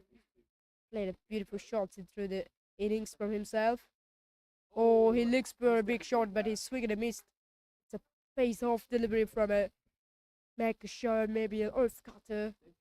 That's a very good, very good delivery from him. He was so good with the death overs. Not only the death overs, he bowled so well in the first few overs. That's in the air. There should be a chance. Long off on the boundary, but maybe on the bounce it is. It wasn't connected well at all, and they will run 2 for that. That's good running. That's really good running, actually. There was a looking to clear that long off boundary, but it's a little bit of a big boundary out in that region. Maybe 70 meters. That's kept low. This is good bowling from a Marcus Sharp, who bowled so well with the new ball in the first 10 overs, in the first power play, and picked up 2 wickets, both plenty of maiden overs. But not only his success in the first 10 overs, he's bowling well in the death overs. Gas for a slog sweep, fielder in the deep. Will find him. Just the single on it as well. It's that single will New Zealand get to 148. After this over, more than 2 overs remaining for New Zealand. Robbie Free, 61 from 101. Last ball of the over goes down the ground. Should be 2. There wants to, and that is absolutely good running. Looked obvious with the throw, but it was too late. 43 overs gone, 150 for 5.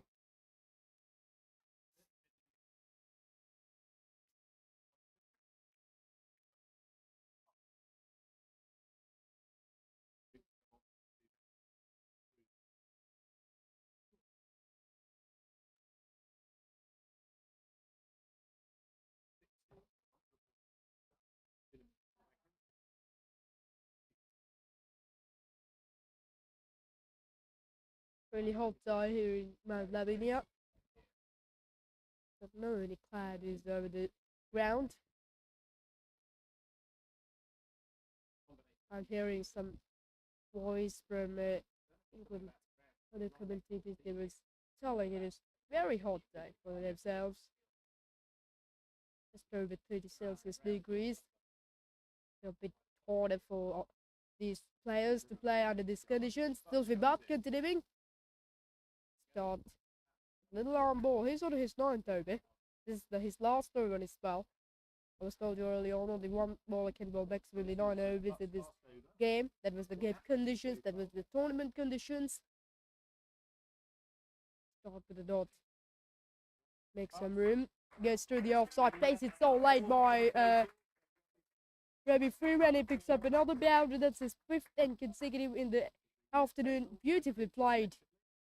It's not a bad delivery actually from a Zulfi Butt. Ball a little bit slow in the air and it makes some room to go through the offside and played so late. That was a fielder at super cover, but he was getting front of square the wicket. He had to run a lot in towards the left side, but he wasn't get there. Down the track he comes, and it's a beautiful shot. One bounce into the right by Robbie Freeman. That is so good. He readed the ball nicely. It comes down the track and get the ball up, plays straight down the ground. There was a 2 fielders on the long on and long off boundary. Roy Smith actually on the long off boundary. He cannot stop anything at all because he hit it so straight. Beautiful shot that is from a Robbie Freeman. Such a quality shot. For the second time we saw some good foot movements like this from a Robbie Freeman. That's a good ball, good comeback from a Zulfi Butt after he hits 2 boundaries against him.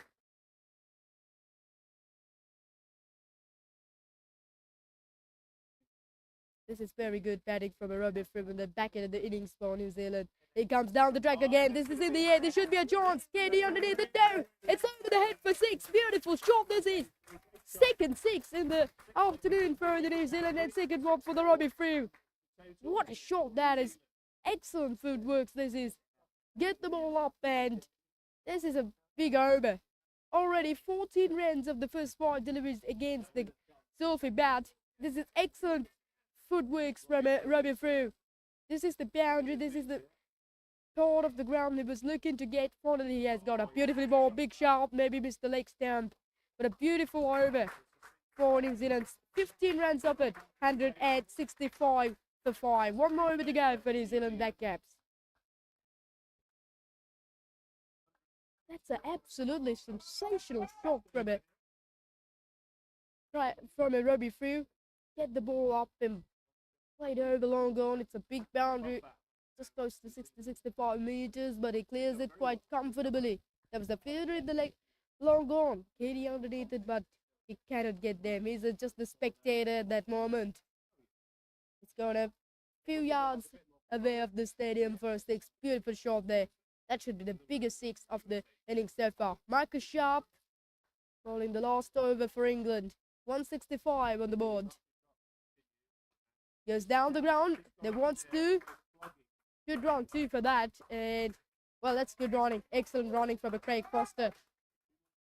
This is good cheers from the New Zealand. Sometimes the New Zealand looking 150 also never easy, but this is good comeback. Excellent knock from a Robbie Freeman. It's an anchor roll from himself. Now he's 78 from 108. And superbly. Oh, this should be a wide. Wicketkeeper can't get them at all. This will race the way. Should run 2 for that. And he is. They will run 2. And it's a 3 wise.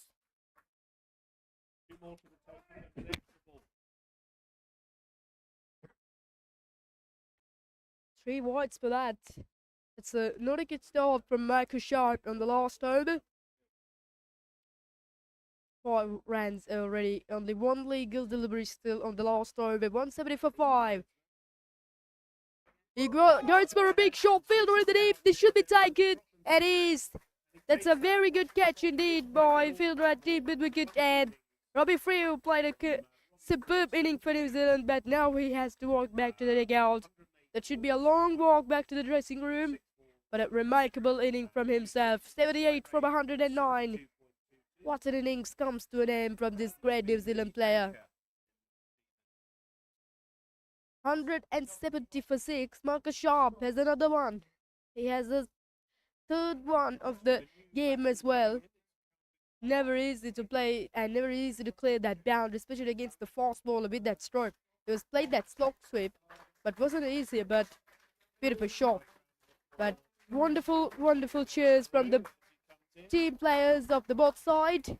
Give it a great cheers for the Robbie Crew. 78 runs from him, and now 170 for 6. Marcus Sharp has a wicket. He is now 3 for 16 from 7.2. He is trying to finish with the best of performance. It's a very, very good catch on the deep by Richard Trotman under the sunshine. Excellent charge. You had a big gap, big boundary through the leg side. Unfortunately, it's out. Looks for a big shot by Scott Kelvin. He missed on a little bit of a swing dive from Marcus Sharp. Even it's a face-off delivery from himself. Looks like it's a cutter. That wasn't work there for New Zealand. Now last 3 coming. Scott Kelvin on strike. He missed out on another one. This is a beautiful bowling from a Marcus Sharp. And even a very good take from a Liam Hickey, the wicket keeper beyond the stumps. And a very good job for England Over-50s in through the innings. Never easy to wicket keep in up to the stumps against the fast bowlers, but he's so good today. Last 2 balls, 170 on the board for New Zealand. 3rd man is up to this 30-yard circle. 3 fielders on the leg side boundary. He goes through the offside. They should race the way they wants to. They will run 2 for that indeed. That's a very good running. That is the 7th run of the over. And here we go. Marcus Sharp is now ready to bowl the last over. Scott Kelvin Scott is on strike. Here we go. Can he finish with a mammoth 6? No, he can't. It's a beautiful delivery to end the spell of a Marcus Sharp and beautiful way to end the innings of New Zealand. 172 for 6 after 45 overs. It has been a slow start from New Zealand Over-50s. At one stage, 33 for 3 from New Zealand, but very good anchor roll innings from Robbie Frew and Mason Robinson. It's a wonderful partnership of 69 runs for the 4th wicket between those 2 batters. Mason Robinson out for 32 from 75, and Robbie Frew is out for 78 in 109 balls against the Marcus Sharp in a beautiful inning that is from Robbie Frew. And Simon Murphy with 14 runs and 19 runs for Andrew Hall coming at opening. And Marcus Sharp has been the man today. Is more success for England Over-50s. Picked up 3 wickets for 18 in 8 overs. 1 wicket for Keddy and one wicket for these 2, Sylvie Butt and David Snellgrove. So 172 for 6 from New Zealand Black Caps after 45 overs. It's a very good bowling performance from the England Over-50s after winning the toss and bowling first. And so we will be coming back with the short break with the run chase. So England's target is 173 from 45 overs.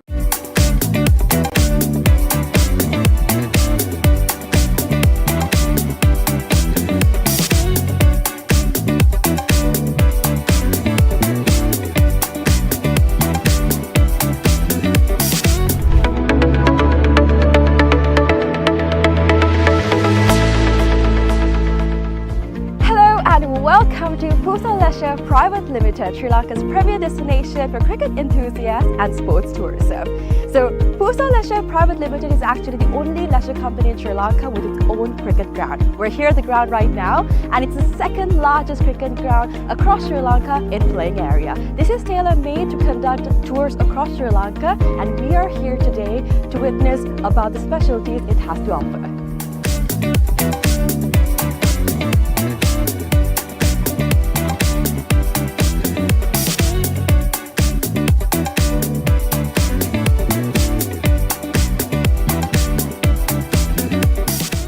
It's only natural for you to ask, what's so special about this ground? Well, let me list out a few reasons as to why it's special to cricket, right? So this is situated in a 30-acre land, meaning you have plenty of space to walk about, have a look and relax yourself. Second of all, this land is situated by so much of vegetation that the amount of wind that comes into this land is quite limited. So as you see, whenever we watch a cricket match, we've seen plenty of occasions where certain calls on cricket are interfered because of the wind. Now that issue will be limited in this ground due to the vegetation that surrounds this place, which is beneficial for anybody who comes to play cricket. Third of all, the lighting is just perfect, right? So it's well lit throughout the day, and the amount of sunlight that you get into this land is much more compared to any other cricket ground around, again because of the location it's situated in. And another specialty about this cricket ground is its grass, right? So usually whenever you go to any other cricket ground, the grass is quite smaller compared to the grass that you would be seeing in this special cricket ground when you come here. It's because we have actually taken a grass that is quite special to Sri Lanka. Why? Because it's easy to maintain, we know how it works, we can make sure that it's well watered, well cut. All of this is easily maintained because of the fact that this grass is special to Sri Lanka. So these are just a few specialties as to why this cricket ground is special for you.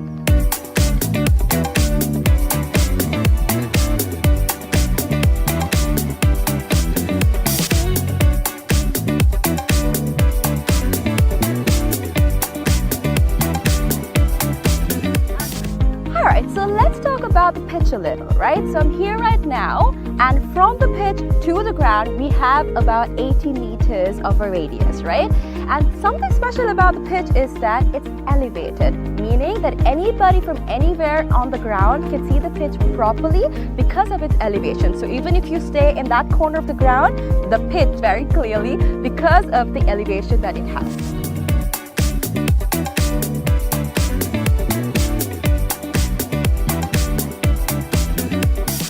Alright, so we have utilized certain methods to ensure that our ground is free of weeds, right? So our first method is recycling water. We have a natural source of water in our land, and we have taken the water from that into a handmade pond covered by polythene, and water from that is taken to our ground through sprinklers, and that is how we water our ground. And that water is later on taken back into our drain, which I'm standing over, and this leads straight up to the natural water supply that we have in this land. All right. Apart from that, we've also utilized certain methods to ensure that no water from outside is brought to our land, our cricket ground basically. So these methods are basically what we use to ensure that there's no weeds in this grass and that our grass is the same that we have maintained throughout from the start.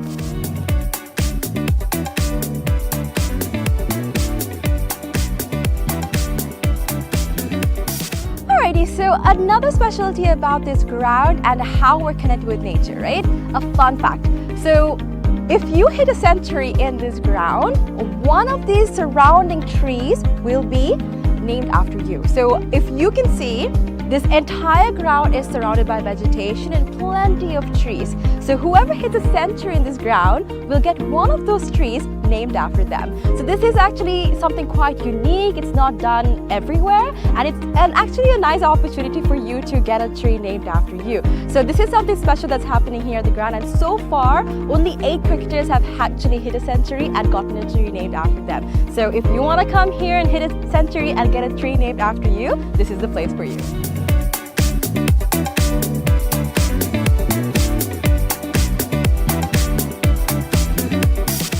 Alright, so you must be wondering what PUSA stands for. PUSA stands for Pujita Udavana Sports Academy.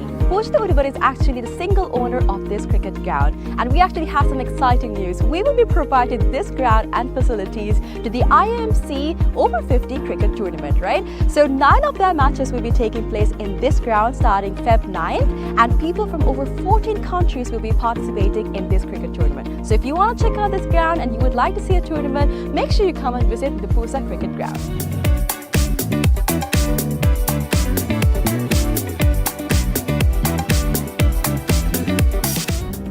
I know this looks digital, but it's not, alright? We operate this scoreboard manually. How?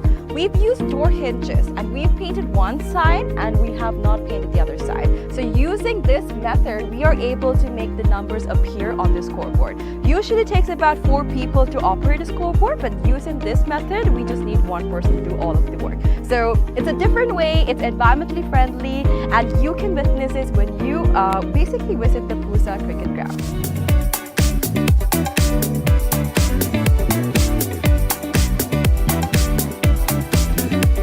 Alright, so you must be wondering where the side wickets are. It's going to be built right over here. It's still under construction, but we are expecting 12 strips to be made very, very soon.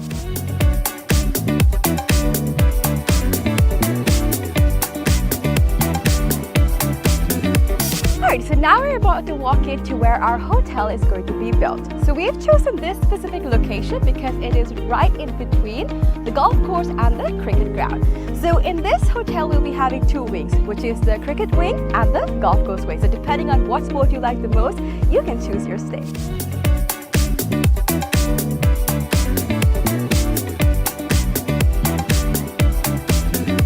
Alright, so another exciting part of our 30-acre land is this golf course. So the golf course isn't built yet, but I'm currently walking into the land that's dedicated for it.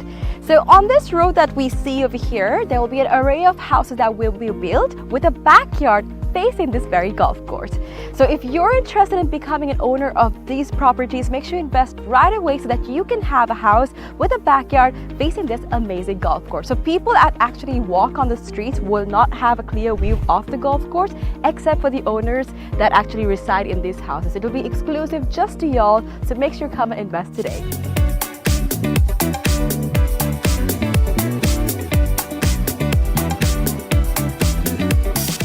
Alright, so this is where the golf course is going to be built, and behind me is one of the waterfronts that is available in this golf course, right? So obviously we know when we play golf that oftentimes we need obstacles to play the game right, and this is actually a natural obstacle that is available within this golf course, and we'll be making plenty more for y'all to have a peace of mind and also play the game really well. And also, another fun fact, which I've already mentioned before, is that all of this will be faced in your backyard. So whatever house that you purchase in this land, your backyard will be facing this entire golf course, these waterfronts, and all of this will be available to you. So if you're interested, make sure you come and visit this golf course and figure out if you want to be an owner of this amazing condo.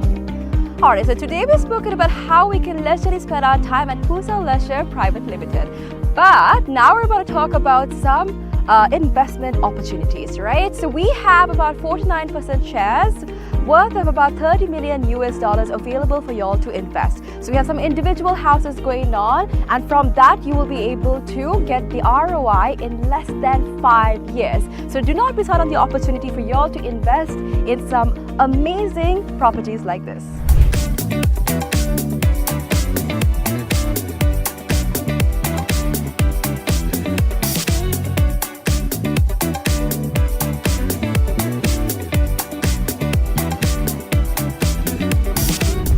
Alright, so this is Pooja Leisure Private Limited. Over here we have our very own cricket ground, we have our golf course, we have condos, we have a hotel, we have so much to offer to y'all over here. So make sure you come and visit Pooja Leisure Private Limited and grab an opportunity to invest, have some leisure time, and all that you need over here. Do not forget to come visit us.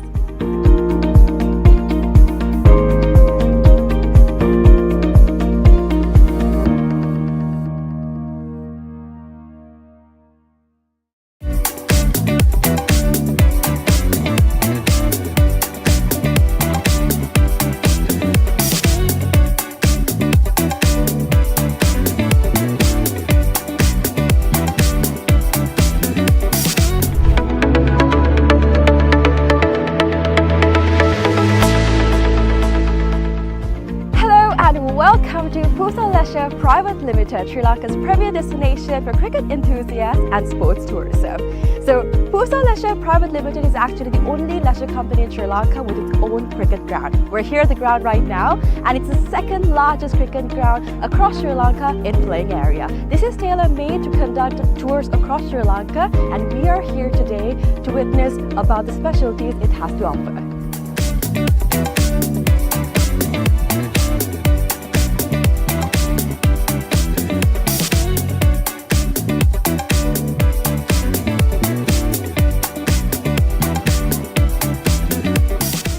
It's only natural for you to ask, what's so special about this ground? Well, let me list out a few reasons as to why it's special to cricket, right? So this is situated in a 30-acre land, meaning you have plenty of space to walk about, have a look and relax yourself. Second of all, this land is situated by so much of vegetation that the amount of wind that comes into this land is quite limited. So as you see, whenever we watch a cricket match, we've seen plenty of occasions where certain calls on cricket are interfered because of the wind. Now that issue will be limited in this ground due to the vegetation that surrounds this place, which is beneficial for anybody who comes to play cricket. Third of all, the lighting is just perfect, right? So it's well lit throughout the day, and the amount of sunlight that you get into this land is much more compared to any other cricket ground around, again because of the location it's situated in. And another specialty about this cricket ground is its grass, right? So usually whenever you go to any other cricket ground, the grass is quite smaller compared to the grass that you would be seeing in this special cricket ground when you come here. It's because we have actually taken a grass that is quite special to Sri Lanka. Why? Because it's easy to maintain, we know how it works, we can make sure that it's well watered, well cut. All of this is easily maintained because of the fact that this grass is special to Sri Lanka. So these are just a few specialties as to why this cricket ground is special for you.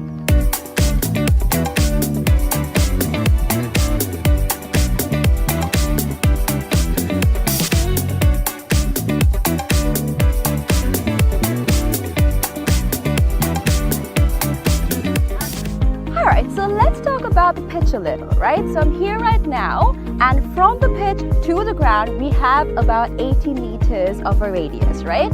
And something special about the pitch is that it's elevated, meaning that anybody from anywhere on the ground can see the pitch properly because of its elevation. So even if you stay in that corner of the ground, the pitch very clearly because of the elevation that it has.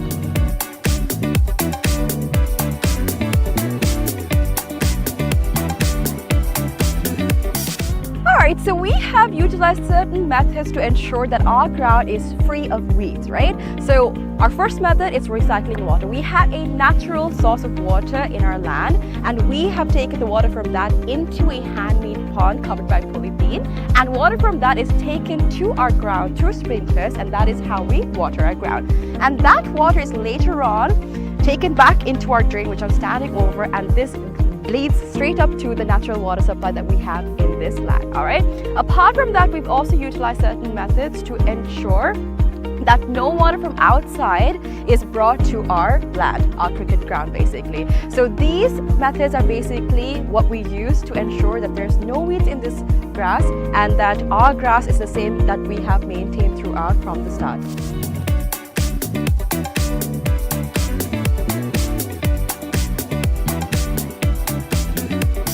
Alrighty, so another specialty about this ground and how we're connected with nature, right? A fun fact.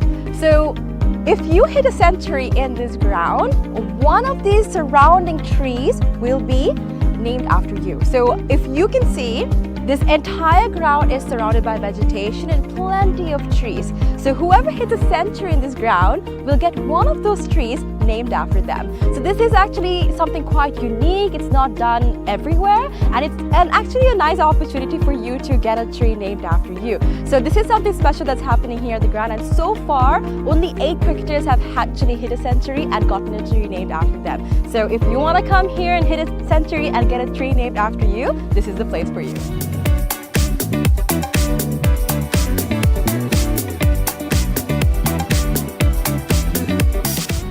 Alright, so you must be wondering what PUSA stands for. PUSA stands for Pujita Uduvana Sports Academy. Pujita Uduvana is actually the single owner of this cricket ground, and we actually have some exciting news. We will be providing this ground and facilities to the IMC Over-50 cricket tournament, right? So 9 of their matches will be taking place in this ground starting Feb 9th, and people from over 14 countries will be participating in this cricket tournament. So if you want to check out this ground and you would like to see a tournament, make sure you come and visit the PUSA cricket ground.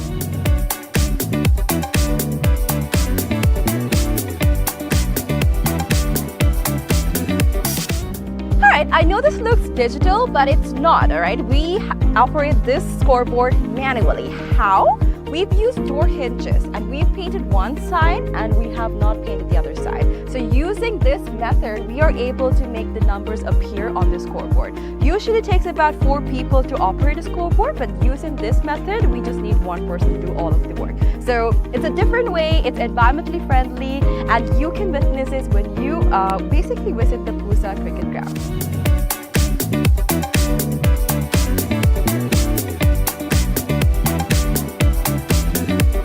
Alright, so you must be wondering where the side wickets are. It's going to be built right over here. It's still under construction, but we are expecting 12 strips to be made very, very soon.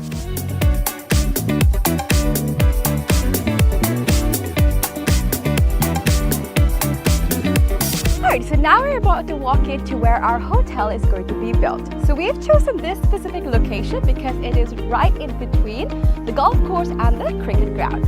So in this hotel, we'll be having 2 wings, which is the cricket wing and the golf course wing. So depending on what sport you like the most, you can choose your stay.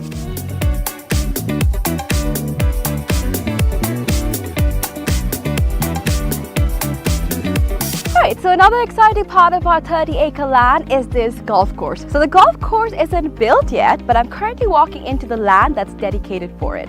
So on this road that we see over here, there will be an array of houses that will be built with a backyard facing this very golf course. So if you're interested in becoming an owner of these properties, make sure you invest right away so that you can have a house with a backyard facing this amazing golf course. So people that actually walk on the streets will not have a clear view of the golf course except for the owners that actually reside in these houses. It will be exclusive just to y'all, so make sure you come and invest today.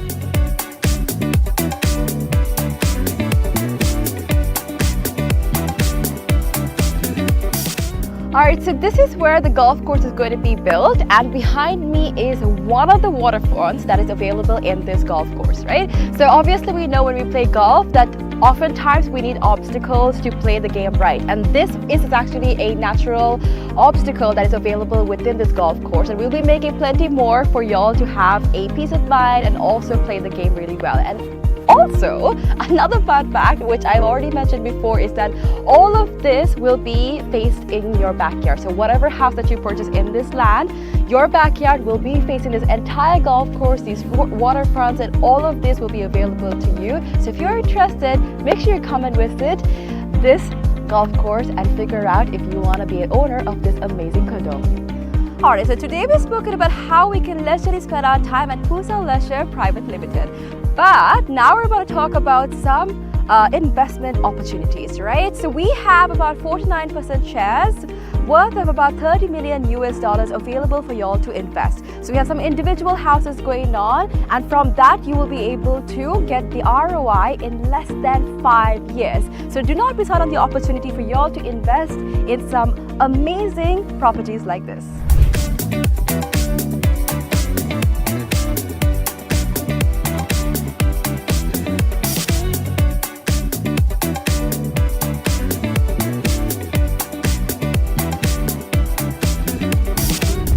Alright, so this is PUSA Leisure Private Limited. Over here we have our very own cricket ground, we have our golf course, we have condos, we have a hotel, we have so much to offer to y'all over here. So make sure you come and visit PUSA Leisure Private Limited and grab an opportunity to invest, have some leisure time, and all that you need over here. Do not forget to come visit us.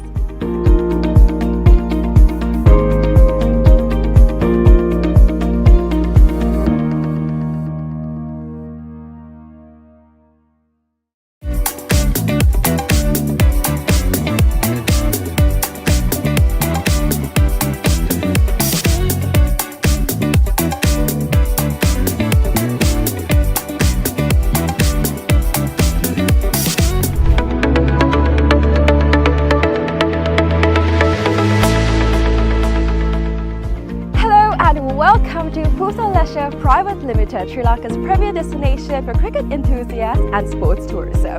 So, Pusa Leisure Private Limited is actually the only leisure company in Sri Lanka with its own cricket ground. We're here at the ground right now, and it's the second largest cricket ground across Sri Lanka in playing area. This is tailor-made to conduct tours across Sri Lanka, and we are here today to witness about the specialties it has to offer.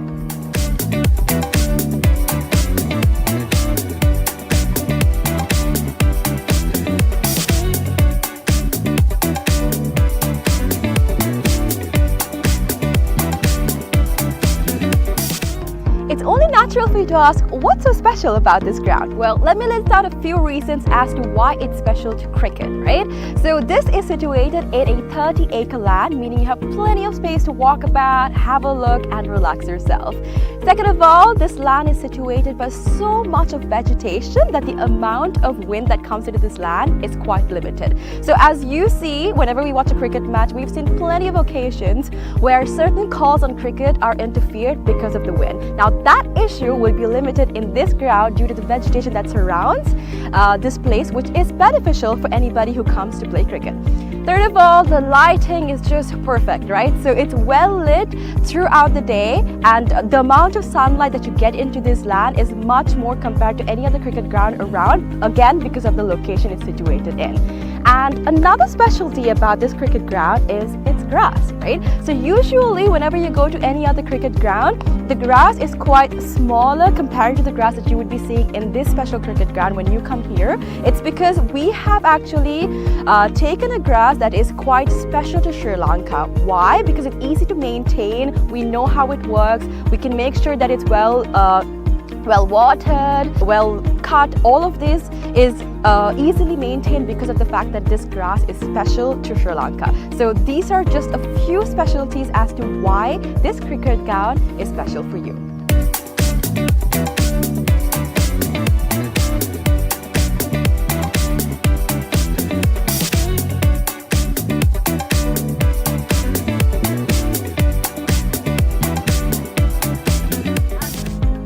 So let's talk about the pitch a little, right? So I'm here right now, and from the pitch to the ground we have about 80 meters of a radius, right? And something special about the pitch is that it's elevated, meaning that anybody from anywhere on the ground can see the pitch properly because of its elevation. So even if you stay in that corner of the ground, the pitch very clearly because of the elevation that it has.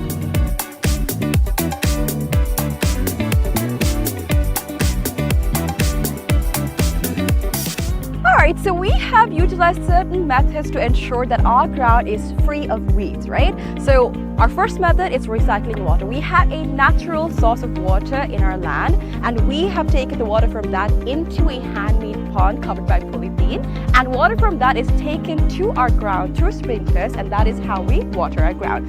And that water is later on taken back into our drain, which I'm standing over, and this leads straight up to the natural water supply that we have in this land. All right. Apart from that, we've also utilized certain methods to ensure that no water from outside is brought to our land, our cricket ground basically. So these methods are basically what we use to ensure that there's no weeds in this grass and that our grass is the same that we have maintained throughout from the start.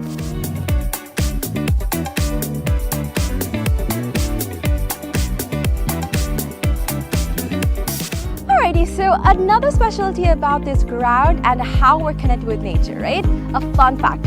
So if you hit a century in this ground, one of these surrounding trees will be named after you. So if you can see, this entire ground is surrounded by vegetation and plenty of trees. So whoever hits a century in this ground will get one of those trees named after them. So this is actually something quite unique. It's not done everywhere, and it's actually a nice opportunity for you to get a tree named after you. So this is something special that's happening here at the ground, and so far only 8 cricketers have actually hit a century and gotten a tree named after them. So if you want to come here and hit a century and get a tree named after you, this is the place for you.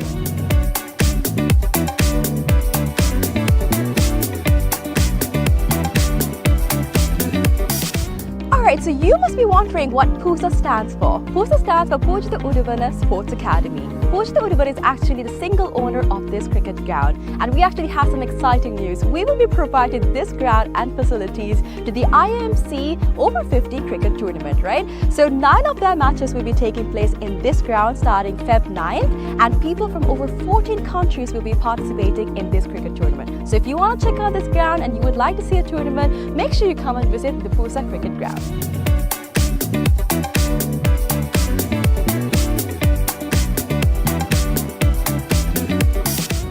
Alright, I know this looks digital, but it's not, alright? We operate this scoreboard manually. How? We've used door hinges and we've painted one side and we have not painted the other side. So using this method, we are able to make the numbers appear on the scoreboard. Usually it takes about 4 people to operate a scoreboard, but using this method, we just need one person to do all of the work. So it's a different way, it's environmentally friendly, and you can witness this when you basically visit the PUSA cricket ground.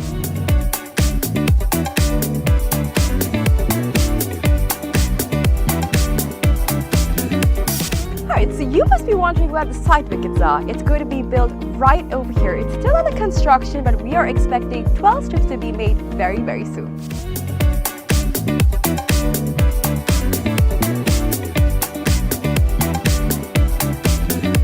Alright, so now we're about to walk into where our hotel is going to be built. So we've chosen this specific location because it is right in between the golf course and the cricket ground.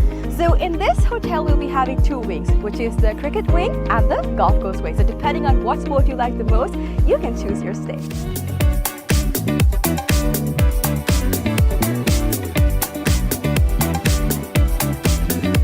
Alright, so another exciting part of our 30-acre land is this golf course. So the golf course isn't built yet, but I'm currently walking into the land that's dedicated for it.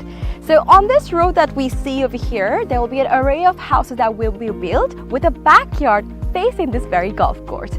So if you're interested in becoming an owner of these properties, make sure you invest right away so that you can have a house with a backyard facing this amazing golf course. So people that actually walk on the streets will not have a clear view of the golf course, except for the owners that actually reside in these houses. It will be exclusive just to y'all, so make sure you come and invest today.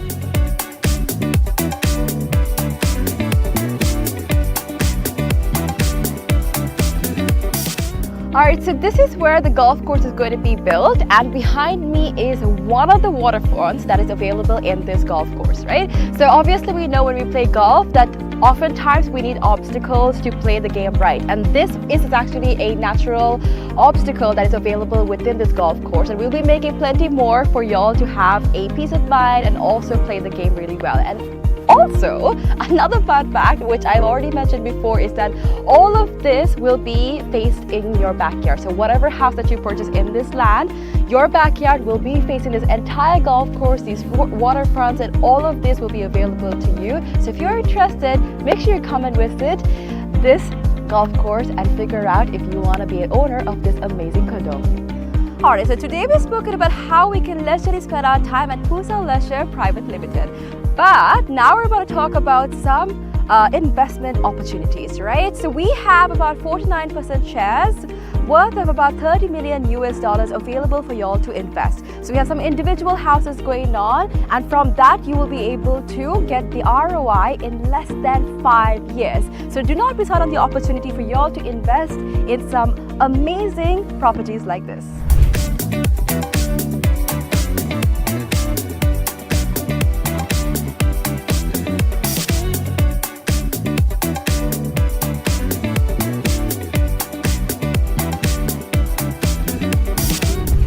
Alright, so this is PUSA Leisure Private Limited. Over here we have our very own cricket ground, we have our golf course, we have condos, we have a hotel, we have so much to offer to y'all over here. So make sure you come and visit PUSA Leisure Private Limited and grab an opportunity to invest, have some leisure time, and all that you need over here. Do not forget to come visit us.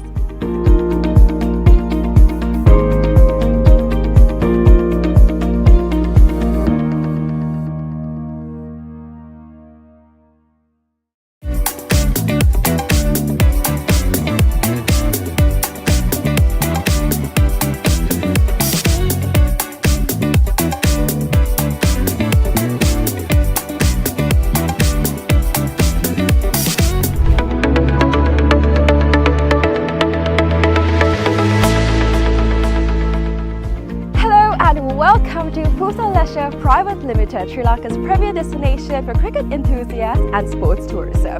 So, Pusa Leisure Private Limited is actually the only leisure company in Sri Lanka with its own cricket ground. We're here at the ground right now, and it's the second largest cricket ground across Sri Lanka in playing area. This is tailor-made to conduct tours across Sri Lanka, and we are here today to witness about the specialties it has to offer.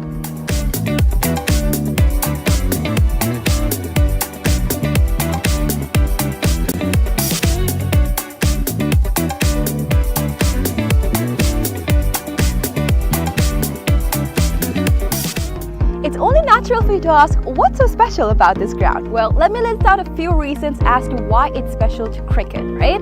So this is situated in a 30-acre land, meaning you have plenty of space to walk about, have a look and relax yourself. Second of all, this land is situated by so much of vegetation that the amount of wind that comes into this land is quite limited. So as you see, whenever we watch a cricket match, we've seen plenty of occasions where certain calls on cricket are interfered because of the wind. Now that issue will be limited in this ground due to the vegetation that surrounds this place, which is beneficial for anybody who comes to play cricket. Third of all, the lighting is just perfect, right? So it's well lit throughout the day, and the amount of sunlight that you get into this land is much more compared to any other cricket ground around, again because of the location it's situated in. And another specialty about this cricket ground is its grass, right? So usually whenever you go to any other cricket ground, the grass is quite smaller compared to the grass that you would be seeing in this special cricket ground when you come here. It's because we have actually taken a grass that is quite special to Sri Lanka. Why? Because it's easy to maintain, we know how it works, we can make sure that it's well watered, well cut. All of this is easily maintained because of the fact that this grass is special to Sri Lanka. So these are just a few specialties as to why this cricket ground is special for you.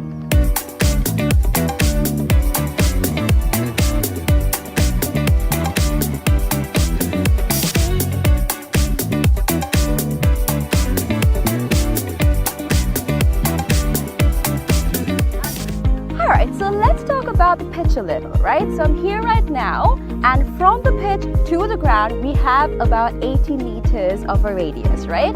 And something special about the pitch is that it's elevated, meaning that anybody from anywhere on the ground can see the pitch properly because of its elevation. So even if you stay in that corner of the ground, the pitch very clearly because of the elevation that it has.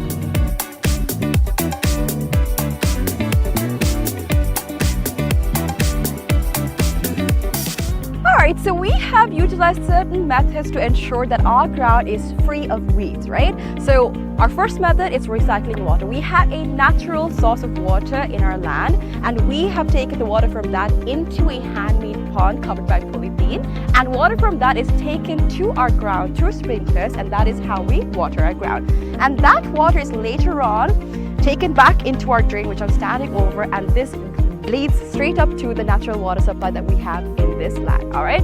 Apart from that, we've also utilized certain methods to ensure that no water from outside is brought to our land, our cricket ground basically. So these methods are basically what we use to ensure that there's no weeds in this grass and that our grass is the same that we have maintained throughout from the start.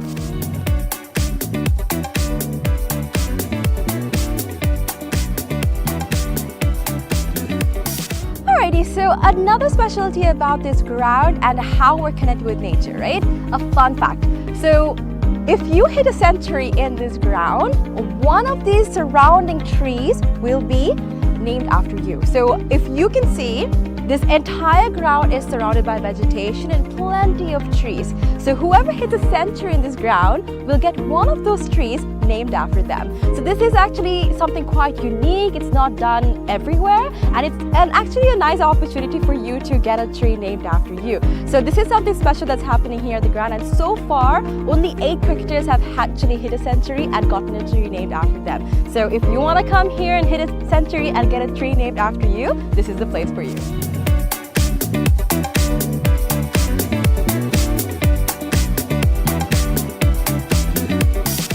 Alright, so you must be wondering what PUSA stands for. PUSA stands for Pujita Udavana Sports Academy. Pooja Urban is actually the single owner of this cricket ground, and we actually have some exciting news. We will be providing this ground and facilities to the IMC Over-50 cricket tournament, right? So 9 of their matches will be taking place in this ground starting Feb 9th, and people from over 14 countries will be participating in this cricket tournament. So if you want to check out this ground and you would like to see a tournament, make sure you come and visit the Pooja cricket ground.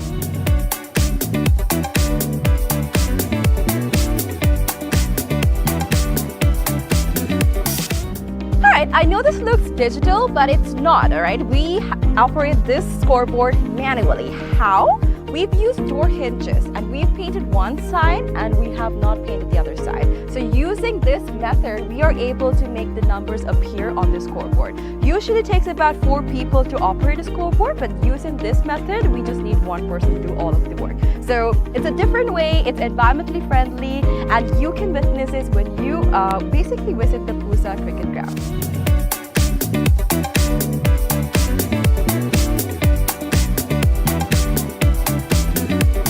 Alright, so you must be wondering where the side wickets are. It's going to be built right over here. It's still under construction, but we are expecting 12 strips to be made very, very soon.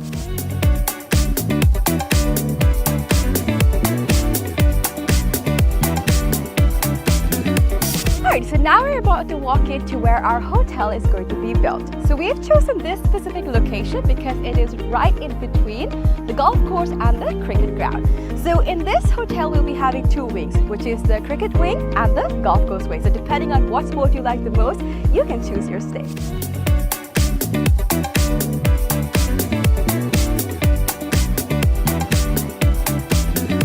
Alright, so another exciting part of our 30-acre land is this golf course. So the golf course isn't built yet, but I'm currently walking into the land that's dedicated for it. So on this road that we see over here, there will be an array of houses that will be built with a backyard facing this very golf course. So if you're interested in becoming an owner of these properties, make sure you invest right away so that you can have a house with a backyard facing this amazing golf course. So people that actually walk on the streets will not have a clear view of the golf course except for the owners that actually reside in these houses. It'll be exclusive just to y'all, so make sure you come and invest today.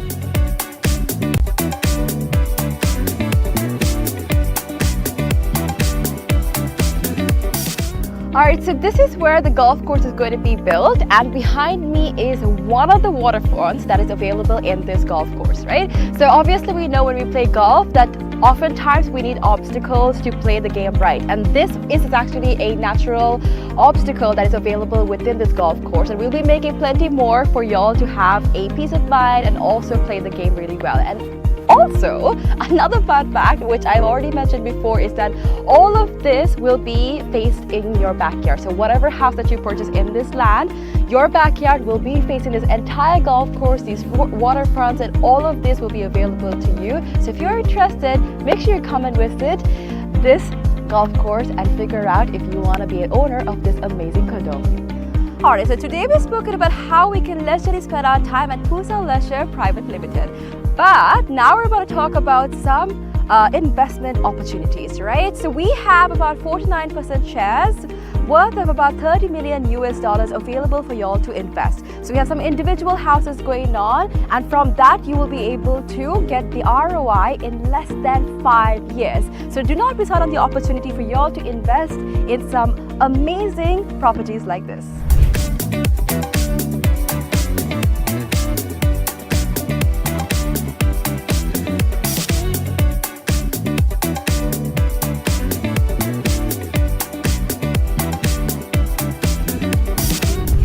Alright, so this is Pooja Leisure Private Limited. Over here we have our very own cricket ground, we have our golf course, we have condos, we have a hotel, we have so much to offer to y'all over here. So make sure you come and visit Pooja Leisure Private Limited and grab an opportunity to invest, have some leisure time, and all that you need over here. Do not forget to come visit us.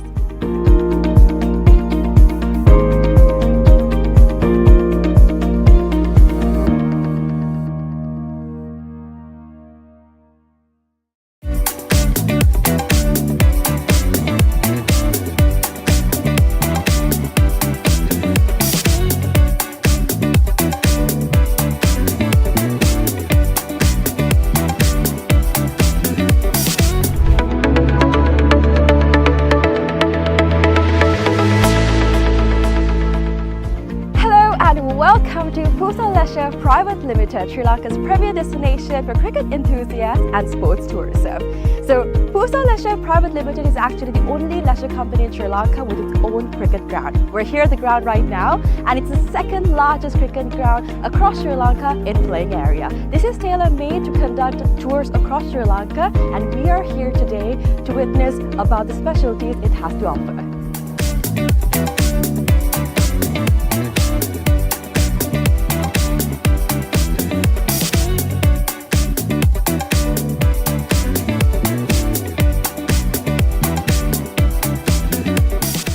It's only natural for you to ask, what's so special about this ground? Well, let me list out a few reasons as to why it's special to cricket, right?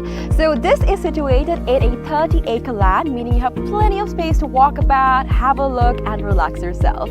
Second of all, this land is situated by so much of vegetation that the amount of wind that comes into this land is quite limited. So as you see, whenever we watch a cricket match, we've seen plenty of occasions where certain calls on cricket are interfered because of the wind. Now that issue will be limited in this ground due to the vegetation that surrounds this place, which is beneficial for anybody who comes to play cricket.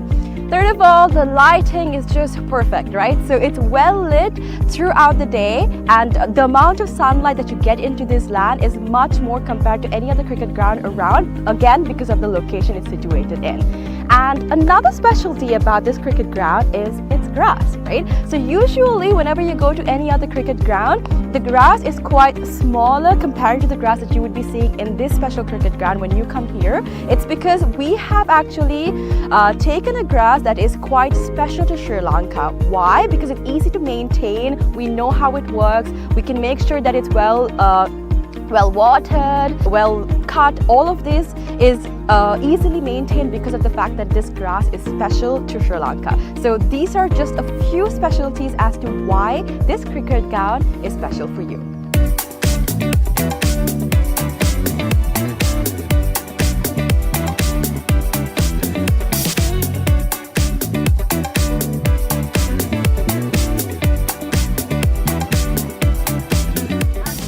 Alright, so let's talk about the pitch a little, right? So I'm here right now, and from the pitch to the ground we have about 80 meters of a radius, right?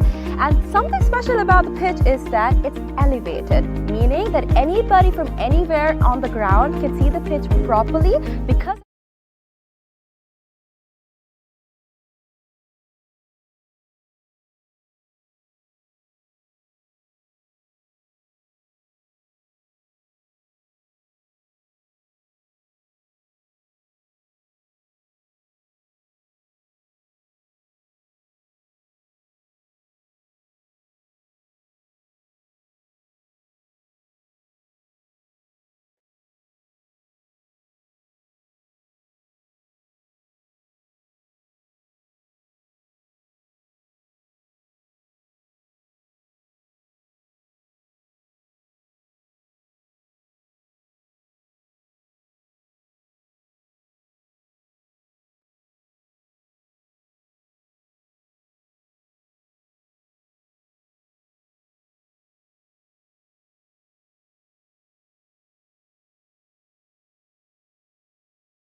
Good afternoon, back everybody to the St. Thomas's College grounds in Lavinia with the game 33 of the round 6 of the IMC Over-50s World Cup 2025 between New Zealand and England Over-50s.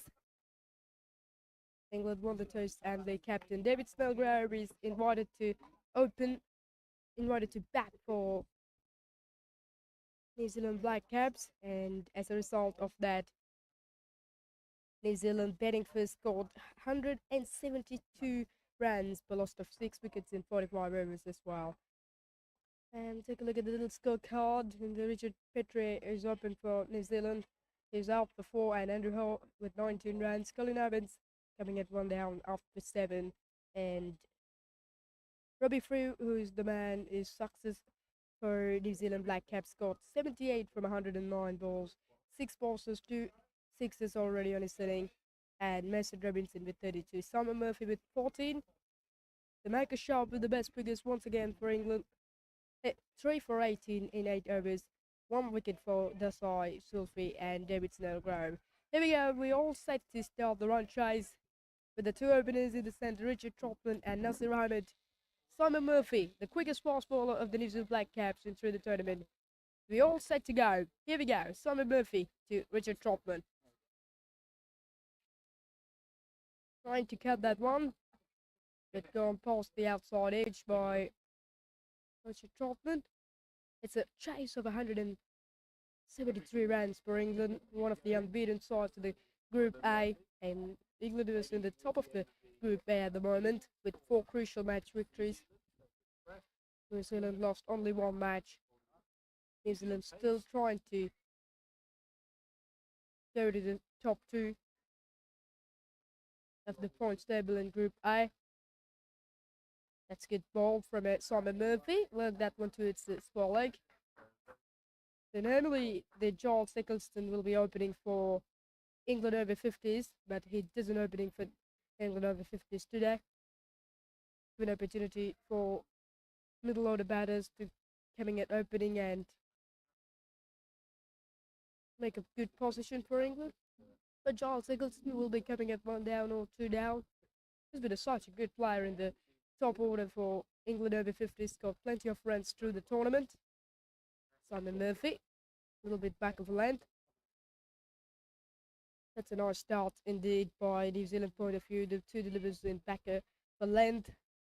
England is looking to hit few boundaries as in the first 10 overs. When the game was started, when the first ball is bowled England, the pitch is very, very different actually. When the first ball is going to bowl, there was lots of moisture out of the pitch, but at the moment, it becomes a very dry and a dusty pitch indeed. That will help a bit to get a little extra bounce, and that's caught nicely by the Richard Trotman, and that'll be the first runs for the New Zealand. That'll be the first runs for the England Over-50s, and it comes with the boundary of the bat of Richard Trotman. He's off the mark. Beautiful stroke that is. A tall man and a little bit back of the lane, short and wide from a Simon Murphy. Easily put away through mid-off, through backward point for the first boundary. This is a very good start from the England. Very positive start early on with the boundary. Third man and final leg on the fence. Only that too on the fence as well. If you want, you can pull through fielders allowed the 30 out on the first power play. This is good bowling and excellent work there at Galley. Brilliant work by Andrew Hall at Whitish Galley region. 1 slip in place for Richard Trotman. Simon Murphy was so good in the last day against Namibia, both very good line and lens. Here we go, last. It is a no ball signal, the previous one. So here we had, you had a free hit. Goes aerial, but finds the fielder at mid-off. But no damage done for England because that's the free hit. Richard Trotman looking to go top of a mid-off as well, but it's a bottom of the bat. Really good ball from Simon Murphy. The Damien grabbed on the 3rd man boundary. It's been a medium fast bowler, maybe bowled the next over from the commentary box end. Or Scott Kelvin will bowl the next over from the commentary box end because he's also very good in the last day. That flicked away nicely by the Richard Trotman. Absolutely beautiful way to get the second boundary, isn't it? No, it wasn't going to the boundary. It's a very slow outfield out in the boundary, and first over gone. It will be 7 without loss from the England Over-50s.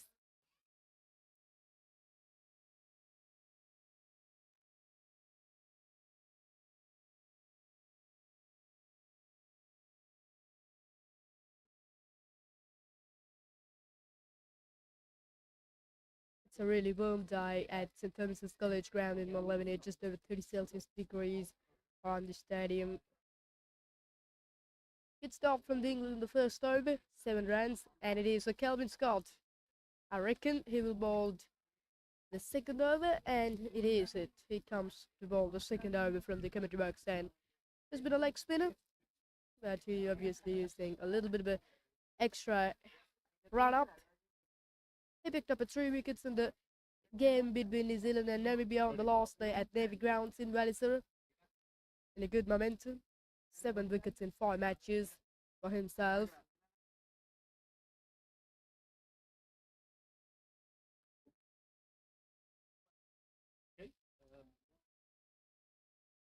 And Kelvin Scott has been the 3rd highest wicket taker in the tournament for New Zealand Over-50s. He's picked up 5 wickets in 3 matches, 3 bowling innings. So Nasir Ahmed is on strike. 2 right-handers in the centre and 1 fielder in the leg side boundary. It is deep mid-wicket out in the rope. Here we go, Kelvin Scott. He flicked that one nicely down to the square leg. Should be 1. They wants 2. And they will run the second. That's good running. That is absolutely good running. And it's a direct hit as well. But no damage down. This is a very good running. Fielder on the deep mid-wicket boundary, but he had to run a few yards to his right.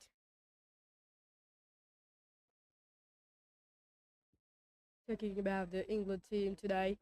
Nasir Ahmed, Richard Trotman, KD. Well, this one is went short and played on the back foot, finds the fielder. Now it's a little bit misfield, but no problem, only 1 run. Nasir Ahmed, Richard Trotman, KD, Roy Smith, Alex Richardson, David Snellgrove, Charles Eggleston, Liam Hickey, wicketkeeper, Justin Whittaker, Luffy Bott, Marcus Sharp, and Luke Jervis will be the team for England today, and New Zealand, Richard Petrie, Andrew Hall. That's short, nicely played on the back foot by the Richard Trotman. He's playing so well with the new ball today. Excellent placement, and everything was good with that stroke from himself. The timing looks very good, and very beautiful shot from himself. It's a really decent start from the New Zealand, from the England Over-50s, Richard Trotman with the 2nd boundary.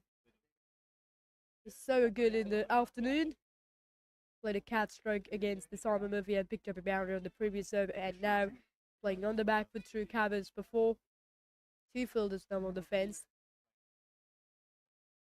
Let's through towards the front leg for a quick single. Well, this is the New Zealand Black Caps side for this match. 33, Richard Petrie, Andrew Hall, Colin Evans, Robbie Frew, Craig Foster, Adil Osman, Adil Samani is leading the New Zealand side. Mason Robinson, wicketkeeper, Damien Grant, Simon Murphy, Kelvin Scott, Vishal Dubey, and Andrew Nuttall. That's beautiful ball from it. Kelvin Scott, good comeback. But it's still, England is just in front of the game as well.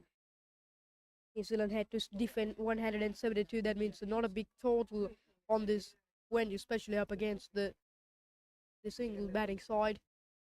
It was so strong.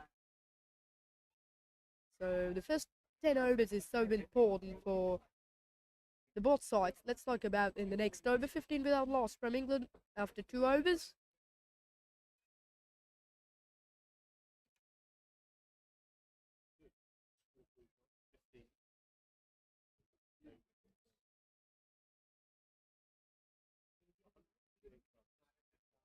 If the New Zealand can take 3-2 wickets in the first 10 overs with the new ball, that'll be good performance for New Zealand.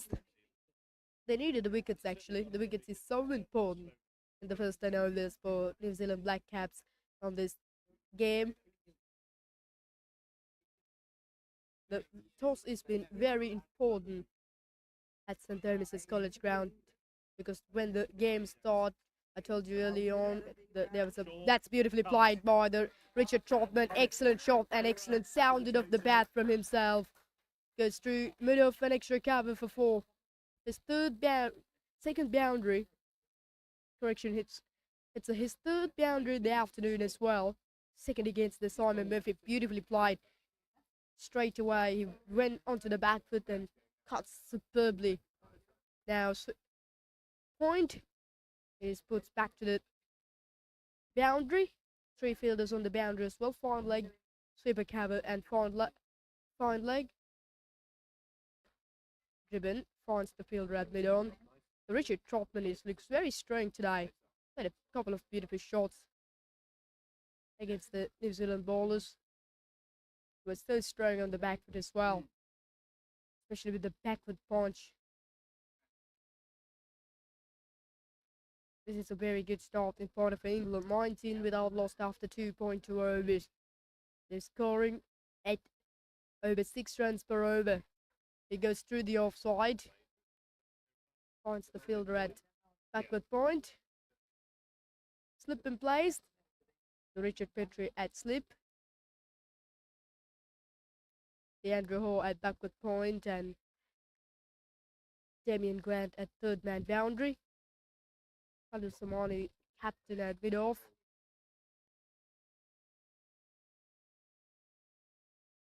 This is good bowling from Simon Murphy. Really beautiful bowling rhythm. So there's a little bit back of the lane. Finds the fielder at mid-wicket. Craig Foster at mid-wicket region. Wearing number 48 jersey.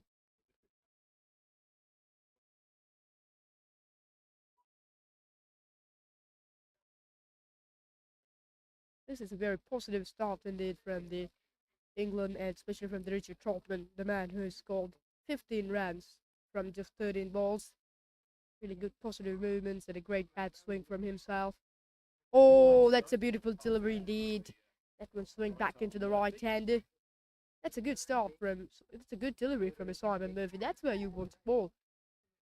When England bowled to New Zealand in the first 10 overs, I thought Michael Sharp, who bowled that test match line and length, bowling a bit back of a length and fourth stump channel as well.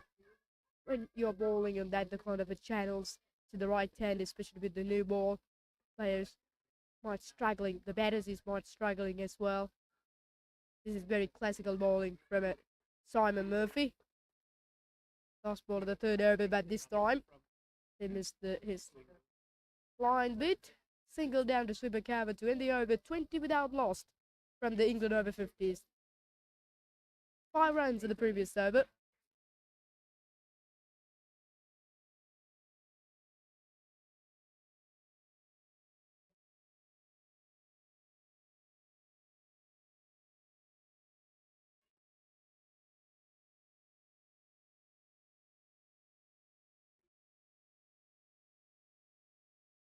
Little bit of a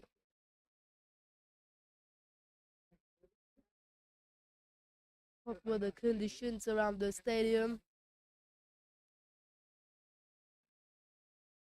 Also, captain David Snellgrove winning the toss and decide to bowl first.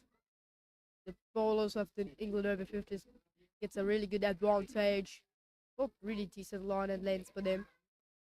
Michael Sharp able to pick up 2 wickets in the first 10 overs. He finished his spell with 3 wickets.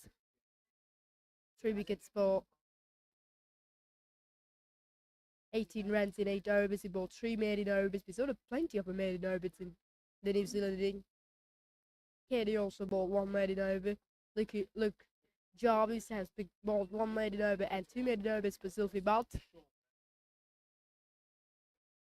And at one stage, New Zealand is 33 for 3 as well after 11.2 overs, but that 4th wicket partnership between the Mason Robinson and Robbie Frew makes a very good comeback. It's a partnership of 69 runs between that two and makes a very good comeback for New Zealand Black Caps. The Robbie Frew has been the anchor for New Zealand in this innings. He's got 78 from 109 balls. He started very slowly. At what stage he played 20 from 55 dot balls. 20 from 55 balls. The strike rate is just below 30 at what stage. But later on he's executed nicely, scored the runs all around the ground and get the control of the England bowlers. Hits at 2 sixes and a 6 pauses from himself. That's a beautiful shot from Richard Trotman. Excellent fielding by the Damien Grant. He would have fingertips onto it, diving onto his right. So a couple of runs. That's a very good work at 30-yard drink from it, Damien Grant. Trotman is hit so firmly, but no damage has been done. And also the Mason Robinson played very well. He's given a good contribution of 32 runs to make that 69-run partnership for the 4th wicket. Later on, Simon Murphy with a quick 14 runs of 15 balls, played 2 reverse sweeps. For the first time, we saw the reverse sweep in the tournament from New Zealand. The last ball, at the 4th over, goes down the ground. Beautiful shot from Richard Trotman, goes top of the mid-on for 4. Boundary to end the over, ball well on the first 5 balls. But Richard Trotman able to get the advantage of the last ball of the 4th over. It's 26 without loss after 4 overs from England Over-50s, going so well.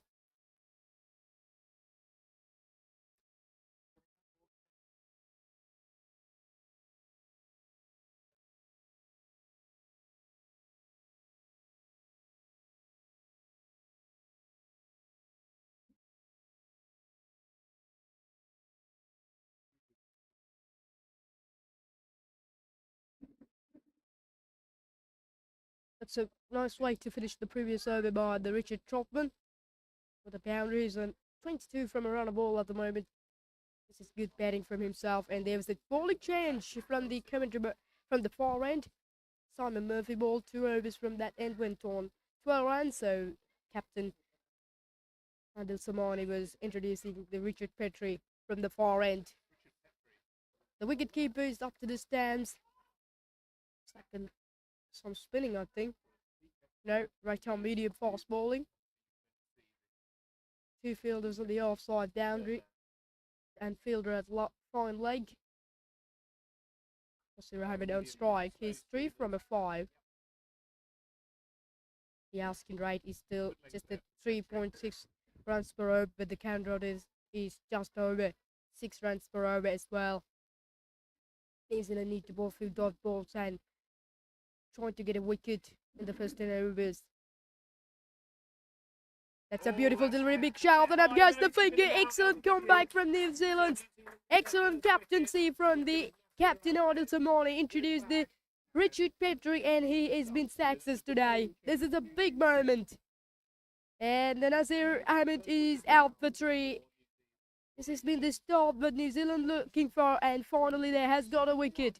Nasir Ahmed is gone. 26 for 1 from England after 4.2 overs. And New Zealand must be happy about this wicket. New Zealand must be happy about the performance.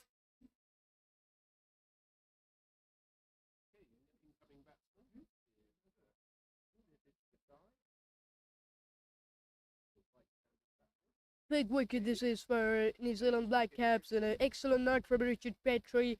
It is a previous swing back to the right-hander and hits, maybe hitting the top of the middle stump or off stump. That's a big wicket. Excellent delivery from Richard Petrie. He's with the open batsman for New Zealand, and coming to the attack from the 5th over has a wicket. The wicket on the very second ball of his spell, not brilliant from Richard Petrie. Excellent captaincy from Adil Samani straight away. He has got a bowling change and it works for New Zealand. Brilliant performance. New batsman, Shiriji Desai into the crease at 1 down. Also the right-hander. I think the Charles Eccleston will coming at 1 down, but still he doesn't come.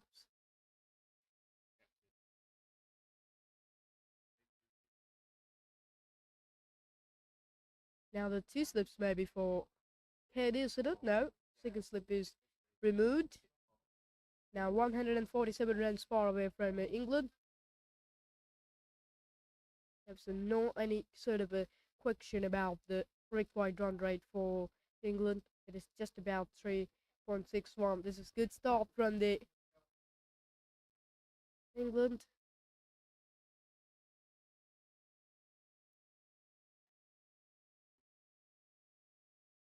Trying to play it with late down to third man, but he missed it. That's good bowling from Richard Petrie. He'll be so happy about that wicket of Nasir Ahmed. This is a good start from himself from the far end. It's an early bowling. It's an early bowling change from the far end. And it finally works with great captaincy from Adil Samani. He's bowling slow today. Richard Petrie has been a medium fast bowler, and even he's using a very short bowling run up as well. It's like just the 10 yards of a bowling run up for himself. But bowling very tidy lines as well. In the air, that should be another wicket. It is! England has lost the second wicket. The KD is on its way without scoring. And Richard Petrie has 2 of the very first over. What a performance this is from New Zealand's. Excellent catch by the fielder at backward point. I think it is Andrew Hall out and they, and KD will be so disappointing about it. He plays it such a powerfully, but the placement is gone drawing, hits it straight into the hands. And the spectators, the Black Caps, is so happy at the moment, and a great cheers from them. Richard Petrie, the man, is doing everything at the moment for the New Zealands. It is a very, very long walk back to the dressing room for KD, and it's a very disappointing way that he walks back.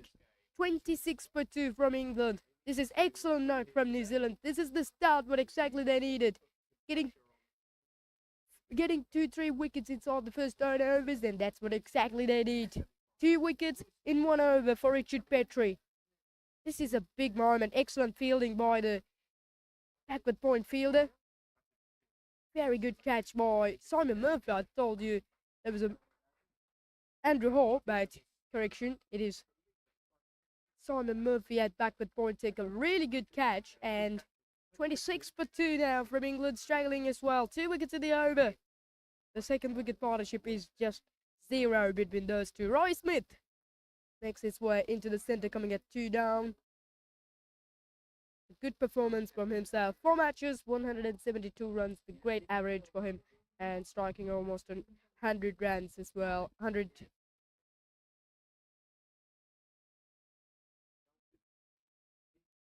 This is not the stat what England were looking, but this is the stat exactly what New Zealand Black Caps wanted, and they have a big moment. Excellent knock from Richard Petrie. He's been a part-time bowler, not the frontline fast bowler for New Zealand, but he's so good today. Earlier on, he got the wicket of Nasir Ahmed and followed the wicket of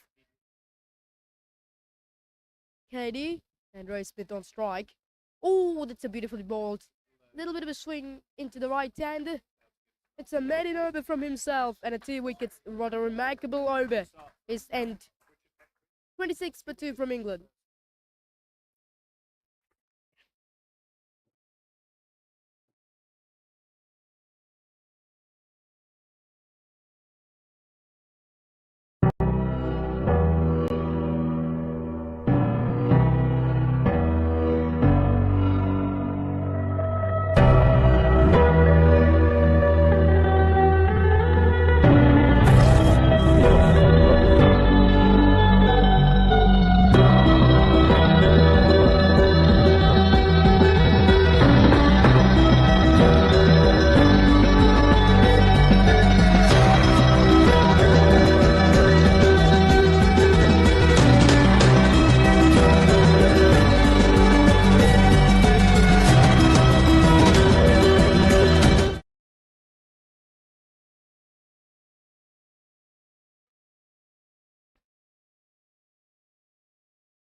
Looks like a little bowling change back from the Captain Mark said.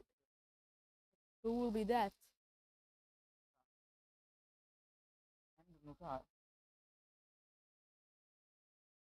Henry Tall comes into the attack. There's been a 12th man today for New Zealand.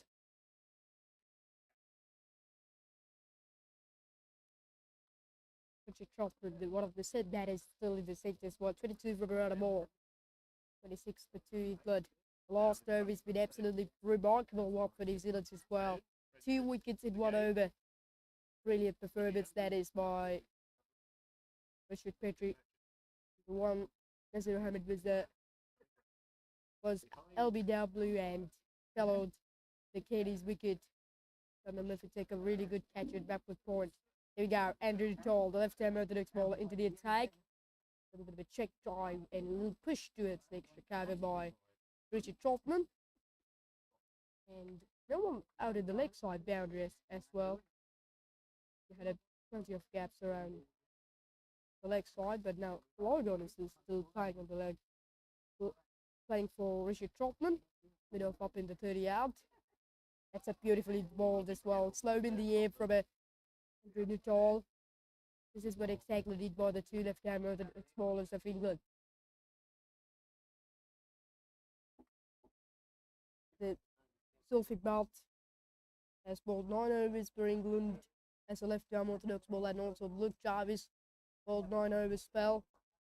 And that is what also both of that bowlers did, bowling slow in the air and trying to got a little turn and bounce as well. But it's true that bowling, they also got used a little variations as well, bowling sometimes the arm balls, because flat deliveries also we saw into that spells of them. But the 2 left-arm orthodox bowlers did really good job for England. 1 for 35, 9 overs from a Zulfi Bhatt, and also Luke Jarvis hasn't got any wicket, but both very good line and lanes. They've built a pressure on the batters with bowling plenty of dog balls. 1 for 25, 9 overs from him.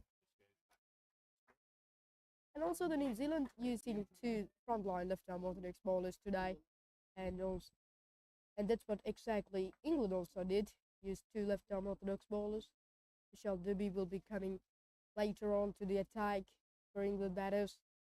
The last game between Namibia and New Zealand used just the 1 spinner, 1 left-arm spinner. It is that Michelle Dubby, with allowing the Kelvin Scott, who's been one of the right-arm leg spinners for their side.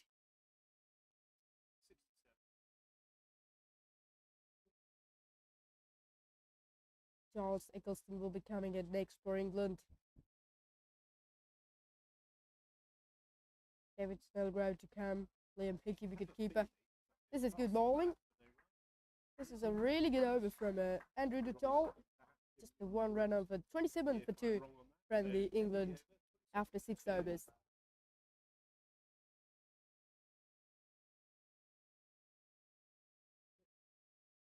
England has made a very strong start on the very first 3 overs, but at the moment the run radius goes down as well.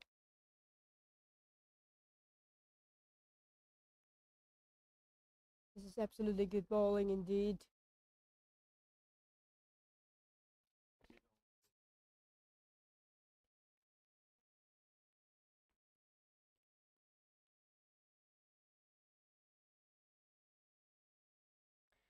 The Richard Petrie, man who has taken a couple of wickets off the frontline batters, wicket of Nasir Ahmed and wicket of Katie. And it was at a good confidence as well, bowled made in over and 2 wickets, absolutely good. Goes down the ground, hits it back to the bowler. The run radius goes down at the moment, and slowly the required run radius started to build.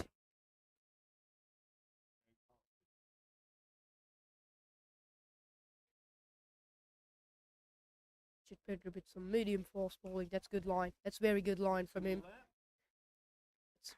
That's where you want to bowl, bowling a little bit close to the off dump. It doesn't try to bowl wicket to wicket as well. That's what exactly the Marcus Sharp did. He didn't try to bowl wicket to wicket. He didn't try to get any wicket. They were trying to bowl dot balls as much and try to bowl the most to the maiden overs as well. He knew that is one of the successful options on your career to get wicket, and it was success for himself. It's been the highest wicket taker for England over-50s. Has got 10 wickets already at the moment.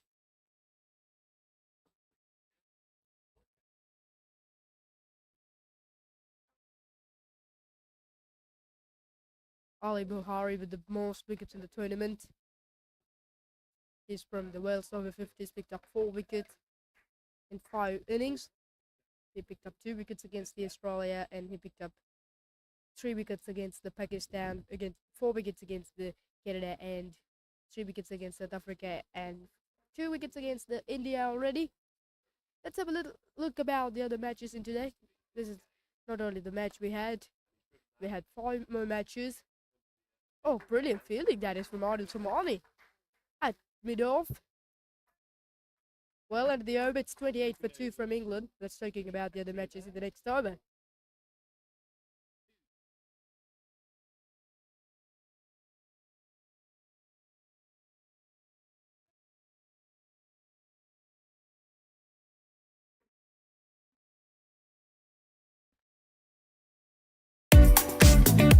What is your plan for the next cricket tour? Here is the answer. Pusa Leisure Private Limited, Sri Lanka's only leisure company with its own cricket ground. Engage in sports tourism exclusively for cricket.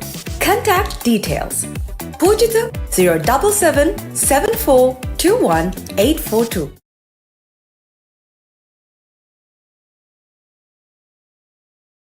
Andrew Natal continuing as well.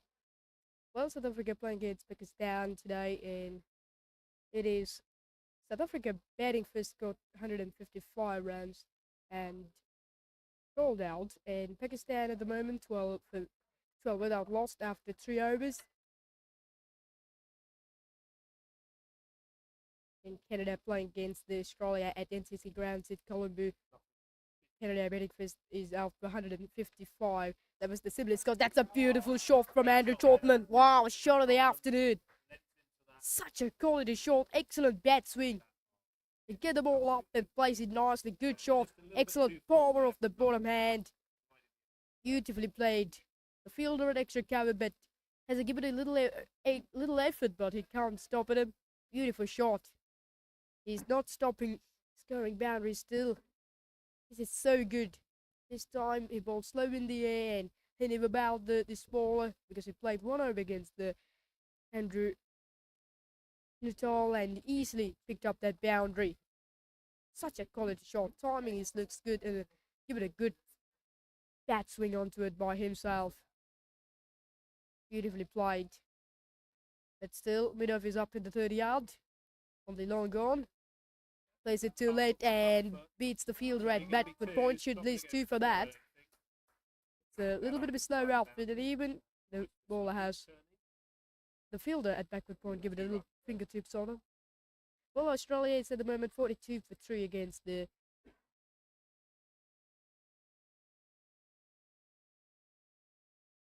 Canada at NCC grounds, and UAE batting first scored 269 runs against the Zimbabwe Over-50s at Gold's ground. It's absolutely big score indeed from UAE. And Seen Ranjan with 91 runs and 46 runs from Vijay Mehra and 66 runs from Rehan Khan as well. Excellent performance with the batting from UAE against the Zimbabwe, and Zimbabwe at the moment 15 for 1. The match is playing at Coles ground in Colombo. Wales is batting first, scored 106 runs against the West Indies. West Indies at the moment 52 for 4 as well. We had 2 results of today's matches. Namibia was bowled out for 49 runs and 51 in 23 overs against the USA. And USA had a very comfortable victory by 9 wickets as well. The brilliant performance from the side. Shahanawaz picked up 4 wickets for 17 runs and 2 wickets from Sajid Fernando and Himanshu Paradia. And we had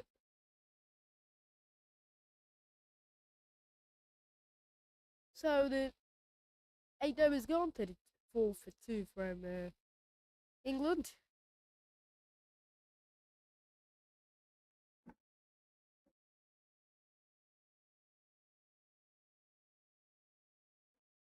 And today South Africa playing against the Pakistan. South Africa betting for score 155. Pakistan at the moment 17 without lost.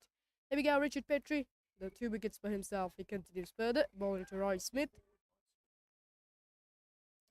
Nice start. A little bit into the pitch as well from him.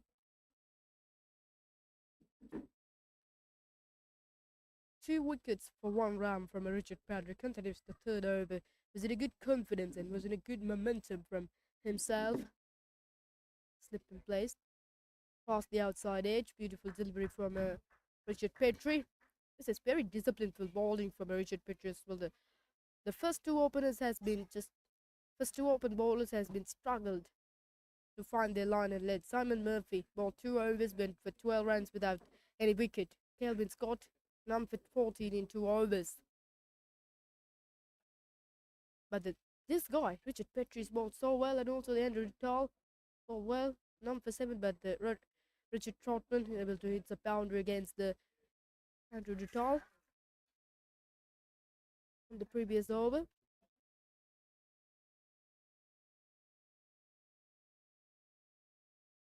That's nice to play, flicked away. Well, raced away, should be careful for that for Roy Smith. No, there's little for 1, looks like 2 runs on it, but doesn't run 2.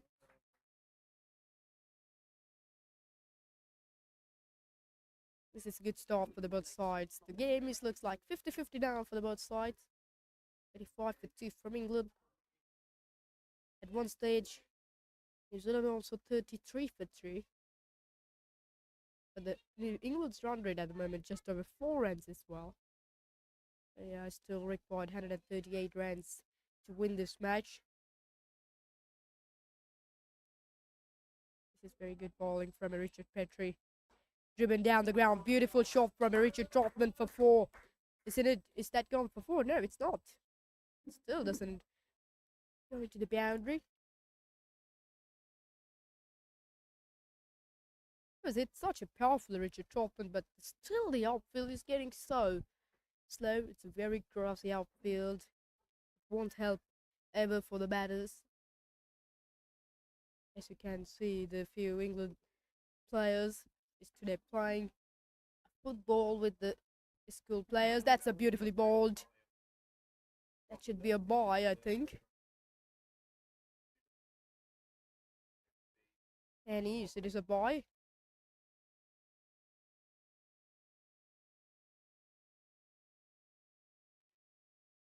Well, it's a no nobody's going 38 for 2 from England. One away from Briggs Ray. Welcome to the IMC Over-50s World Cup 2025. Experience the unforgettable moments as teams from around the globe compete for glory. Sri Lanka's only 40 leisure company nations, 1 with its champion. own cricket ground. IMC Engage Over-50s in World Cup sports tourism 2025. exclusively for Live cricket. on the Papare Contact TV. details. Poojitam 077 74 21 842. Nushani Gunasekara 076 76.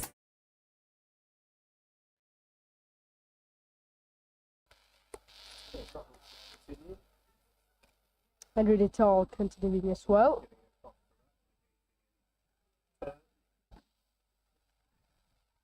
The couple of players of England is playing a cricket and playing football about the stadium with the St. Thomas College children.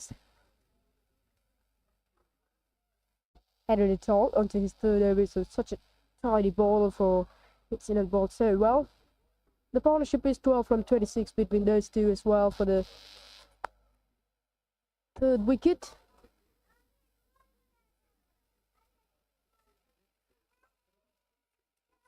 Fielder on the long on and long of boundaries.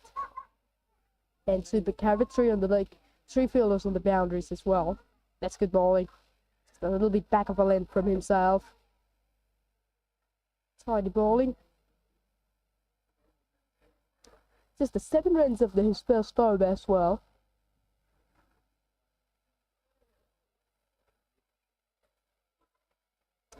This one has been a little bit slow in the air.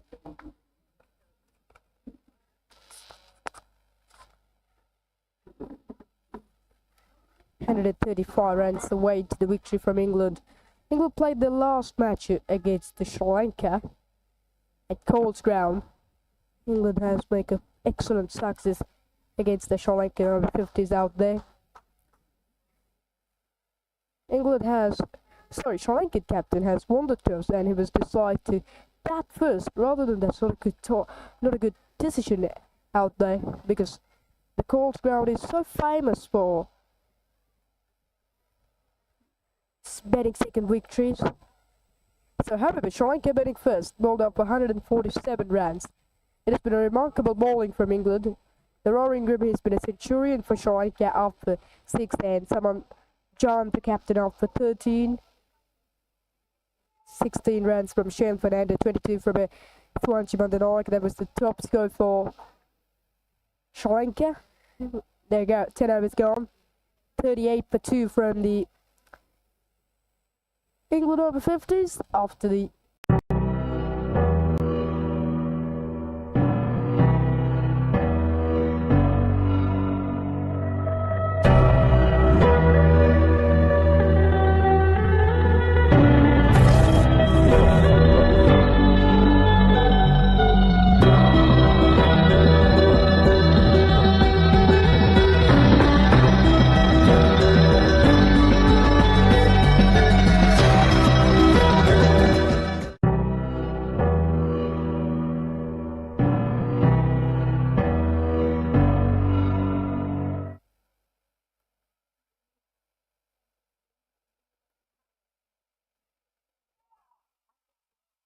what's the ball? It's a great delivery.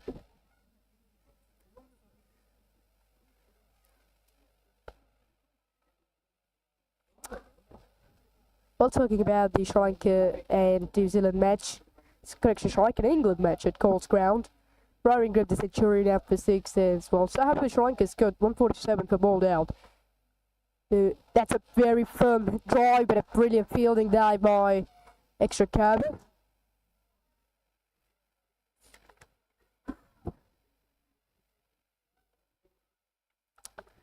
So, the Upachandra has been a former Sri Lankan national cricket team player. He also played the last match against the England Over-50s, but he also a bit unsuccessful, scored just the 9 runs, and he was dumped in front of a Zulfi bat. And the best figures from America Sharp once again. He's been a more successful player throughout this tournament for England. 4 for 21 in 9 matches, well, 4 maiden overs out there. That has been a sensational piece of bowling performance from himself, and 2 wickets for Zulfi bat. 2 wickets for the Nick Phillips. Nick Phillips doesn't play today for England Over-50s. But it doesn't see any sort of a partnerships between the Sri Lankan players out there. So, however, the target is just a 148 to win. Charles Eccleston and David Snellgrove opens for England, and David Snellgrove is out for 8 runs only. 8 from 16 balls. He was a bowled LBW in front of Swanchi Bandanark. And Charles Eccleston hits another half century. He's been an unbelievable player through the tournament, played incredible runs. 55 from 79, David Snellgrove is 8. And Roy Smith hits a half century, 79 from 84.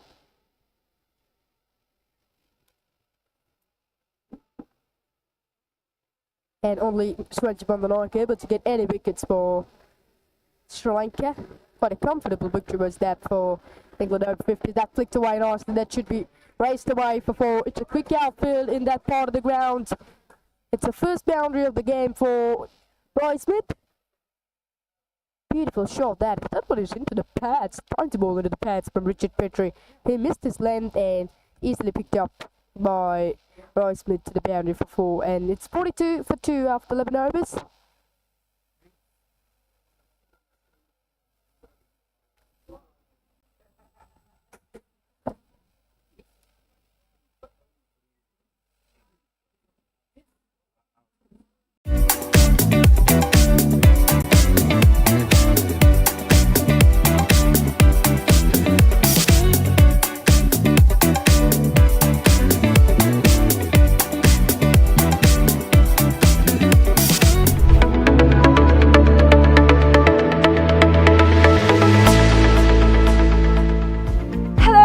Welcome to Pusa Leisure Private Limited, Sri Lanka's premier destination for cricket enthusiasts and sports tourism. So Pusa Leisure Private Limited is actually the only leisure company in Sri Lanka with its own cricket ground. We're here at the ground right now, and it's the second largest cricket ground across Sri Lanka in playing area. This is tailor-made to conduct tours across Sri Lanka, and we are here today to witness about the specialties it has to offer.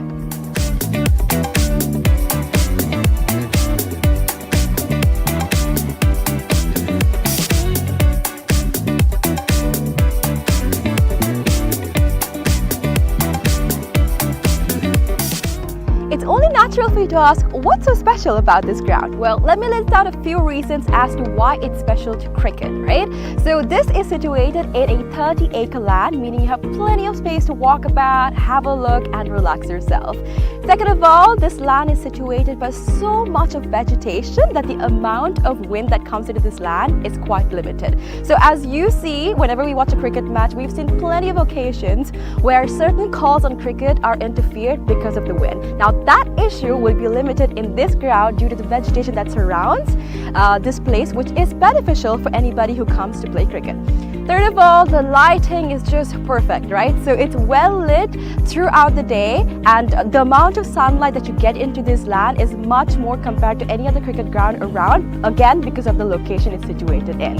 And another specialty about this cricket ground is its grass, right? So usually whenever you go to any other cricket ground, the grass is quite smaller compared to the grass that you would be seeing in this special cricket ground when you come here. It's because we have actually taken a grass that is quite special to Sri Lanka. Why? Because it's easy to maintain, we know how it works, we can make sure that it's well watered, well cut. All of this is easily maintained because of the fact that this grass is special to Sri Lanka. So these are just a few specialties as to why this cricket ground is special for you.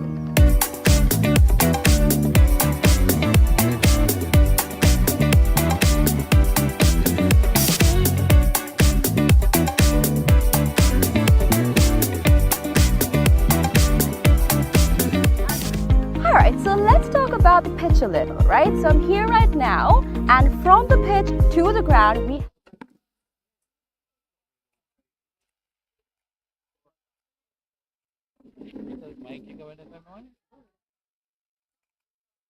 Take this out and try again. Right. Take it out. I don't know. Yeah. New Zealand 42 for 2 in reply to 172. England 42 for 2 in reply to 172 by the New Zealanders. Tough one, but the wicket, for me, come on, in the morning wicket, there was some kind of moisture in it, and the English bowlers exploited that, had New Zealand in all kinds of problems early in the inning, but later on the wicket seemed to have settled down a bit, and now it's playing easy. And England started off badly, losing 2 early wickets, but now they're in the recovery process, I think. Yeah, when the game started, the pitch has got a bit of a moisture as well, but at the moment it has been very drying and a dusty pitch as well. And it's a very good decision from the captain of England, David Snellgrove. Straight away decided to ball first. He knew about this pitch because England played one match against the USA a couple of days ago as well. Yeah, that's right. It was a very good decision by the England captain after winning the toss and inviting New Zealand into taking the first place of the wicket. But the England bowlers also was right on the spot. Yeah, Marcus Sharp has been the man for done everything. He picks up 3 wickets, 2 top of the order wickets as well. And here we go. Richard Trotman goes straight down the ground, and that should raise the way for Foyce. Beautiful shot there. His 4th and consecutive boundaries is in the evening as well. The loose ball is up to him from a shoulder B, and here's the pickings as well. Yeah, that's Wish Dubay's first delivery. Pitching it up too much, and Trotman going straight down the wicket. That's a nice shot played by him. Definitely the wicket playing much easier than in the morning. And New Zealand got an early breakthrough, but the English batters are really coming to terms now. 46 on the board for lost 2 wickets. Richard Trotman is playing so positive today as well. He goes for a shot this time in the air. This should be taken. And he is with Shoulderby strikes on the very first over. It's a big wicket. Richard Trotman looks dangerous. He went for a big shot but get leaning edge in the air to take a really good catch by the fielder at backward point. And England lost a third wicket for 46 runs. This is a classical bowling by Shoulderby. Bowled slow in the air, hits a boundary against himself, but still he bowled slow in the air. That is the confidence that he has. Yeah, that was, a slower delivery, and Tottenham tried to go straight down again. Yeah. Mistimed it very badly, and the ball propped up into cover point, and an easy catch taken there. So England losing their third wicket at 46 to 3. New Zealand trying to make a match of it, getting 172. Well, New Zealand need to win this game. Tomorrow they play Sri Lanka. Sri Lanka is not an easy side to beat. So it will be New Zealand. If New Zealand got to win these two matches, both these two matches, if they want to qualify for the semi-final.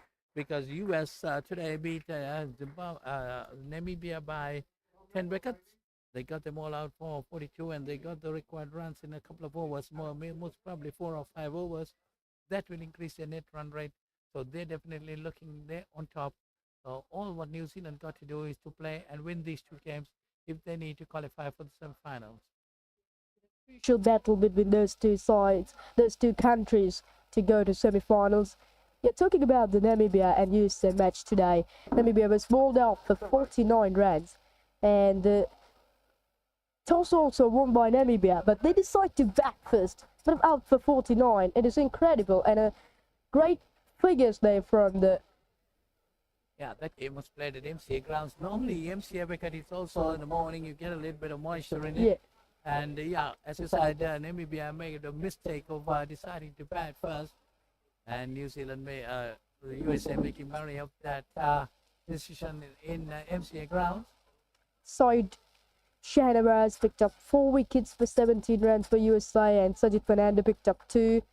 The USA's just chased that 50-run target inside of 5 overs as well. That's exactly what I said. So that will definitely increase their net run rate.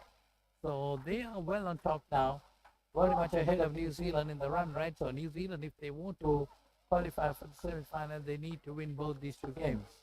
New Zealand USA carrying 6 points at the moment. They was in the 4th place in the points table. Their next game is so important.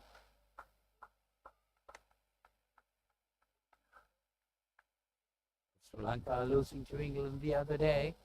England very much on top. They've done pretty well right throughout the tournament. Alex Richards comes into the crease as well, coming at 3 down. This is good bowling note from Shoulderby. Hits a boundary against himself by Richard Trotman as well, but he's still bowled slow in the air. That is the confidence that he has bring from the last 3 matches. That's what exactly he did against the Namibia Over-50s on the last day at Navy grounds. Yes, exactly. Tossing that ball up. Tossing that ball up, inviting the batsman to come down the wicket and meet it. That's exactly what they got to do. It is some kind of turn in this wicket. So the New Zealand spinners got to exploit that. That is Simon Murphy topped up very well at the start. Got the 2 early wickets.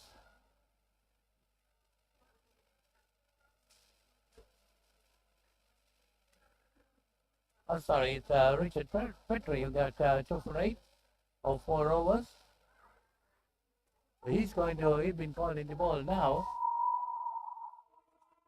It's a beautiful scenes here, and the train is just moving through the stadium, and all of the beautiful scenes around the stadium in St. Thomas's College ground in Mount Lavinia. Beautiful atmosphere here. The sea also is not too far away, just 500 meters away from the sea. It's wonderful grounds, as you said, right throughout these tournaments. Matches are played in beautiful grounds right throughout Sri Lanka. One time ago, we had the Pusa grounds. What a wonderful ground that is. And then we went down towards Navy grounds in Velisara. And NCC grounds, the Mercantile Cricket Association. That's beautiful atmosphere out in there in Colombo 7. and played a couple of matches at Papare Oval. I'm sure all these 16 teams enjoying their stay in Sri Lanka, enjoying some good cricket too. We're witnessing here. And you see this game again, 172 New Zealand got, but they're still fighting back, having 3 England wickets down for just 46 runs. This is the start exactly what New Zealand Black Caps wanted to get inside the first 15 overs, getting 2-3 wickets and putting pressure on the batting side. That's what exactly the England did. And when they're going to bowl, the Marcus Sharp picked up 2 wickets. One stage, the New Zealand is 33 for 3.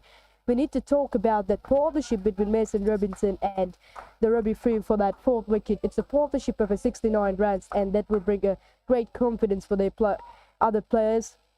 It's one thing I notice in Mason Robinson, he's always on the game, looking for runs, looking for those ones, twos, and he's a wicket keeper of the side, doing human service for New Zealand. Mason Robinson got a lot of runs in the last 2 games too. It's a back-to-back half centuries, isn't it? Yeah, yes, he got 80-odd runs in the previous game against 85 Navy. runs against Namibia. And the Robbie Frew. That's exactly what I was talking about. Mason Robinson, he's almost every time on the game, you see encouraging the fielders, encouraging the bowlers. Definitely what a cricketer he is. Doing a great job in behind the stumps. And also the Robbie Frew has been the anchor today for New Zealand's, playing a very good role. He started very slowly, played plenty of dot balls, but in the back end of the innings he had a great executed and played so well. 78 from 109 balls, 6 fours, 2 sixes. You see the no ball call, that is, did that go over West High? It's a no ball call. I think the ball slipped off Papare's hand. So that's going to be a free hit for England. 46 for 3. Opportunity for hitting some big shots. The second time we saw the no ball in the innings from New Zealand. Well, New Zealand also got 2 free hits, but they didn't capitalize on it. Yeah. Both these free hits ended in dismissals. Yes. And also we saw the dismissal and a free hit from Robbie Frew. After he was a few yards away, but he comes back to the ground. Yes, he was completely bowled. Yeah. And then it was a no It's a ball. beautiful ball indeed from. Yes, definitely. It was a wonderful delivery. It has been a late call from the umpire. Talking about the 2 umpires, Peter Tate and Daryl O'Sullivan was in the centre. Just a bit of history for these overseas viewers. Thompson's College, Lavinia. Oh, that's it up, Ashley. But it's a free hit. So another wicket down. Not a wicket it will be. It's just a free hit and that free delivery. He's heard a couple of times like this into this game. Yeah, in this game, this is the 3rd time to happen like this. On a free hit, a wicket falls, but not counted as a wicket. That is a good return catch taken by Richard Papare. No, any bats for 3. The innings hasn't got any advantage again in that free hit. Well, it's 48 for 3 after 13 overs. Well, we were talking about St. Thomas's College, Mount Lavinia. It's 174 years old. What a history for this school. And the Royal Tomin is the 2nd uninterrupted game to be played in the world. The first being Alfred College in Adelaide and St. Peter's College in Adelaide. That's the longest uninterrupted game. It started in 1879 when the Royal Tomin started in 1872, I think. 78. Alfred College started, and in 1879 the Royal Tomin started. It's a big history through that Royal Tomi. Big matches, and in this year they will be playing the 146th or 47th battle. I exactly didn't remember what about. Wonderful, yes. So many great players produced by St. Thomas's College, Mount Lavinia. So with Royal College, traditional encounter where people get a charter flights and come to watch that game, because it's such an exciting event. And a lot of celebrations among the old boys of the 2 great institutions. Are you from St. Thomas College? I'm a Josephian. Josephine, yeah. Talking about Josephine, we remember St. Joseph at St. Peter's College, big match. Yes, St. Peter's and St. Joseph's also playing for the 91st time this year. It's 50 counts up from England, 50 for 3. New Zealand looking for those wickets. Oh, They got to get those wickets at regular intervals. That one edged and goes over the first slip fielder. That's going towards the boundary. A long chase there. They get 2 runs. a little bit of a quicker one from Michelle Derby. A little flatter. Looking to play. Well, I think in this wicket, they should toss the ball up, get a good loop, Yeah. try to get the turn, because you got to invite the batsman to come down the wicket and meet you. That's exactly what if you bowl short, there's plenty of time to get off the back foot and cut you away. That's a better delivery. Driven firmly but straight to the extra cover fielder. No run there. At one stage, the game looks like on the England's hand, but at the moment, New Zealand back in the game with the 3 quick wickets. This is good bowling. Oh, this should be very good delivery. Oh, that's half-out step ball by the bowler. Vishal Dubey is bowling a good line, good length. You see, ball 1 over, given away 11 runs for 7 runs for 1 wicket. That's a quicker delivery, but keeping low this time. Pushed on the offside. That's the end of the second over. His figures 1 for 7 in 2 overs. Rather decent, isn't it? Yes, it's 50.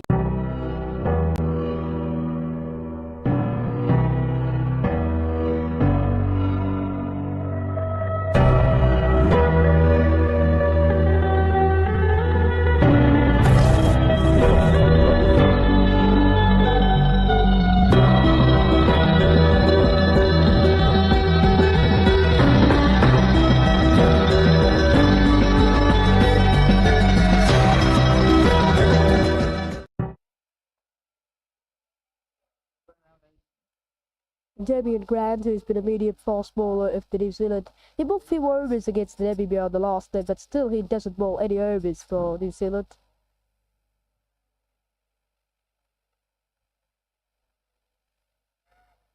Yes, Patrick to continue.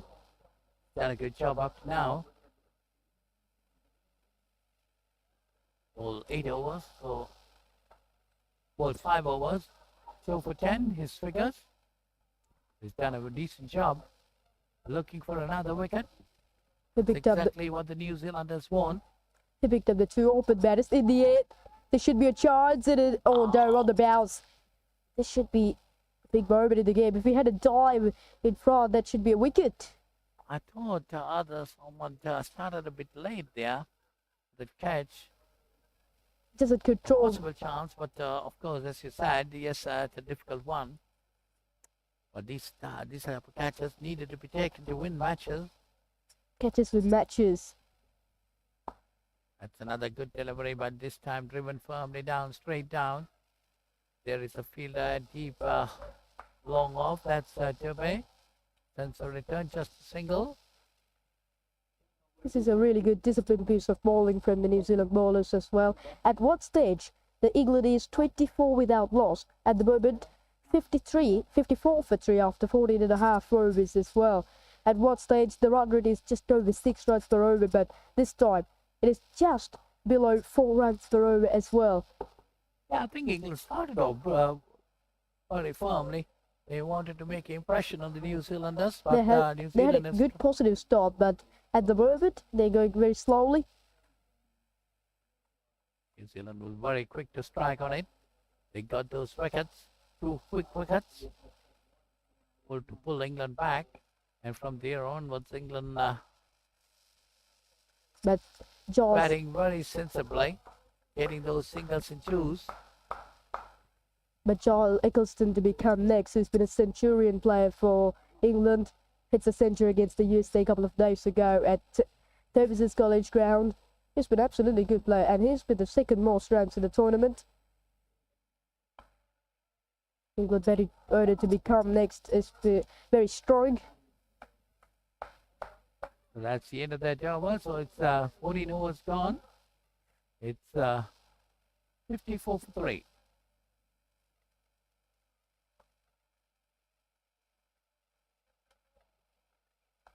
New Zealand had a match in tomorrow against the Sri Lanka. That should be a crucialist one in the tournament. Sri Lanka also looking to go to top 2 and stay on the second place of the points table, or trying to go to the first. Sri Lanka is a very strong side, but they were humbled by the Englishmen a couple of days ago. Definitely looking for that game tomorrow when New Zealand plays Sri Lanka. You see the Sri Lankans were dismissed for 147 and England got 148 for 1. Well, as you say, Sun got 35 and Roy Smith 79. Smith is on the wicket, at the wicket right now. He's on strike. The New Zealand might be definitely wanting to get that breakthrough. Talking about the England fast bowlers, we remember Michael Sharp, who's been so good through the tournament in every match, especially with the new ball, who bowls so well and makes it a bit uncomfortable for the opening batters. It's tall, fast bowler. From his side, he gets that bounce. Yeah, we saw an extra bounce through out of this innings. Getting that lift, creating batsmen a lot of problems. That swung away. Got the inside edge, going past this first left fielder, going down towards the boundary. Just 2 runs there. But these runs are important, isn't it, Evan? Yeah, every single run was important for that will help to get the decision in the back end of the game.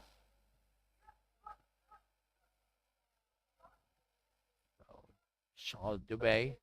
That's a better delivery this time. Pushing it on the offside, no run. We saw New Zealand keeping it tight there. They're using 2 left-arm orthodox bowlers. They has used Andrew Nuttall early on. He bowled some quicker deliveries on his spell, but this guy's net. Yeah, Andrew Nuttall, a tall left-arm spinner. Really encouraging bowler.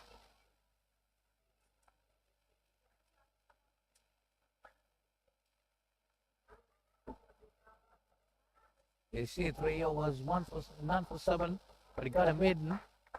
He keeps a very tight length. He needs to get a couple of wickets. But if he gets some wickets, definitely England going to be in a real bit of trouble. The game is in the hand of the spinners of New Zealand at the moment. Yes, definitely. Spinners got to produce good. There is a full delivery. That's played nicely. Straight down, right underneath us. That's for 6. That one I thought to be far flighted. Did a bit too much. Yeah, a bit too much, yeah. And it's into the pitch. And a beautiful shot there. Bottom hand power from Roy Smith. Such a quality player. That's the first 6 of the innings for England. Beautifully placed. 62 on the board for loss of 3 wickets. New Zealand need to get a breakthrough right now. They cannot allow the batsman to settle down much.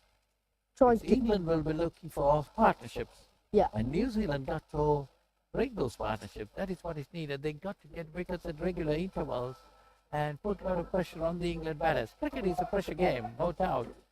Whichever side that puts in more pressure on the opposition can take the game away. This game can be suddenly changed for each side. At one stage, the game is on the New Zealand side, but now the game is looking to be. Oh, that's nicely played between extra cover and cover point. That's going towards the boundary. A lovely shot there. 4 more runs to the total, takes it on to 66. Alex Richards played a beautiful cover drive through the offside. That is the confidence, because his other partner hits a 6 against the Vishal to be on the last over. So he also brings some confidence about himself. So he's looking to hit runs. That is the communication is needed between each other of the batting side. Yes, definitely. Good bit of understanding between these 2 batters right up to now. That's another good delivery this time. Papare, a good comeback delivery, no doubt about that. He's continuing his 7th over, Richard Petrie. He's been the open batsman, but also bowling plenty of overs for New Zealand. New Zealand has been able to dismiss almost every team in this tournament. They got to fight hard to get the better of England. Got 172 their innings. Loss of 6 wickets in their 45 overs. Well, I thought that's about another 20-30 runs short, New Zealand. Yeah, if they're gonna make. Oh, in the air! That was no idea for wicket keeper. I think it's a little inside edge on it, isn't it? We cannot say like that, but looks to me from the pad and kind of going down the leg side that was no appeal, much of an appeal there. To obviously some appreciating this game. Slip and play still for Richard Beautiful Tetry. ground at St. Thomas's College, Mount Lavinia. Oh. That's worked away nicely that time. That's going towards the mid-wicket boundary. A long chase there. And while the batters cross over for 2, taking the score on to 66. There was still a slow outfield and right out the boundaries as well. It's a very grassy outfield as well. Yeah, exactly. That's a grassy outfield, but definitely the ball is traveling well. No doubt about that. The grass is not that cut. Yes. This game. So that 172 might be close upon 200 because the slowness of the outfield. And Yeah, England batters realizing the importance of staying in the wickets, pushing the singles and twos, getting those runs and getting that odd boundary. They're batting well at the moment.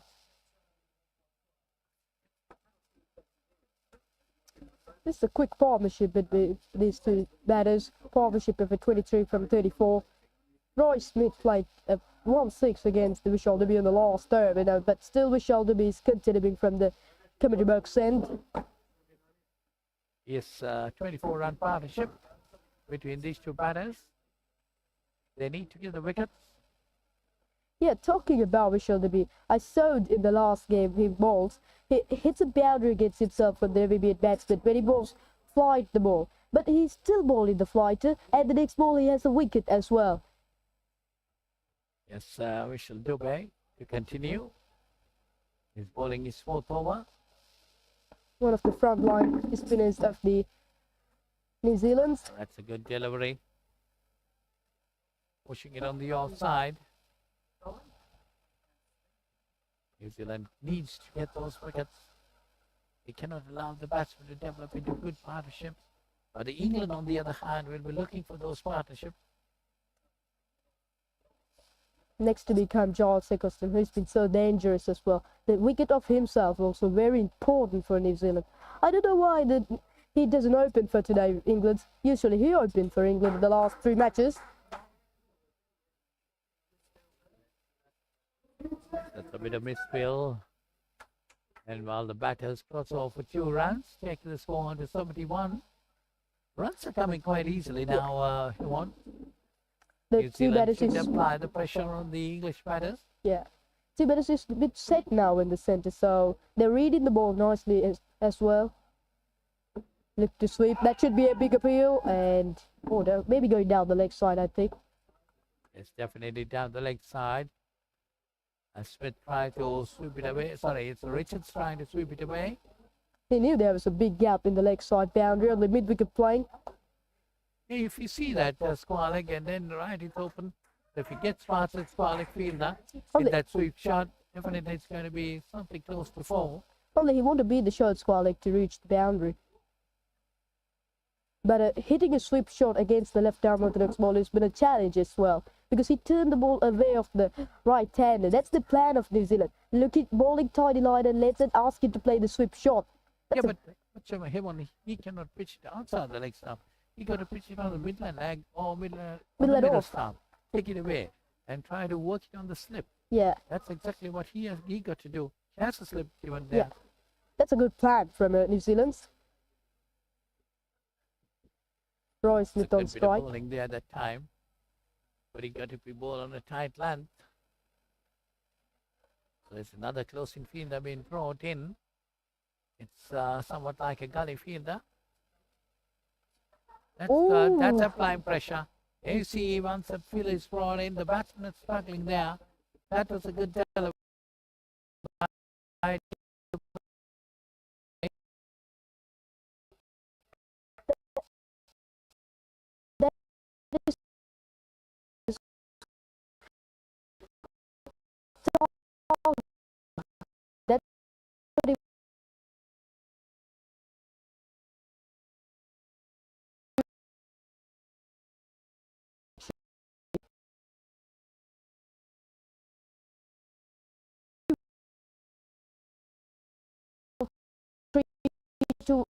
3-4 delivers into an over like that, that should be a pressure on the batters as well. 72 for 3 after 18.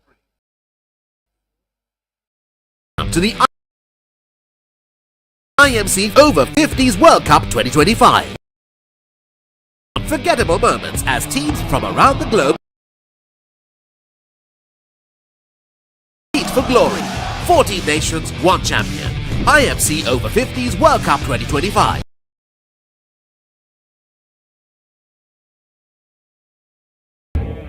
Welcome to the compete for glory. 14 nations, 1 champion. IMC Over-50s World Cup. Welcome.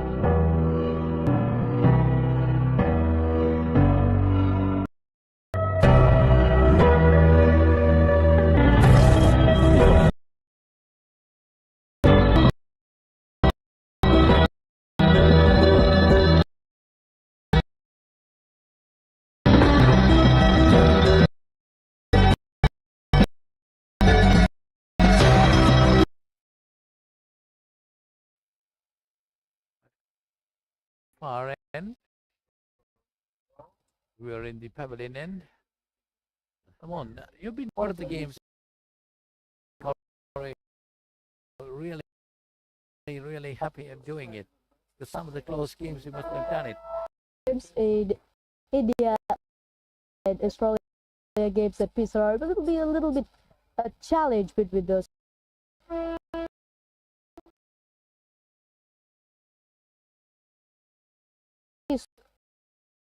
Get the victory, the 44th over by Australians. So the game make a big challenge. I'm supposed to do the New Zealand Australia game tomorrow. Yeah.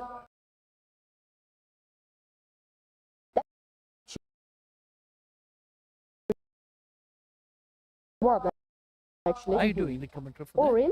Are you doing it? I'm asking. No. Yeah, I'll be doing that.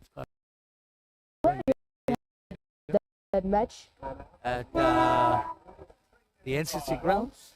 NCC grounds. NCC grounds. Okay. We see passing by. They're right at the edge of this ground. Beautiful scenes around.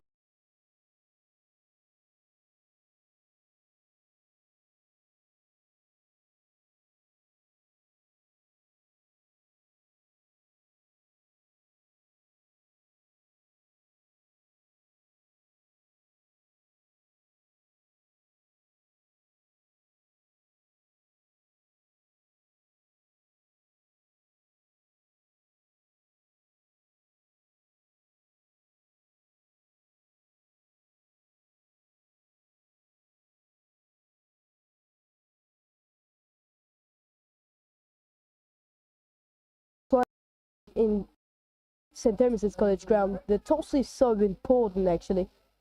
Every team captain first. They knew how good was this pitch for the fast bowlers in the first half.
$155 runs and as well on their first inning. Balled out in 34.5 overs. At the moment, Australia is 109 for 3 as well. Stu Mares hits a half century. He's put a centurion for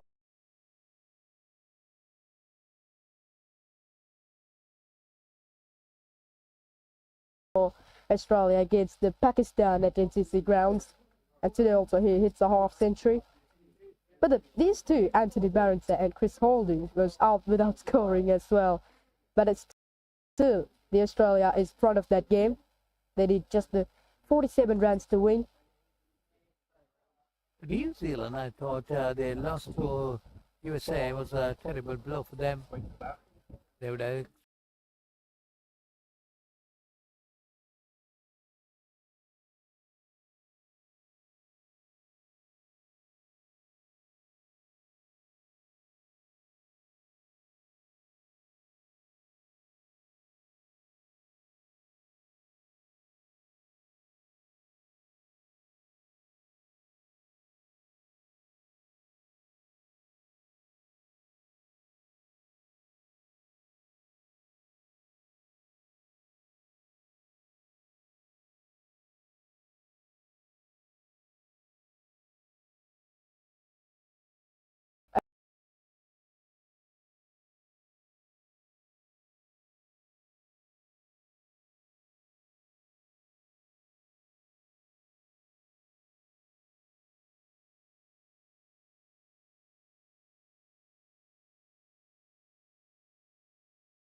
It's a big shout there.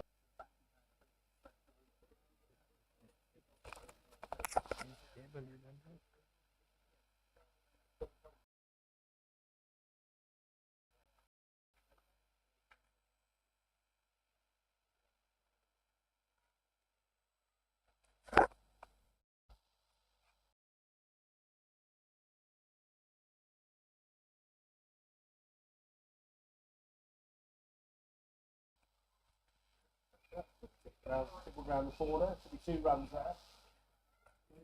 Legs on it to go to the boundary. Fielders chasing. That could be 3 for Richards as he comes back for the third. Good running by Alex Richards. 2 runs for Alex Richards. He's playing so well at the moment. He's 16, 15 not out. Well, you see, England have played 4 games. They won all 4. And they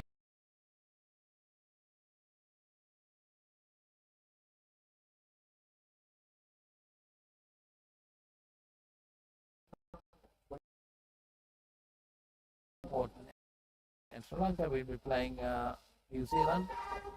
And England, of course, if they win today, they might qualify themselves automatically by going into 10 points.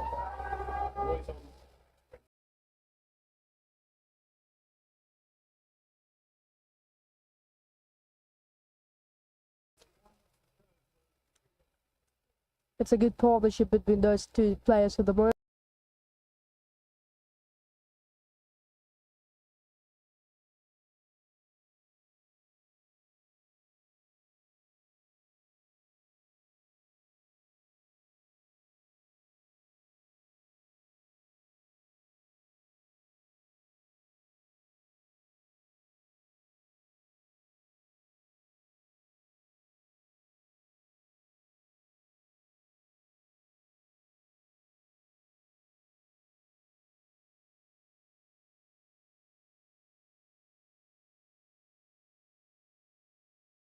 Would have lost only 1 game.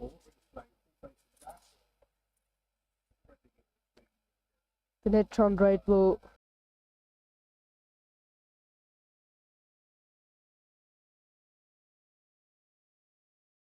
the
36 runs is important, whereas New Zealand cannot allow the English batters to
qualify. USA might qualify on the That's net run possible. rate. That's possible. On the net run rate. That is the style of cricket. We can't recognize who are the winners of the tournament because that can be Played changed nicely suddenly. towards the final leg area. There is no fielder there. There's a long chase. There's a bit of misfield there too. Cross for a single. Taking the score to 84. 84 for 3. We are in the 22nd over. Well, New Zealand got to apply some. They needed a because wicket. These two batters are batting very well. 36-run partnership between them. Has pushed away on the offside. Now we see the batters are taking time and playing their shots quite easily. Other than at the start of this partnership, they were a bit watchful. But now they're confident. They're seeing the ball well. Yeah. Playing their shots quite The easily. centre, they're reading the ball nicely. They knew how is about this pitch. And even the pitch also a bit helpful for the batters at the moment. It's good cricket all around. These two teams want to be in the semi-final. Oh, That's a quicker one, a good quicker one. Surprised but a bit. Lucky to have got an edge. Going down towards mid-on and they cross over for a single delivery. it's a flat one and a wow, that should be very risky for the batter.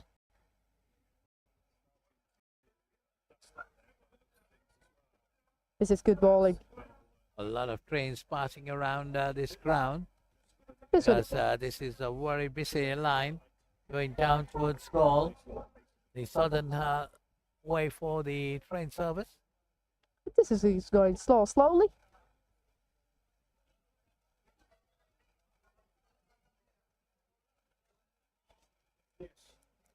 We shall do with the last ball of the 22nd over, and another one kept low. That's given wide. It was wide outside the off stump. So one more run added to the total. Takes it on to 86. Now the New Zealand needed a wicket. So important, the wicket as well. I think this is the last ball before the drinks break. And yeah, looks it is. 22 overs got 86 for 3 from the England after 22 overs. And it's a time for the drinks break.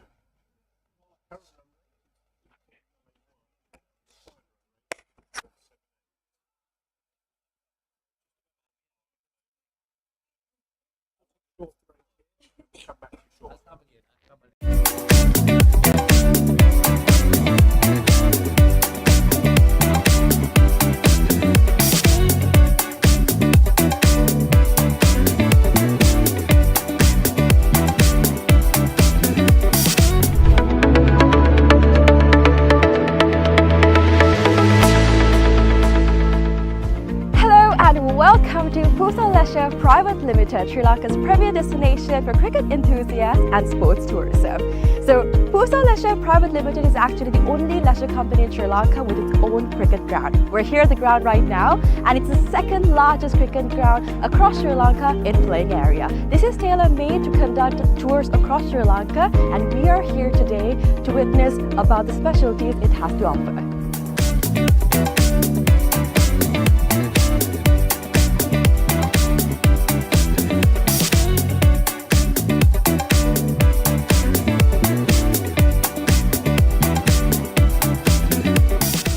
It's only natural for you to ask, what's so special about this ground? Well, let me list out a few reasons as to why it's special to cricket, right?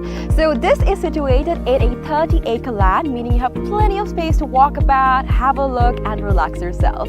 Second of all, this land is situated by so much of vegetation that the amount of wind that comes into this land is quite limited. So as you see, whenever we watch a cricket match, we've seen plenty of occasions where certain calls on cricket are interfered because of the wind. Now that issue will be limited in this ground due to the vegetation that surrounds this place, which is beneficial for anybody who comes to play cricket. Third of all, the lighting is just perfect, right? So it's well lit throughout the day, and the amount of sunlight that you get into this land is much more compared to any other cricket ground around, again because of the location it's situated in. And another specialty about this cricket ground is its grass, right? So usually whenever you go to any other cricket ground, the grass is quite smaller compared to the grass that you would be seeing in this special cricket ground when you come here.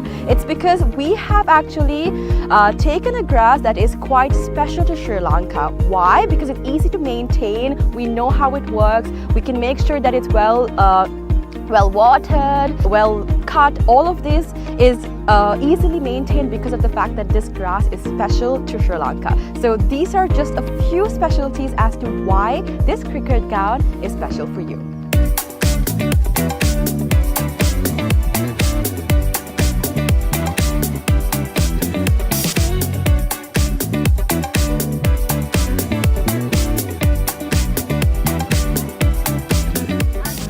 Alright, so let's talk about the pitch a little, right? So I'm here right now, and from the pitch to the ground we have about 80 meters of a radius, right? And something special about the pitch is that it's elevated, meaning that anybody from anywhere on the ground can see the pitch properly because of its elevation. So even if you stay in that corner of the ground, the pitch very clearly because of the elevation that it has.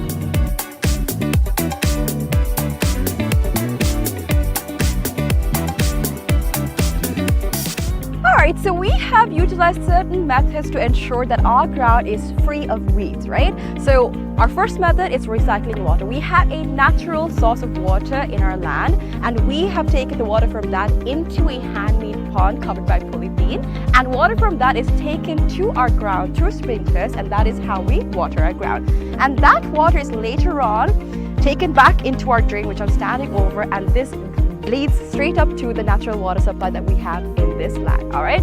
Apart from that, we've also utilized certain methods to ensure that no water from outside is brought to our land, our cricket ground basically. So these methods are basically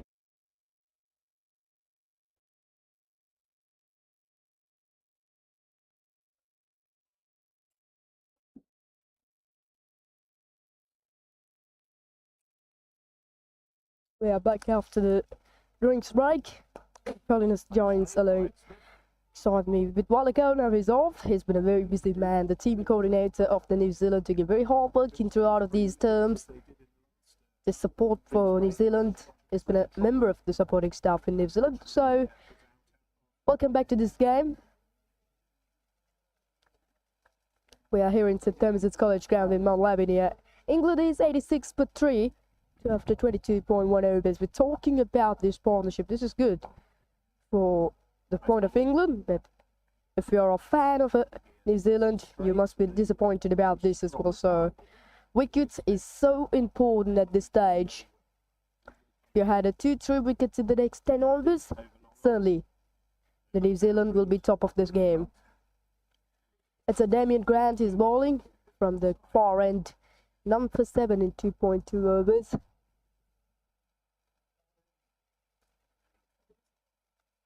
That's a good ball. That's a really good ball as well. Roy Smith batting superbly today. Actually, Roy means his nickname. His full name is Royston Smith as well. He's been such a quality player, positive player. Charles Eggleston still doesn't play for England. He will be coming at 4 down or a 5 down. As you can see, away of the boundary line, there's some of the children is going to play some football. Maybe that's school children of St Thomas's College. Gets a quick single onto it. What's the playing from the Roy Smith? He's 27 from 56. Getting all the quick singles when the short ball is up. He's never going to miss out them. Which will do be his ball very well for England for New Zealand Over-50s. Picked up a wicket. Wicket off the Richard Trotman and just giving away 24 runs from his 6 overs. Driven nicely, but finds the fielder. The current run rate is just 3.84 runs per over. The asking rate also similar. It's going well from the England. Just 86 runs needed in 133 balls. The England batting order has been such a strong one indeed. The captain to become next. They're always so good with the batting as well.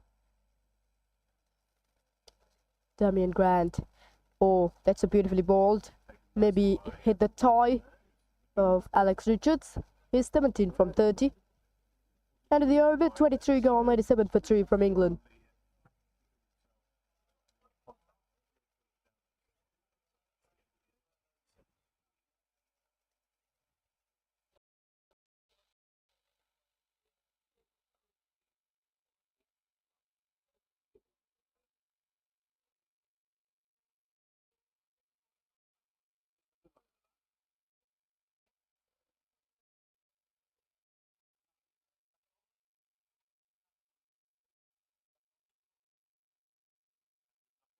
The wicket is so important at this stage for England. Correction, wicket is important for New Zealand.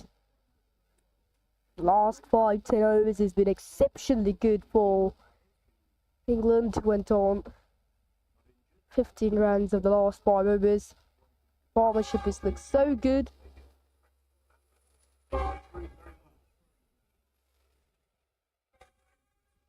There we go, it's a change of bowling back from the commentary box, and the Andrew Nadal comes back into the attack for his 4th over, 1 for 7 in 3 overs. He's bowling to Roy Smith. 1 slip in flying, and the fielder at the mid-wicket now, he comes up to 30 yards. So that means only 1 in the leg side, it's that long one fielder. And the fielder at long off boundary.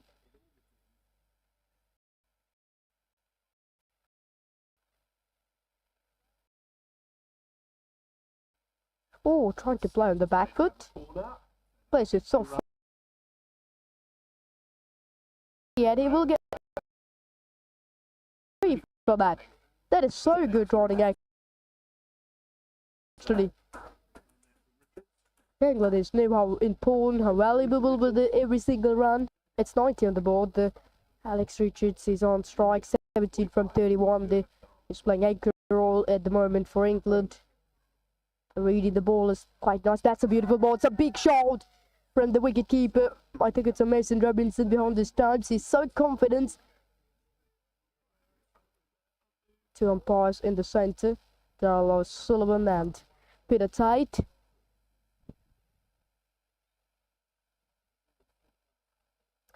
This is such a quality batting from the England in the back middle order. Went for the shot over extra cover. That's a beautiful shot as well. Couple of bounces into the rope for 4 from Alex Richards. That's the second boundary of the evening. This is a good over indeed for England. 7 runs of the first 3 balls played so well by Alex Richards. This one, the Andrew Natal is given into the air and plays it quite comfortably through the offside. That's a nice one. Little bit of a flat and quick from Andrew Natal. This is good positive batting from Richardson. When the loose ball is up, he played so firmly. He's never going to miss up any loose deliveries as well. And when the good ball is up to him, he's respected for him. That is the real cricket as well. Good understand between the 2 players in the centre. That's a beautiful ball from Andrew Natal. 2 quick deliveries from himself, coming in left arm round the wicket through to the right-hander. The pitches looks very good at the moment. Wicket is so drying and very useful for the bowlers. That's a big shot. There should be a wicket, isn't it? No, maybe going down the leg side. It's a big appeal at that moment from the New Zealand's but umpire is staying with his decision of not out. 94 for 3 out.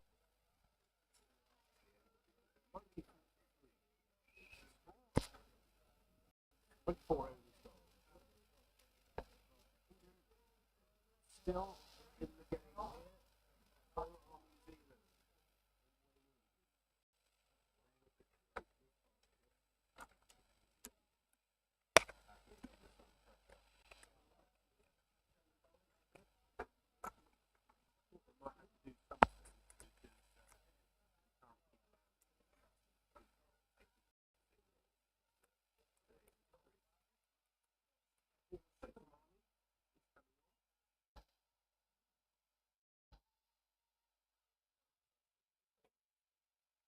Somani into the attack from the far end. This will the captain introduce himself. 6 matches, 2 wickets. The right arm leg spinning from him.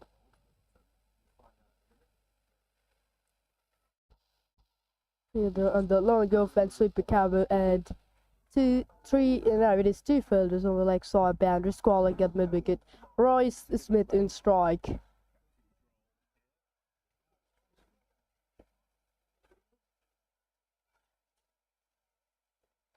The Somali captain needed a wicket now from himself, or the wicket has been the most important at this stage for New Zealand to come back to the game. But if you're a fan of England, you should be so happy about the way that the England has getting at the moment. A little slow in the air into the pitch from him. Just too full actually from Somali.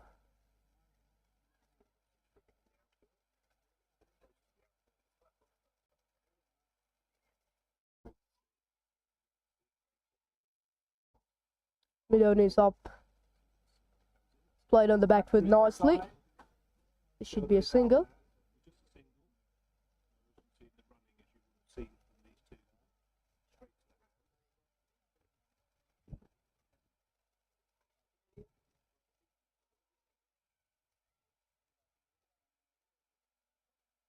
Nicely balled.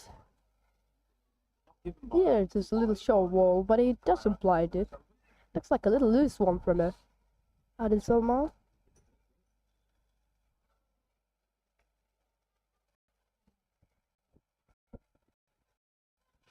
This time played on the back foot. Down to mid-on.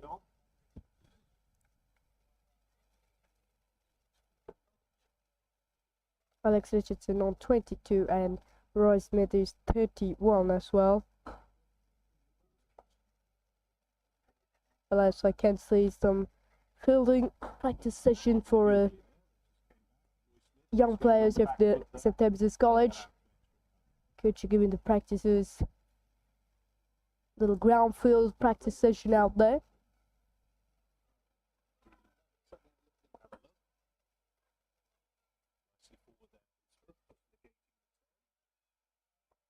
And the over 96 for 3 from the England.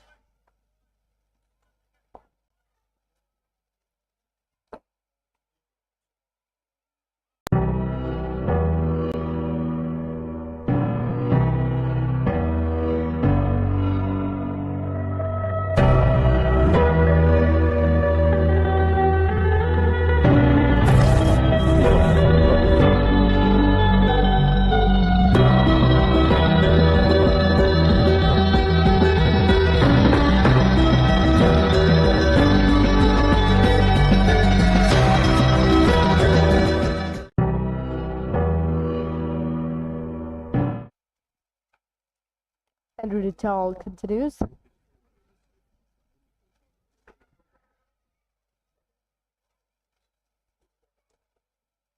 Midon is up at the 30 out, so the logo flying out in the deep as well. Went for the sweep. Was down on it as well. Bit more of outside the off done by Andrew Natal. That looks like a little bit of a poor shot selections. Because he balled in the middle and off stump line as well. When the left arm orthodox ball is going to fly in that kind of a channel, playing a sweep strike is never easy. But some of the World Cup players, some of the players in the tournament in this format is able to play it quite comfortably after look to that sweep shot straight away. The squall like put back into the fence as well. Plays it a bit late. Chance for run out. Oh, where is gone the throw? It is a very poor throw. That's one of the chances that you had to get the wicket of Richardson. He will be so happy. Big moment this is. That should be a wicket. That must be a wicket. That must be a good throw. But it's not. Really disappointing for New Zealand fans. New Zealand, however, looking to get the victory as well. The 2 wickets is so important. You need to break this partnership, however. Give it a little half a chance, but if the fielder at backward point throws it right onto the heads of the wicket keeper, that should be the end of Alex Richardson. But he's still on the crease. He's so lucky.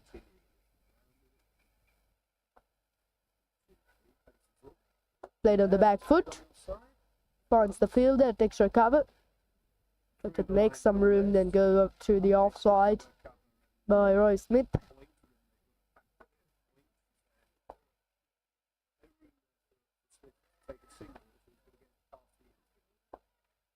This is classical bowling, a little bit slow in the game. That's a good over indeed from Andrew Natal, only 1 run from 5 balls. 1 delivery to go. The asking rate is just almost 4 runs per over. Current run rate is exactly on 3.75. But the run rate doesn't matter for England because they're remaining few more of wicket. They're remaining plenty of wickets. Still falls just 3. That's played nicely. That time the Roy Smith finds the gap. Beautiful shot. That is the boundary he was looking to get. Finally he makes some room and gets through the offside before. Beautiful way to reach the 100-run mark by the England Over-50s.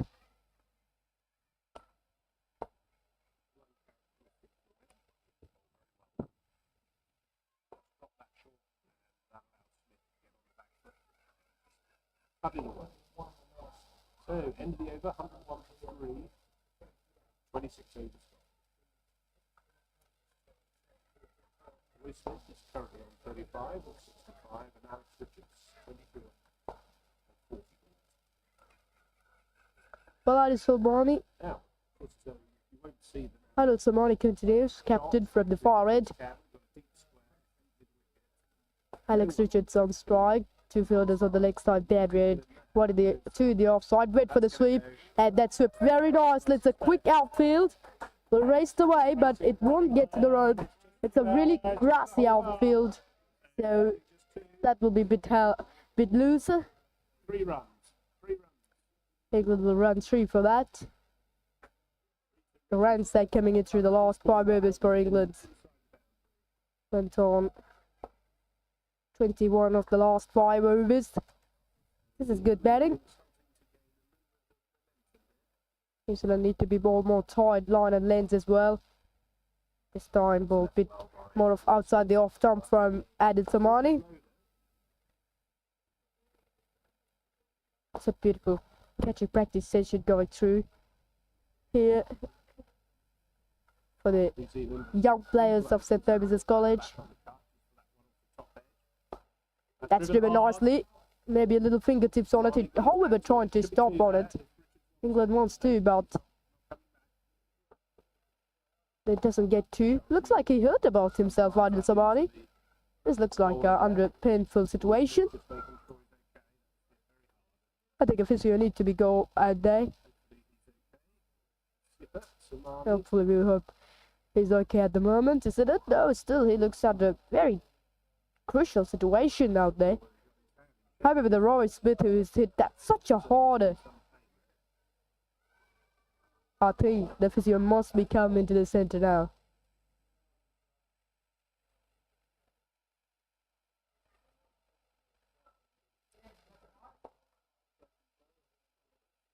But still, nobody still moved to the centre.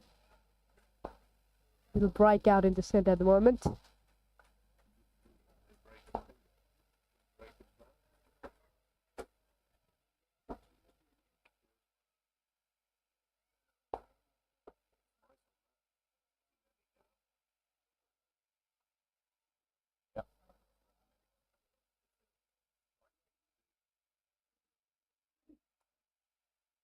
Health physio is up to the same that is the right thing to do. It's a very good physio staff also. Are you to the stadium?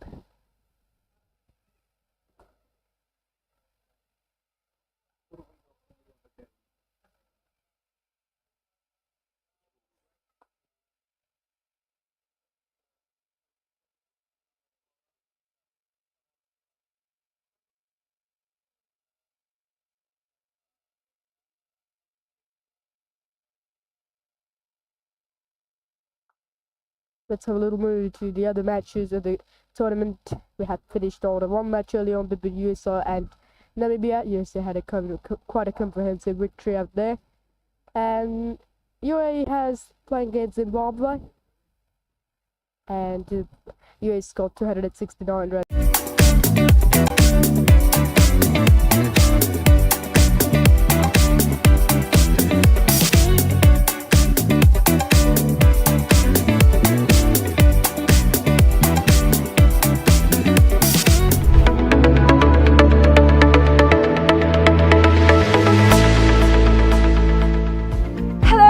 Welcome to Pusa Leisure Private Limited, Sri Lanka's premier destination for cricket enthusiasts and sports tourism. So, Pusa Leisure Private Limited is actually the only leisure company in Sri Lanka with its own cricket ground. We're here at the ground right now, and it's the second largest cricket ground across Sri Lanka in playing area. This is tailor-made to conduct tours across Sri Lanka, and we are here today to witness about the specialties it has to offer.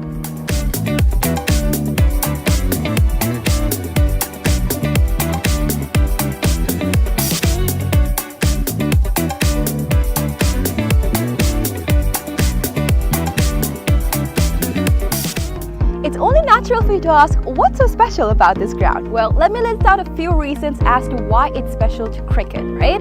So this is situated in a 30-acre land, meaning you have plenty of space to walk about, have a look and relax yourself. Second of all, this land is situated by so much of vegetation that the amount of wind that comes into this land is quite limited. So as you see, whenever we watch a cricket match, we've seen plenty of occasions where certain calls on cricket are interfered because of the wind. Now that issue will be limited in this ground due to the vegetation that surrounds this place, which is beneficial for anybody who comes to play cricket. Third of all, the lighting is just perfect, right? So it's well lit throughout the day, and the amount of sunlight that you get into this land is much more compared to any other cricket ground around, again because of the location it's situated in. And another specialty about this cricket ground is its grass, right? So usually whenever you go to any other cricket ground, the grass is quite smaller compared to the grass that you would be seeing in this special cricket ground when you come here. It's because we have actually taken a grass that is quite special to Sri Lanka. Why? Because it's easy to maintain, we know how it works, we can make sure that it's well watered, well cut. All of this is easily maintained because of the fact that this grass is special to Sri Lanka. So these are just a few specialties as to why this cricket ground is special for you.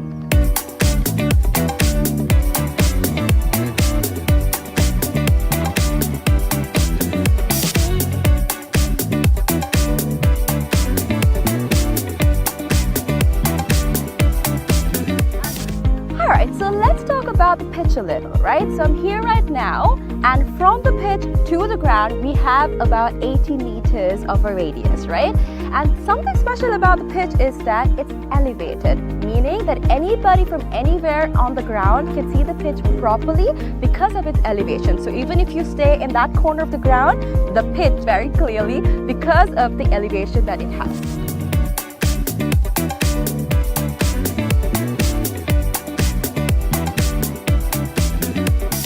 Alright, so we have utilized certain methods to ensure that our ground is free of weeds, right? So our first method is recycling water. We have a natural source of water in our land, and we have taken the water from that into a handmade pond covered by polythene, and water from that is taken to our ground through sprinklers, and that is how we water our ground. And that water is later on taken back into our drain, which I'm standing over, and this leads straight up to the natural water supply. Arnold Somani is continuing after an brilliant effort there from extra cover, diving to his right.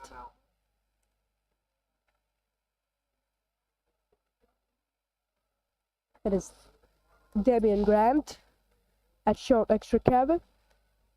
Oda Simone, after a little hurt about himself, comes back and continuing back.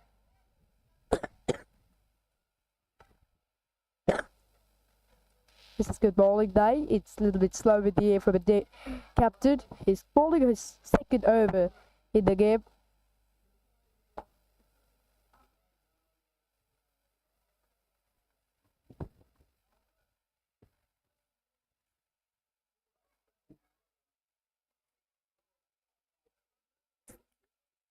This is good bowling day. End of the over. It's the end of the 27th over. 106 for 3 from the England.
Andrew Detal continues.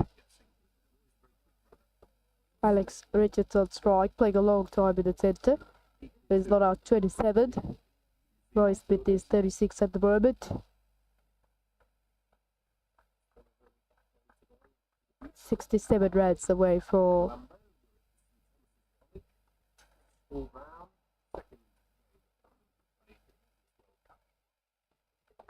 bit of a ball day, a little bit of flight out there from himself.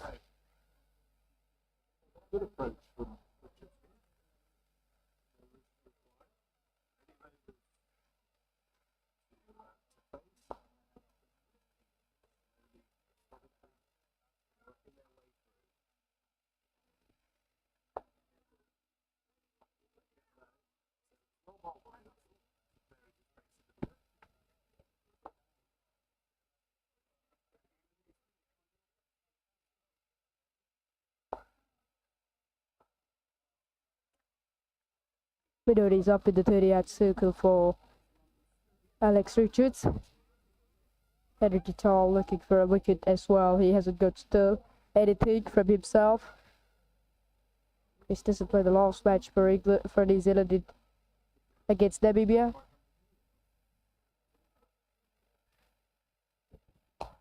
That's it firmly. Let's see if we cover for a single.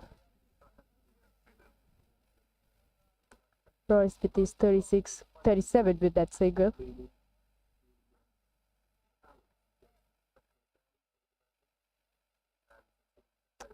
The Andrew Hall at longer boundary is open for New Zealand after 19 runs in front of a Marcus Sharp.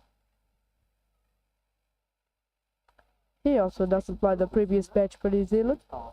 Well, 107 for 3 after 27 overs by 28 overs by New Zealand.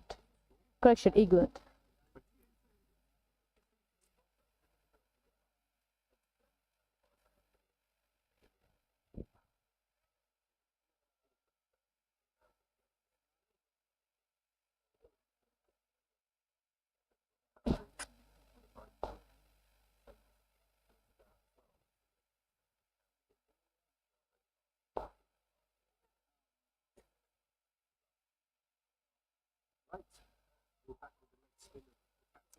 Arnold Simone is still continuing the captain from himself. Probably put the forehand. He's on to his third and consecutive overs in the evening. Alex Richards on strike.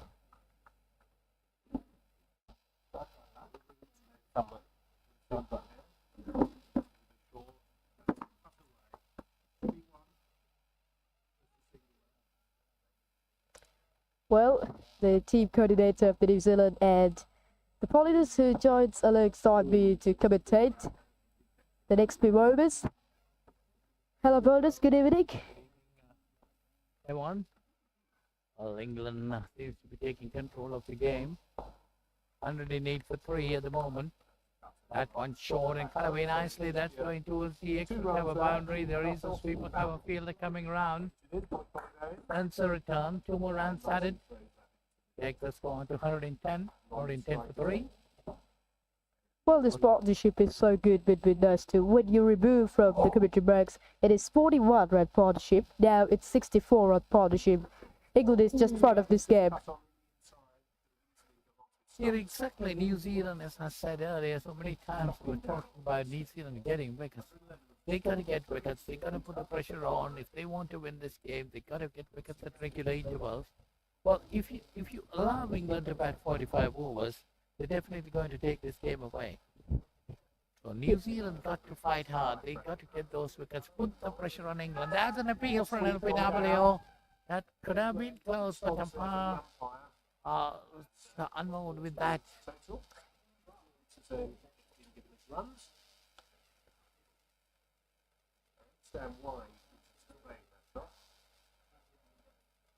I think it's 3 at 8. Well, bowling dot balls is one of the options, but better option is taking wickets at this stage, isn't it, for New Zealand? Yes, they need to get those wickets. They need to break this partnership. Because these two batters up to now have been batting pretty well. Alex Richardson 30, Roy Smith on 39. So that's a good partnership between these two batters.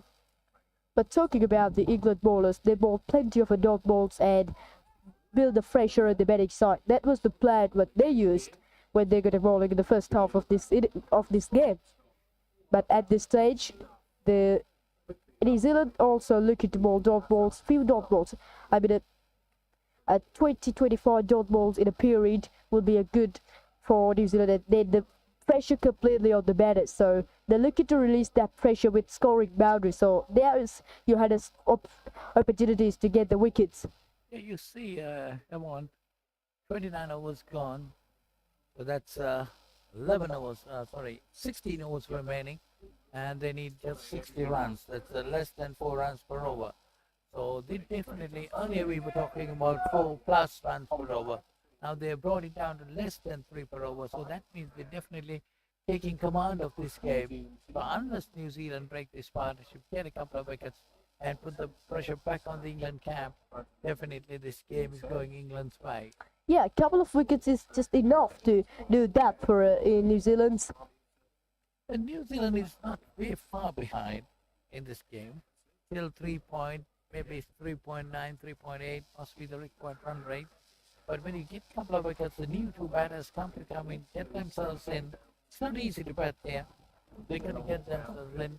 Then New Zealand got to bowl their overs quickly and try to put more pace into the game and push the overs through and try to work on England batters to go for the runs. And that's the plan it should be.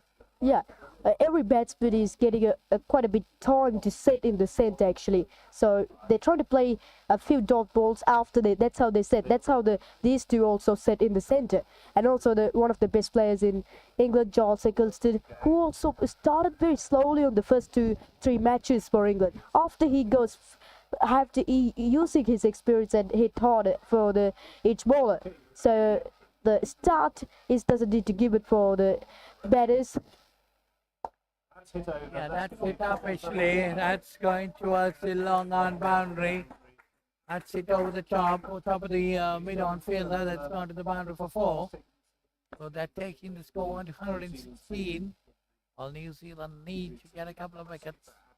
This is a poor bowling from Andrew Little, just giving it into the air and balls pitched up and easy pickings by the Alex Richards. And even the mid-on is up in the 38 seconds, so there was no any risk about that shot for himself.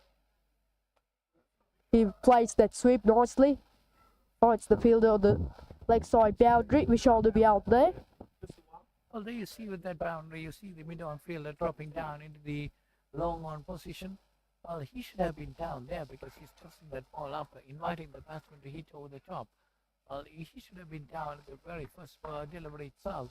Yeah, And that should be the plan of the New Zealand's. But when he doing that up in the 30-yard ring spin-on field, that will be a little bit of a risky for the both sides actually. yeah, if there is some kind of turn, that would have been the plan. Allow the batsman to come out, try to hit it out, beat himself on the turn. But not much of turn in this wicket. You're bowling tight and you got to have that fielder down. Yeah, also when the England also gonna bowl, we doesn't see much turn. That's a bit. Again, hit firmly this time.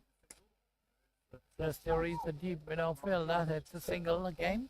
One more run to the total. Takes it on to 117. 117 for 3, England.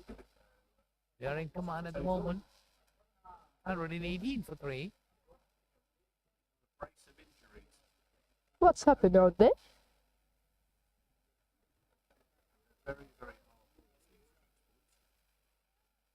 Does anything hit on his head?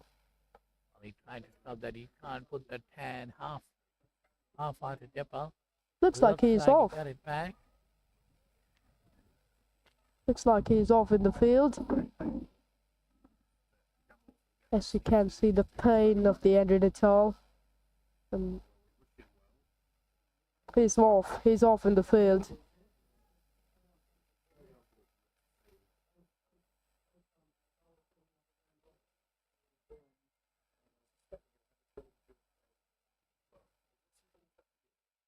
He's straight away. He's off in the field. I hope he will be okay, but the physios, then the medical supporting staff, everyone moved on to that. There to the dressing rooms. It's at 156 weight of a cricket ball hits it on his hand. Feel it very hard for each player, each person in the world. Because the Alex Richards hits it very firmly out there.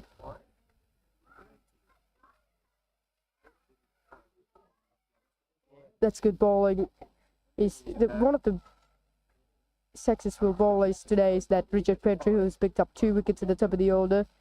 But any other bowler was a success to get any wickets as well. England middle order is so strong as well. This partnership is 72 from 110 balls at this stage.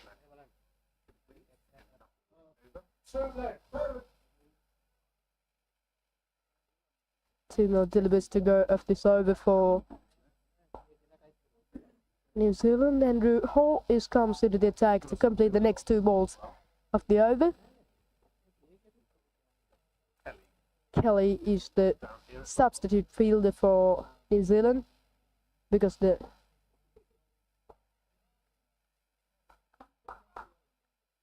Andrew Natal, who is off in the field. Under a really painful situation he is at the moment. The physio, the medical staff is looking about himself. That's a beautiful ball.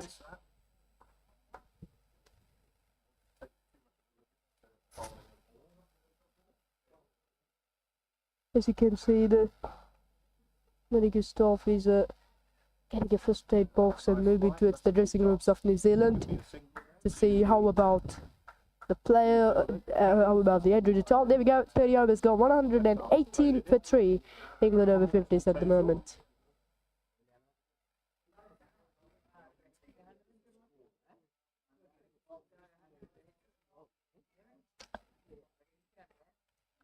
We had some of the results in before the 4 local time in Sri Lanka. It's some of the games. I mean, a game between Pakistan and West Indies, and they played at Navy Ground.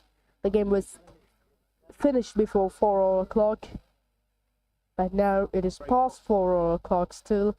England is far away, 54 runs.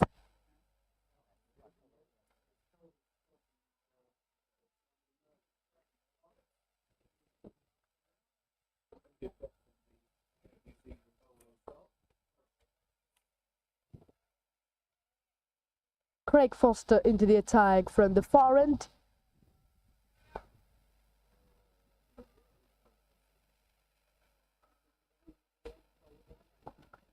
is for the first time in the evening comes into the attack as well.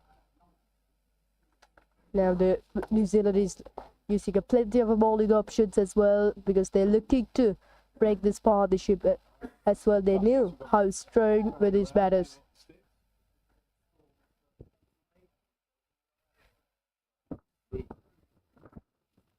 Craig Foster has been on a spinner. Or a leg spinner.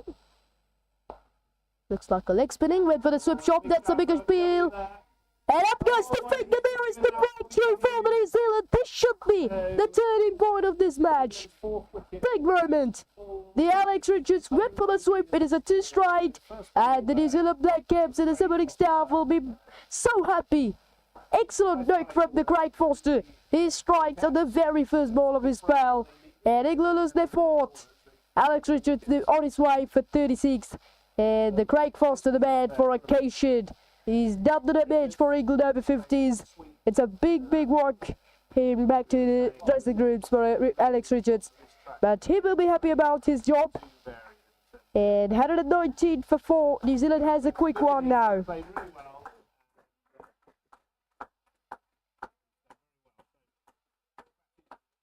Who will be up 4 down? Is it a Giles Eccleston? No, it's not Giles Eccleston. I think it is David Stilgrove, the skipper.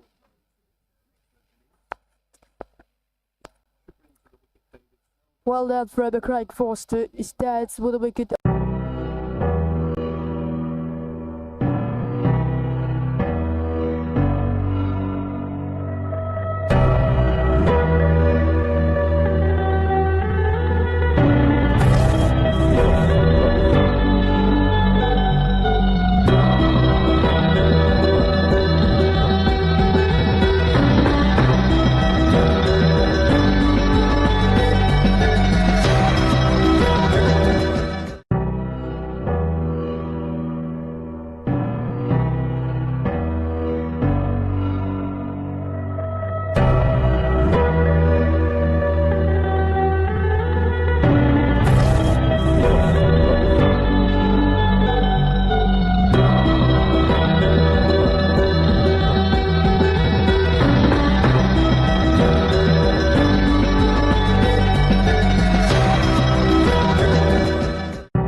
So he's just 10 runs away for the half century. Craig Foster bowling to captain David Snellgrove. 2 batsmen on strike. Super cover on defence and deep backward squalling, deep mid wicket, and longer 4 fielders on the fence.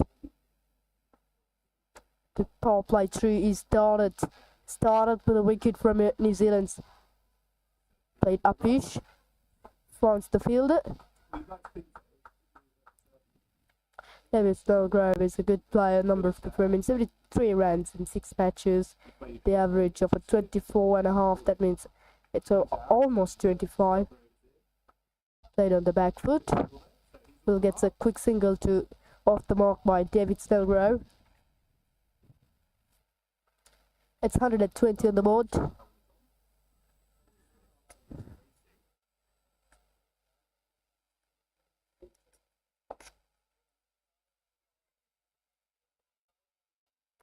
Craig Foster and all the New Zealanders will be so happy about the wicket of Alex Richards. Oh, that's a full toss, I think. But however, it's a wide, so, but Roy Smith will be disappointing about that, because that's a very loose one. He unable to get any batting balls for that.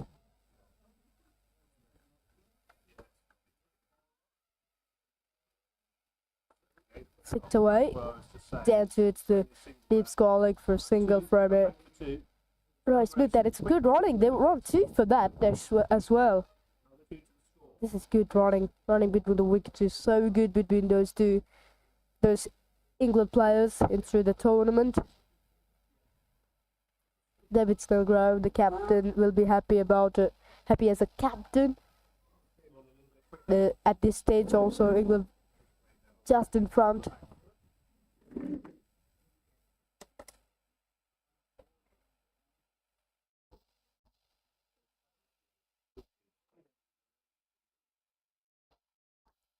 In the air, that should be wicket, it is! The set batsman finishes! Straight back to the bowler. The Roy Smith is on his way. That's a brilliant catch in the second effort by the Craig Foster. He has to win one over. This is a big moment. Roy Smith, one of the set batsmen, is gone. This is what we're talking about with the Polynesians a couple of minutes ago. 2 wickets in a quick session will change this game for the favour of New Zealand. Excellent note from the Craig Foster. That's a brilliant catch. He hits it so hard on it. A brilliant knock from the Craig Foster, taken on the second effort. And Roy Smith is on his way for 42. England has lost 2 wickets in the last over. 123 for 5. There should be a Joel Sickleston at 5 down. And he's the centurion for England. Joel Sickleston make his way into the centre. They're one of the greatest players in the England Over-50s cricket, who's been a left-hander. That should be a brilliant catch from a Craig Foster. Unbelievable. That should be added for the top 10 catches in the tournament. What a wicket that is. This is a great comeback from the New Zealand's 2 quick wickets. That is what they're mostly important. That's what they has got it. This is really good bowling. That one is bowled a little bit into the pitch by Craig Foster. Comes down the track, hits it from enormous power. Brilliant work there from a Craig Foster. 2 wickets. That is what they needed. That is what they must need. Brilliant knock.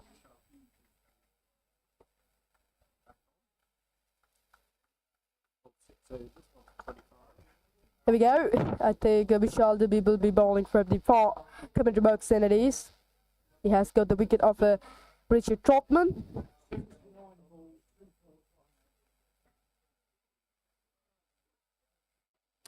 Here coming from the left hand round the wicket through the right hand. There was 2 new batsmen out in the centre. Charles Eccleston, who's been so good, the second most runs in the tournament with 236 runs, in the highest runs, most runs in the tournament for England. He hits a couple of 50s against Sri Lanka and Zimbabwe, and hits a century against the USA. David Snowground worked towards the leg side and gets a single. Rogered the strike to the striker's end now. John Eccleston on strike. He's facing for his first ball. This has been the key wicket for New Zealand. That is the wicket that mostly required for England and for a New Zealand side. If they had that wicket, the game will be in the hands of New Zealand. This should be a great performance.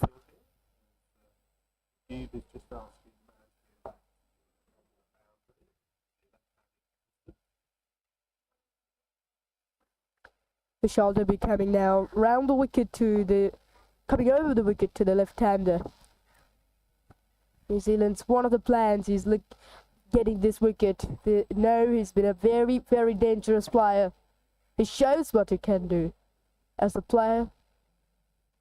A lovely player he's been for England.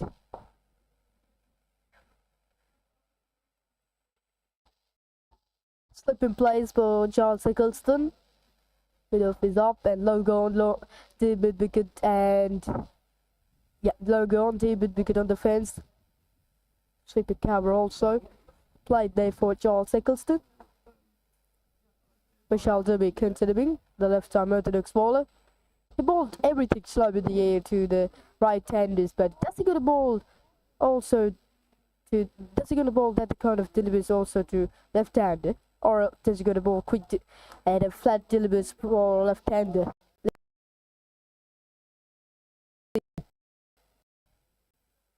Maybe someone in front of the side screen. Her.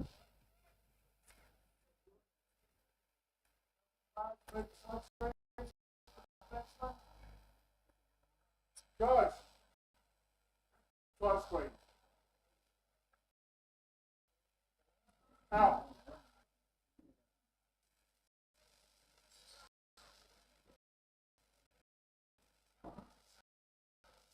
But there is a still delay. Adjustment in the side screen. Here we go, Vishal Dubey. Bowling to the Centurion Charles Eccleston. Oh, that's a big appeal. That's a nice delivery from a shoulder bit, but maybe going down the leg side. But it's a surprising delivery for the new batsman, Charles Eccleston. That's how you want to build the pressure on the batting side. That is what exactly doing to these New Zealand players at this stage.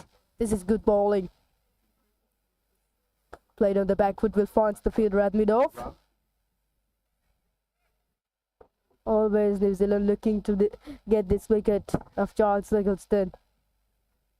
It should be a big game between these two sides. Should be a crucial end. As they bowled from a Vishal Dubey. This is the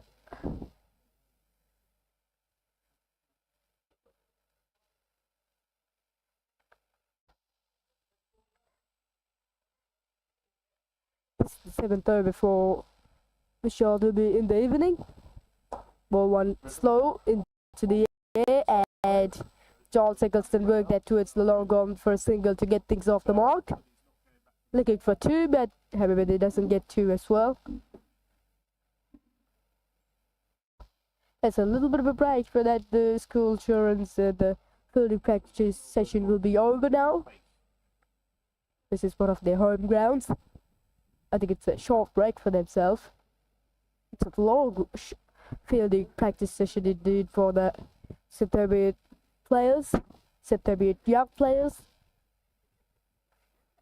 Maybe under 15 or under 13.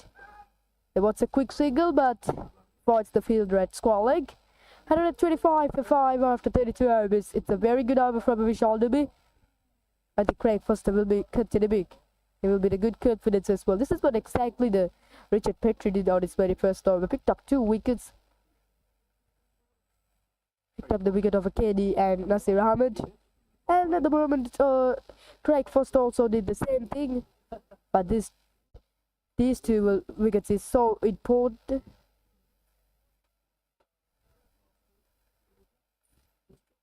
Craig Foster's been a leg spinner. He's got the wicket of Roy Smith and the wicket of Alex Richards in 1 over as well. Talking about that caught ball of the last ball of his first over. The Roy Smith comes 5 steps down the track and hits it such a powerfully but brilliantly taken by himself. Excellent dunk, outstanding fielding. There doesn't miss every half a chances at this stage.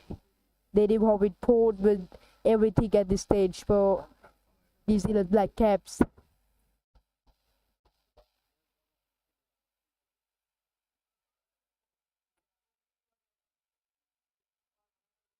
Deep square leg logo on, out to this leg side boundary for Eccleston, bowling coming from. That's nicely played by the Charles Eccleston, plays it nicely. This will race away. Should be 4 and he's 4. That's a beautiful shot as well from Charles Eccleston. He fights the boundary quite comfortably. That's his first boundary in the game for Eccleston. That was a really loose from Craig Foster bowls a short pitch delivery and easy pickings by himself.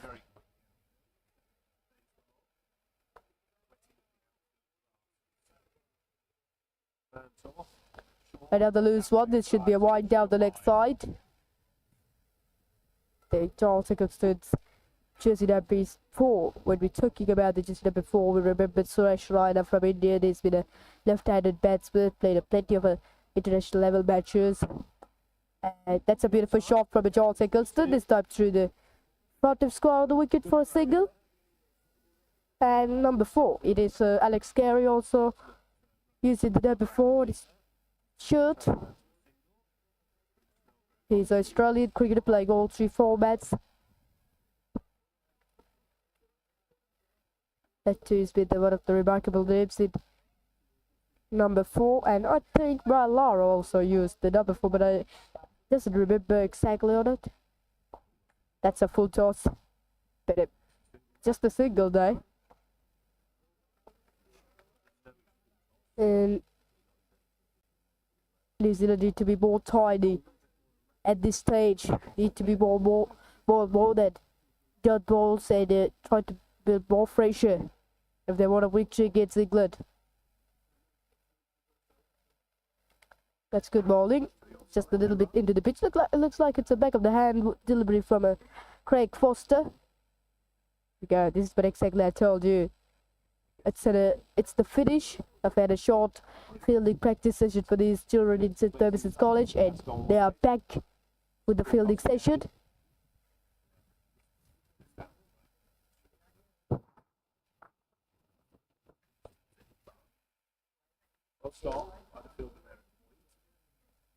I think it's a fielder at short squalling at 45.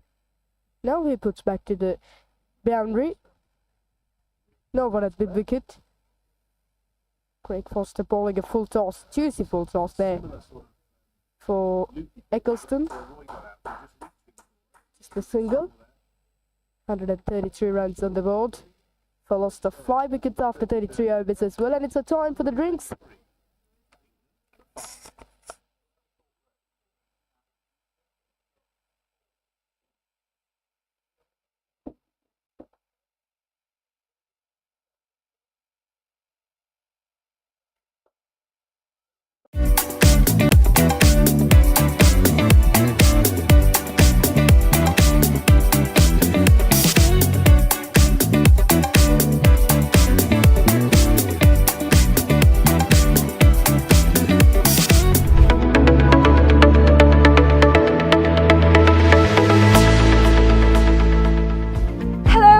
Welcome to Pusa Leisure Private Limited, Sri Lanka's premier destination for cricket enthusiasts and sports tourism.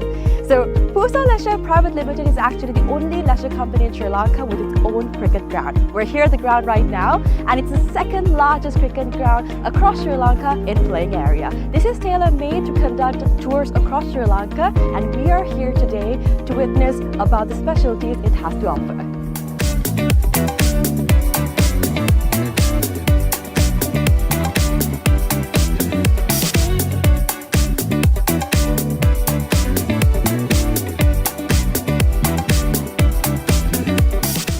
It's only natural for you to ask, what's so special about this ground? Well, let me list out a few reasons as to why it's special to cricket, right? So this is situated in a 30-acre land, meaning you have plenty of space to walk about, have a look and relax yourself. Second of all, this land is situated by so much of vegetation that the amount of wind that comes into this land is quite limited. So as you see, whenever we watch a cricket match, we've seen plenty of occasions where certain calls on cricket are interfered because of the wind. Now that issue will be limited in this ground due to the vegetation that surrounds this place, which is beneficial for anybody who comes to play cricket. Third of all, the lighting is just perfect, right? So it's well lit throughout the day, and the amount of sunlight that you get into this land is much more compared to any other cricket ground around, again because of the location it's situated in. And another specialty about this cricket ground is its grass, right? So usually whenever you go to any other cricket ground, the grass is quite smaller compared to the grass that you would be seeing in this special cricket ground when you come here. It's because we have actually taken a grass that is quite special to Sri Lanka. Why? Because it's easy to maintain, we know how it works, we can make sure that it's well watered, well cut. All of this is easily maintained because of the fact that this grass is special to Sri Lanka. So these are just a few specialties as to why this cricket ground is special for you.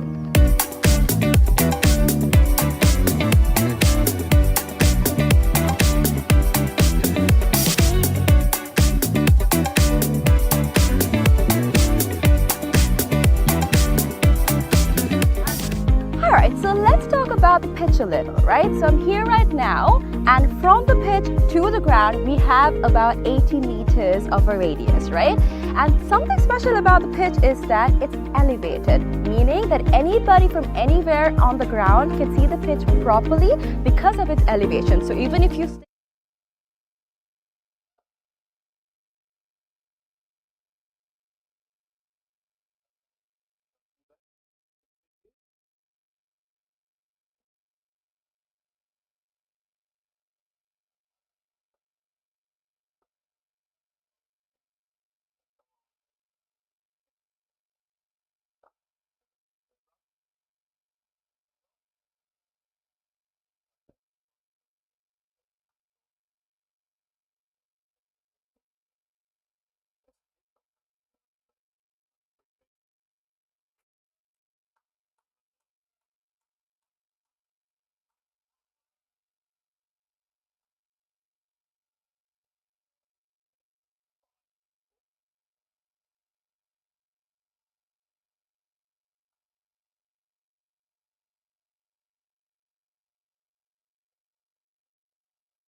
Headed at 35 for 5. Here comes back after a little short break. David Snellgrove and Charles Eccleston in the centre.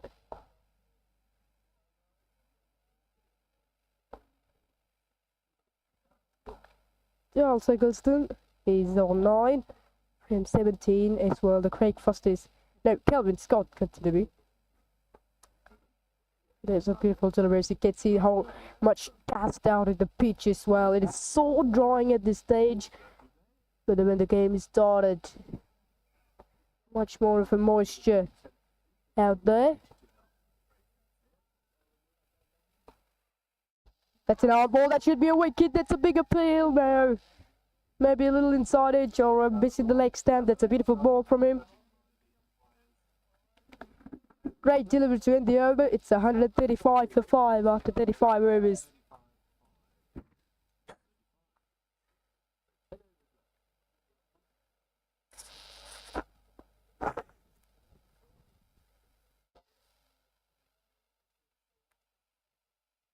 This is good bowling for Andy. Scott Kelvin build on a little pressure on the batters.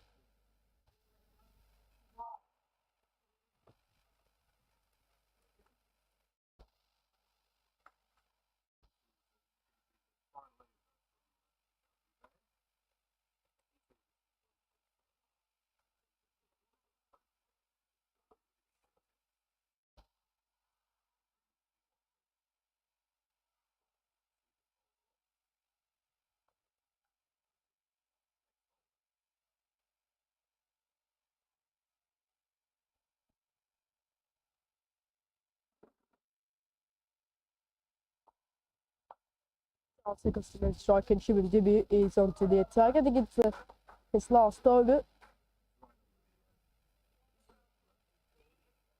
Yes, Charles Eccleston onto his last over. 1 for 29 in 8 overs for himself. Going to David Snellgrove. The captain needed to play Ecker already today for England. Needed a captain's inning from himself. Bowling from the wicket. That's good bowling. They're looking for an airy quick single now from the England. This is good bowling and a good batting from the English players.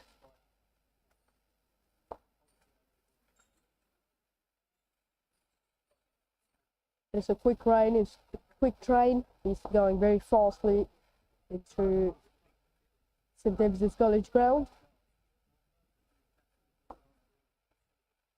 That's it nicely by Charles Eccleston. Beautiful shot by. That was into the pitch for a bit. Vishal Dubey and pushed that towards the logo of boundary for 4. Beautiful shot by. Bit of his up in the 38. Andrew Hope isn't stopped at all. And now the midfielder puts back into the logo of boundary. Excellent placement on that occasion from Charles Eccleston. Easily finds the gap. That's beautifully bowled. This is too straight as possible from left arm orthodox bowler, bowling his last delivery of the spell. In the end, just wide the bowler. Single down to long gone. They will run 2 for that. That should be a good running as well. That should be a really good running between the wickets as well, between Charles Eccleston and David Snellgrove. 1 delivery ago, I told you this is the last ball of the Vishal Dubey spell, but correction. Another one to be go.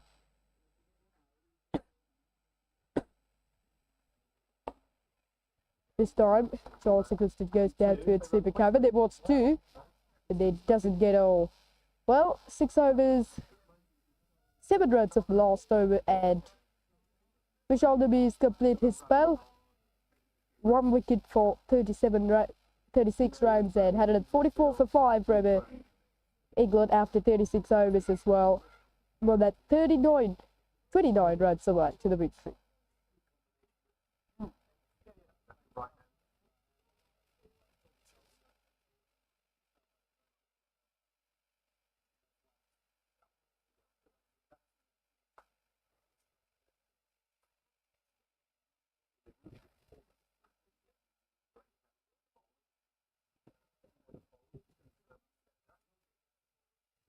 This has been a good partnership between those two. Charles Nicholson on 17 and David Spellgrave is 4. It's a good combination between those two. Right-hand and left-hand combination. Charles Nicholson is a left-hander and Spellgrave is a right-hander.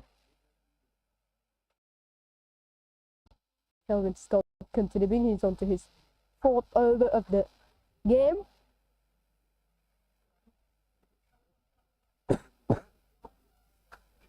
Quick single there as well.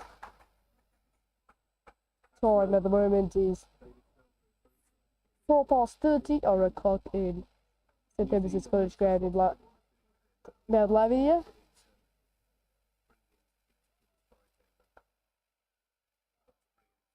We have a results of the other matches at the moment. Nicely played by Spellgrove down to super cover for single. Canada played against the Australia at NCC grounds. The Australia has a victory by 7 wickets. South Africa played against Pakistan at Kusa grounds in Horana. Pakistan had a victory up against South Africa. So after we had to move to the next match, UAE playing against Zimbabwe at Coles Ground in Colombo. That game was still going. It is also like this match. It's still going. 150 for 7 from Zimbabwe after 33 overs. They needed 120 runs in the next 72 balls. The Centurion Jason North still playing out in the centre for Zimbabwe. He's been run a ball 48, and Timothy Tombas 15 from 22 is not out as well. That game will be a little bit interesting between those two sides. And Wales playing against the West Indies at CCC grounds, and West Indies had quite a comprehensive victory, and also the USA had an early victory up against the Namibia. At the over 146 for 5. The game between USA and Namibia is finished in a very quick time as well. They had the result of game at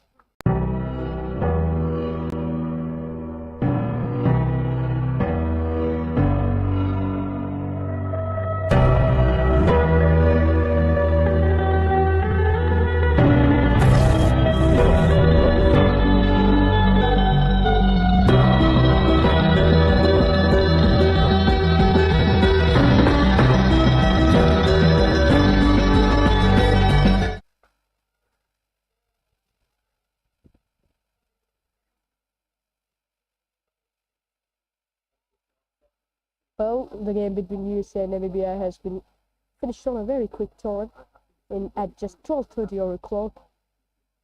And the Namibia was bowled out for 49. That was the lowest score in the tournament IMC Over-50s World Cup.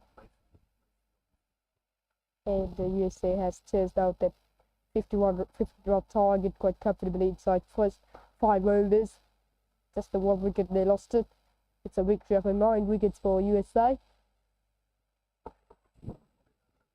After that games, we had the new update in points tables. USA stay on the 4th place in the points table. Australia is on top of the points table still. Pakistan was in the 2nd place. South Africa is still in the 5th place. West Indies has 2 victories almost.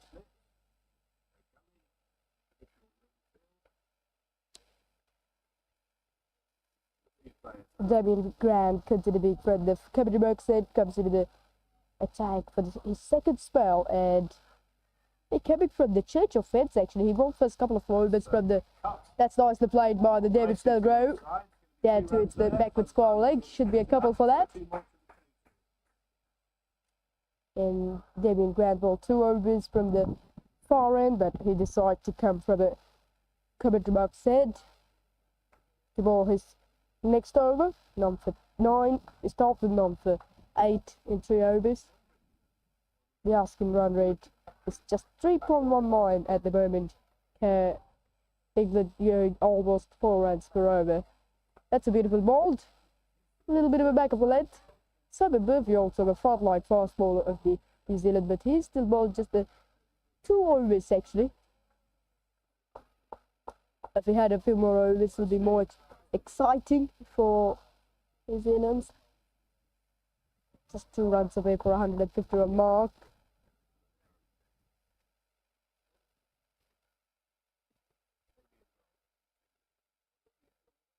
Past the outside edge, it's a beautiful bomb from a Damien Grant. Very tiny line and length from him. That's where you want to bowl. That 4th stump line. That'll be good line for yourself to bowl in front of the right-handers.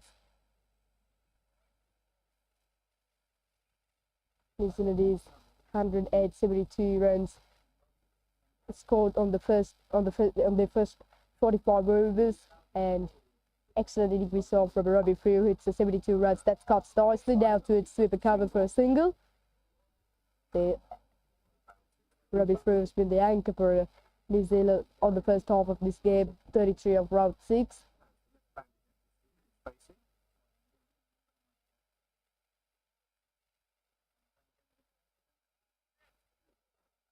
And also the Mercer Robinson wicket-keeper batter who batted superbly for the New Zealand, scored 32 runs from himself. That contribution between that 2 players is so good, and it's a good contribution to make that total of 172. The toss is so important at this venue because every morning we had a very moisture pitch and a very glassy pitch, but when the afternoon begins, it becomes a really good batting pitch as well. But in the morning, you had a very good bowling pitch. This is very interesting pitch indeed. Played lots of games at this venue, and lots of matches won at batting first as well. Won the batting second team as well.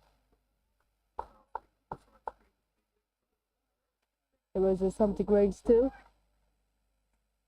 at front of the side screen.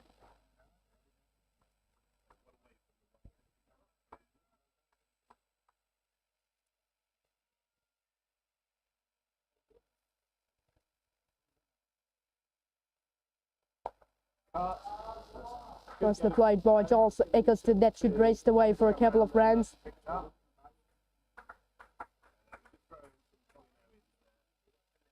Two more to the total, takes England past the 150 mark, 151 for 5 at the end of the over. 38 overs got.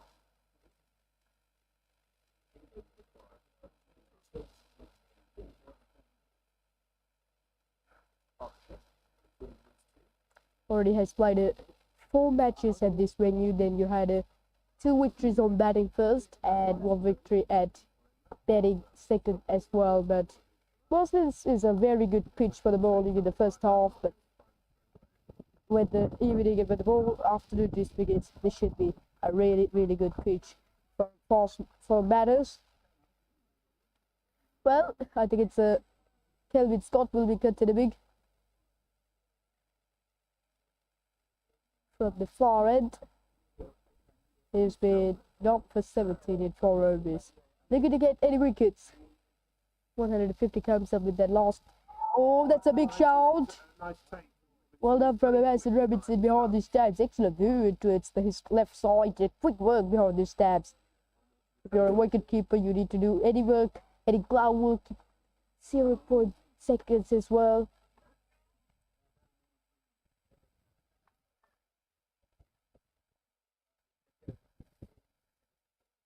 .31 runs needed for the victory for England. Really sunny day at the moment. The conditions looks very good for the players. Not much hot at the moment, just about 24 Celsius degrees around here.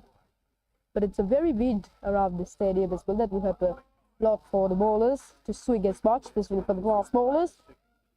Doesn't miss out any quick signals by the England batters. If this game was a New Zealand one, they had opportunity to come to for the second place of the points table.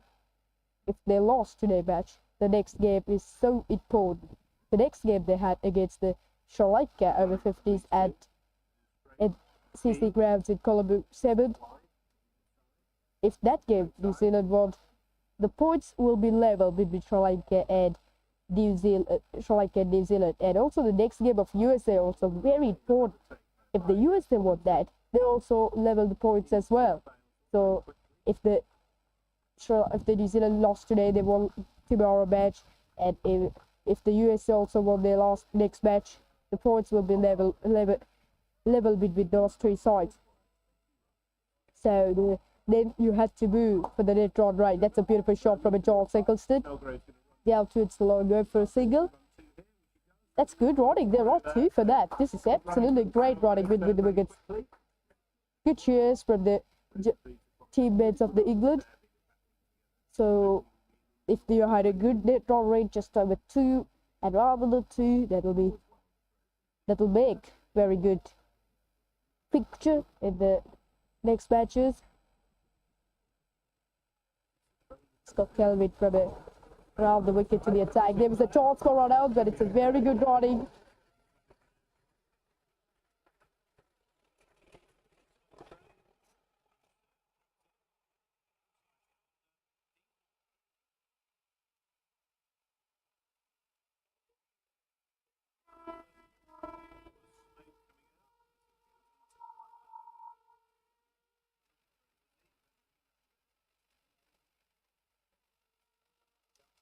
Couple of deliveries to go of the over for Scott Kelvin.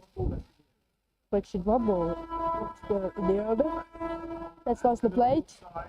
Into the gap by David Stilgrove. With that single, he moves to 9, and England is headed at 57. So lost of 5 after 39 overs as well. More than 7 overs to go. Correction, more than 6 overs to go.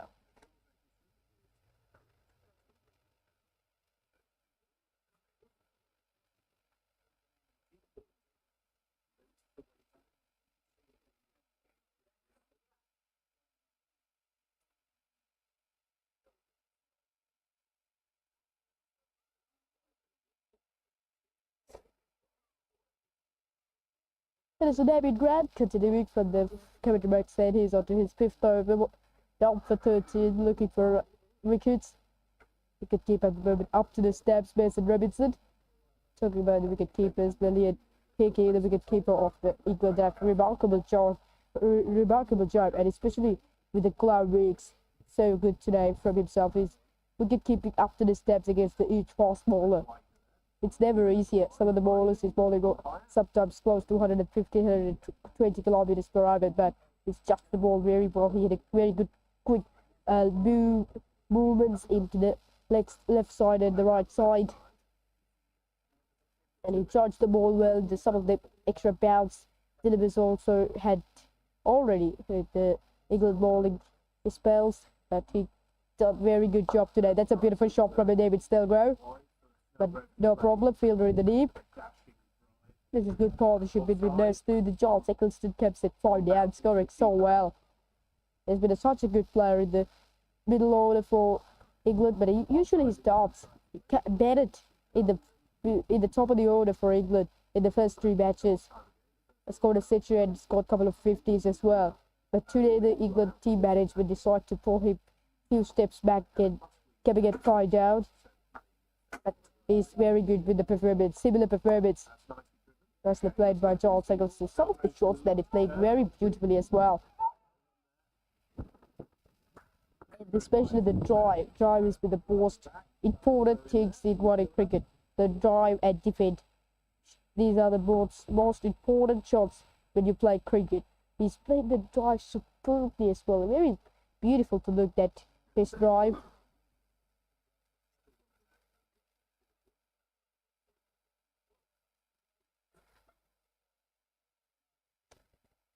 David Stilgrove at strike. He's been a really good captain today. Picked up a wicket, and picked up the wicket off of Mason Robinson, I think. And also, he get the right. It's very great decisions throughout of the tournament as well, especially with the toss. He today won the toss, and he decided to ball first. That's a very good decision indeed. It's a really straightforward decision indeed.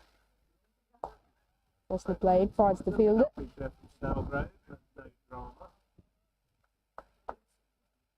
And Hoare at low guard. New Zealand had a good start, and New Zealand had a good middle order always, especially from the Craig Foster. Picked up 2 wickets in his very first over. Makes a good drama for New Zealand, but later on these two camps and make a partnership and get the game back into the favour of England. It's very good cricket as well. A good understand between the two players.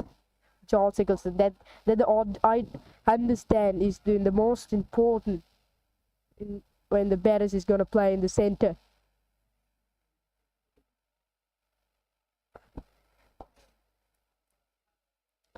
Some of the England submitting staff taking some of the pictures of these players, as I can see.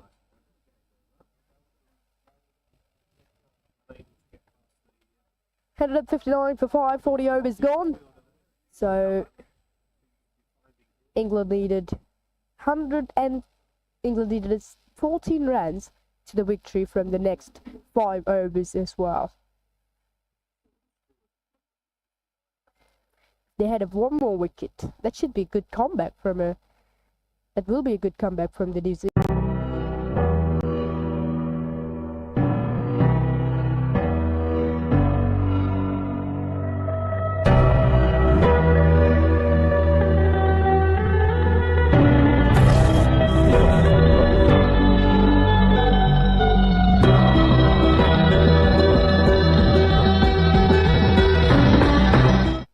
New Zealand did a great decisions.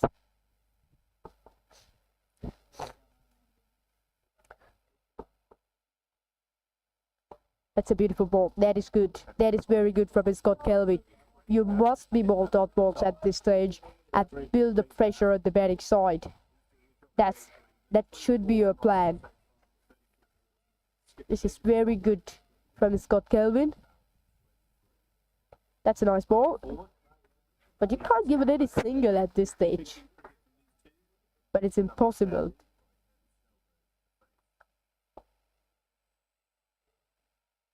Two fielders on the boundary, on the offside, 2 in the leg side boundary.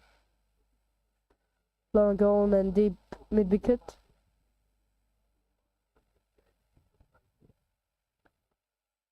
That's a beautiful ball as well. Just a little bit of a back of the hand delivery, looks like it is. He bowled a bit back of a length at that occasion from Scott Kelvin.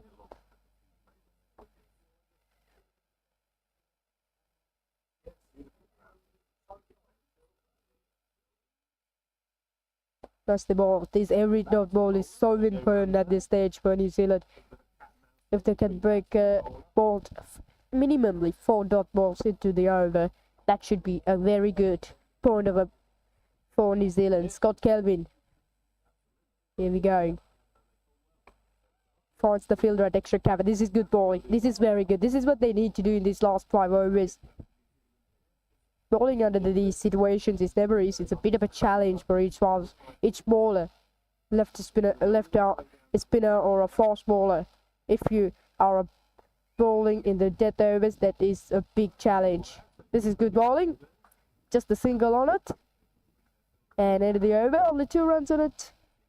And headed at 61 for 5. 12 runs to go for the victory for England. Well, 4 top balls in the last over by Scott Kelvin. Welcome to the IMC Over-50s World Cup 2025. Experience the unforgettable moments as teams from around the globe compete for glory. 14 nations, 1 champion. IMC Over-50s World Cup 2025. Live on the Papare TV, Dialog View app and the Papare.com.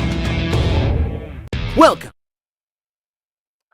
Well, back to the game, and 12 runs away for the victory in 4 overs. Scott Kelvin bowled well on the last over, bowled 4 dot balls.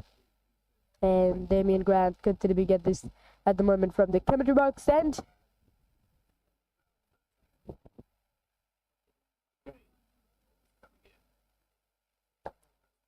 Nice the plate. Fielder on the boundary at super cover for a single. Logo from the fence.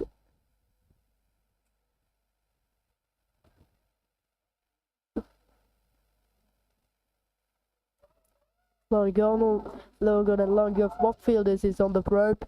There's good cheers at the moment from the New Zealand fans. Getting 5-6 fielders on the boundary at the moment. I think it's a 5. That's a beautiful shot from a Charles Eggleston straight down the ground. He was so good with that stroke through the tournament. So this is what I like mostly. The drive, when you're playing a straight drive better, that should be very good. And you know the Steve Smith in Australia, Manus Labuschagne, these all played that straight drive so well against the fast bowlers on international level. They're the kind of strokes what spectators love to see, because that all is so beautiful. Another trade is going. This one is going towards the fourth. Caliber fourth. 2 runs already of the first 2 balls of the over. Damien Grant continuing bowling to David Snellgrove. That's in the air. Finds the fielder. Gets a quick single. Simon Murphy at extra cover. He also remained him few more overs on his spell. He still bowled just the 2 overs actually. Remaining 7 overs, but bowling 7 overs is impossible because still remaining more than after this over, just 3 overs remaining. But if the Simon Murphy had 2 more overs, yeah, I hope he can do something special for New Zealand. David Snellgrove runs. Correction, Charles Eggleston on strike. This is good bowling and good batting from England. 4 runs of the first 4 delivers. Ball bit of a wicket, 2 wicket from Damien Grant from over the wicket, but however the 2 batters is able to rotate the strike for a single. And that'll be enough actually. Current asking rate is just below 5. Actually just below 3 runs per over. At this moment the wicket is been so important. If you bought plenty of dot balls, that also not enough.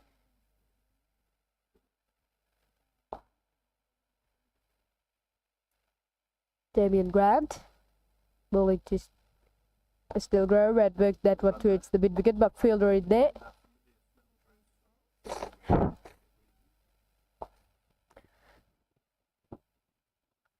This is good bowling from Damien Grant. But he's still bowling his 6th over up for 19. Very good disciplined piece of bowling from himself. Just about 3 runs per over as well from himself. 1 for 23 on 29, 35 ball. That's a beautiful ball. It's a big shout. He looks very confident for Mason Robinson. As you hear in that his appeal. Only he is appealing. Each of them was silent, but it's a very big appeal, but upright doesn't boo and booed as well. It's 165 for 5 after 42 overs and 8 runs. He's short of the victory now from England.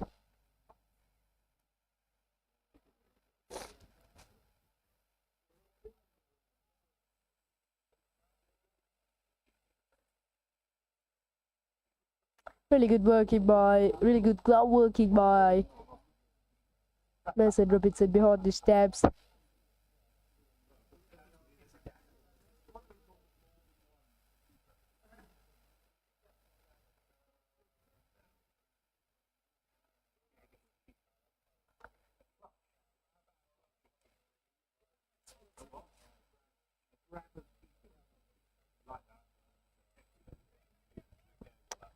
There we go, you're on to the 43rd over. I think it is Scott Kelvin. Yeah, it is Scott Kelvin from around the wicket. That's got past the outside in. This should race away. Certainly 2 for that. That's good running. With that 2 runs, Charles Eggleston moves to 29 runs.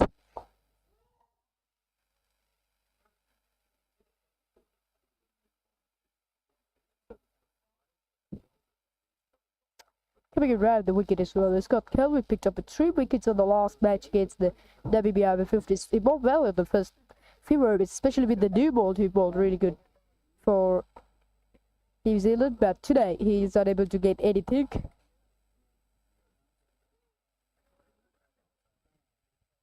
Now 6 runs short of the victory from England. One big hit away can finish this game for England. It doesn't see any sixes still from the England innings. But we saw a couple of sixes from the New Zealand innings. That 2 out of the 2 comes to the bat of Robbie Free, who is absolutely beautiful today. Great batting. He's with the act to get the victory, get his scores onto this stage for New Zealand.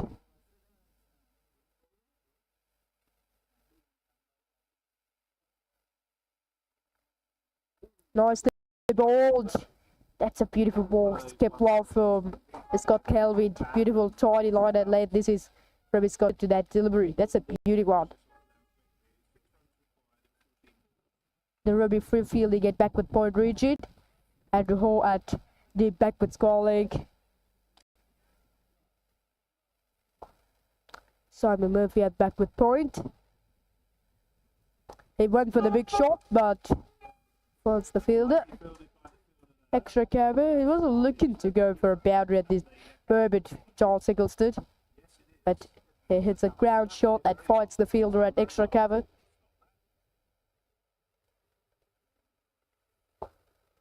Last ball of the over, played once again on the back foot, finds the fielder at backward point, maybe Simon Murphy.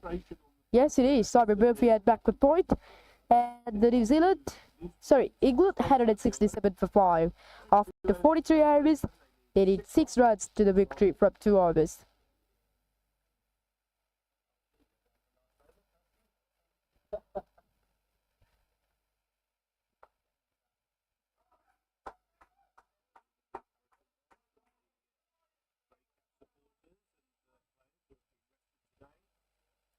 Today's been a rest day for Sri Lanka as well. They had a match against New Zealand on tomorrow at NCC ground. That will be one of the crucialist games of the tournament as well. If Sri Lanka won tomorrow match against New Zealand, they will be playing the semi-finals. Today's been the last day of the round 7 of all these round matches. Next we had the semi-finals. Debut Grant from the commentary box in number 19 in 6 overs. No any overs still for Simon Murphy. Only 2 overs he bowled from the new ball, but he still doesn't comes into the attack. There we go. The fielder at mid-on is mid-off up in the 30-yard circle. Only logo, deep square leg, and deep point playing on defence with a longer third man. That's nicely played. Pulled away for 4. Beautiful shot from a David Snellgrove. And now 2 runs away to the victory for England. Beautiful shot. And the team players is up to the bench. Up to the bench, and now they're cheering nicely. Now 2 runs away for the victory now. Still similar field actually. 171 runs on the board. If the England won this, this should be their 5th consecutive victories. That should be a wide. It is, and there's the victory for England. Game over. Beautiful way to finish it from England. And it's quite a comprehensive victory up against the New Zealand Black Caps. And England has a 5 match victories in the tournament. One of the unbeaten sides in the tournament. What a performance, and they're able to stay on the top of the points table in Group A. This is absolutely a nominal performance indeed. Excellent performance from the England. Very balanced team had for England. They bowled very well. Michael Sharp, the frontline bowler, bowled well, and that's how they started the game. And these batters also batted superbly. Royce with 40 runs and Charles Eggleston not out 29. This is a very good performance, and the second time New Zealand unfortunately lost in the tournament as well. So the New Zealand playing against Sri Lanka and tomorrow at NCC grounds. If New Zealand has won tomorrow, the points between Sri Lanka and New Zealand will be tied. So then we had to move to the net run rate. If New Zealand had the most of net run rate, and they will be up to the finals. That will be up to the semi-finals. If Sri Lanka had a most of net run rate, they should be into the semi-finals. So let's see after the tomorrow. So we have finished the 33rd game, the IMC Over-50s World Cup, the round 6. England beat the New Zealand's by 5 wickets. This is quite a comprehensive victory as well. The team players has been handshaking with each other and against each player of the oppositions. This is absolutely brilliant performance from the New Zealand's as well. And also the England. England has been what a side that is for England. George Eccleston with 33 runs. He will be stay on a great confidence and a good momentum. There's a great cheers from the team members and the family members of the England team.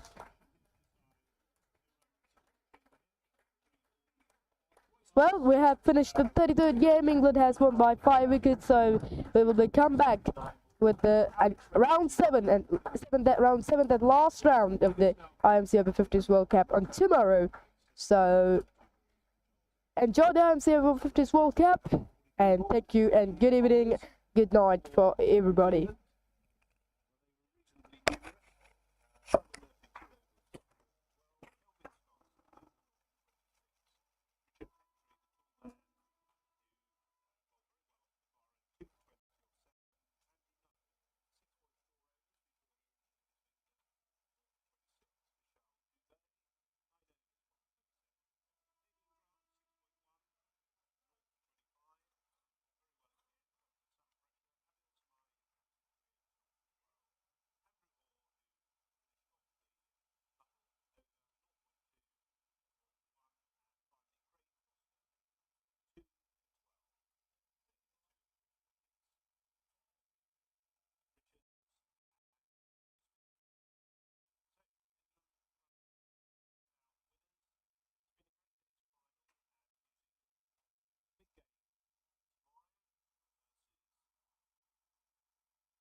Were you? Yeah.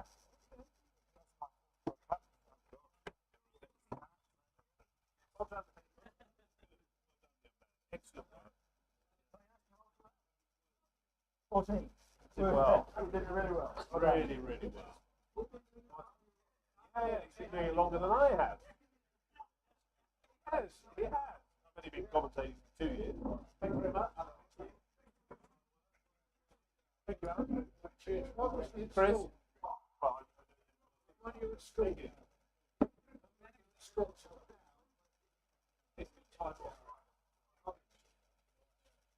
right, so.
Chris. Yeah, no worries.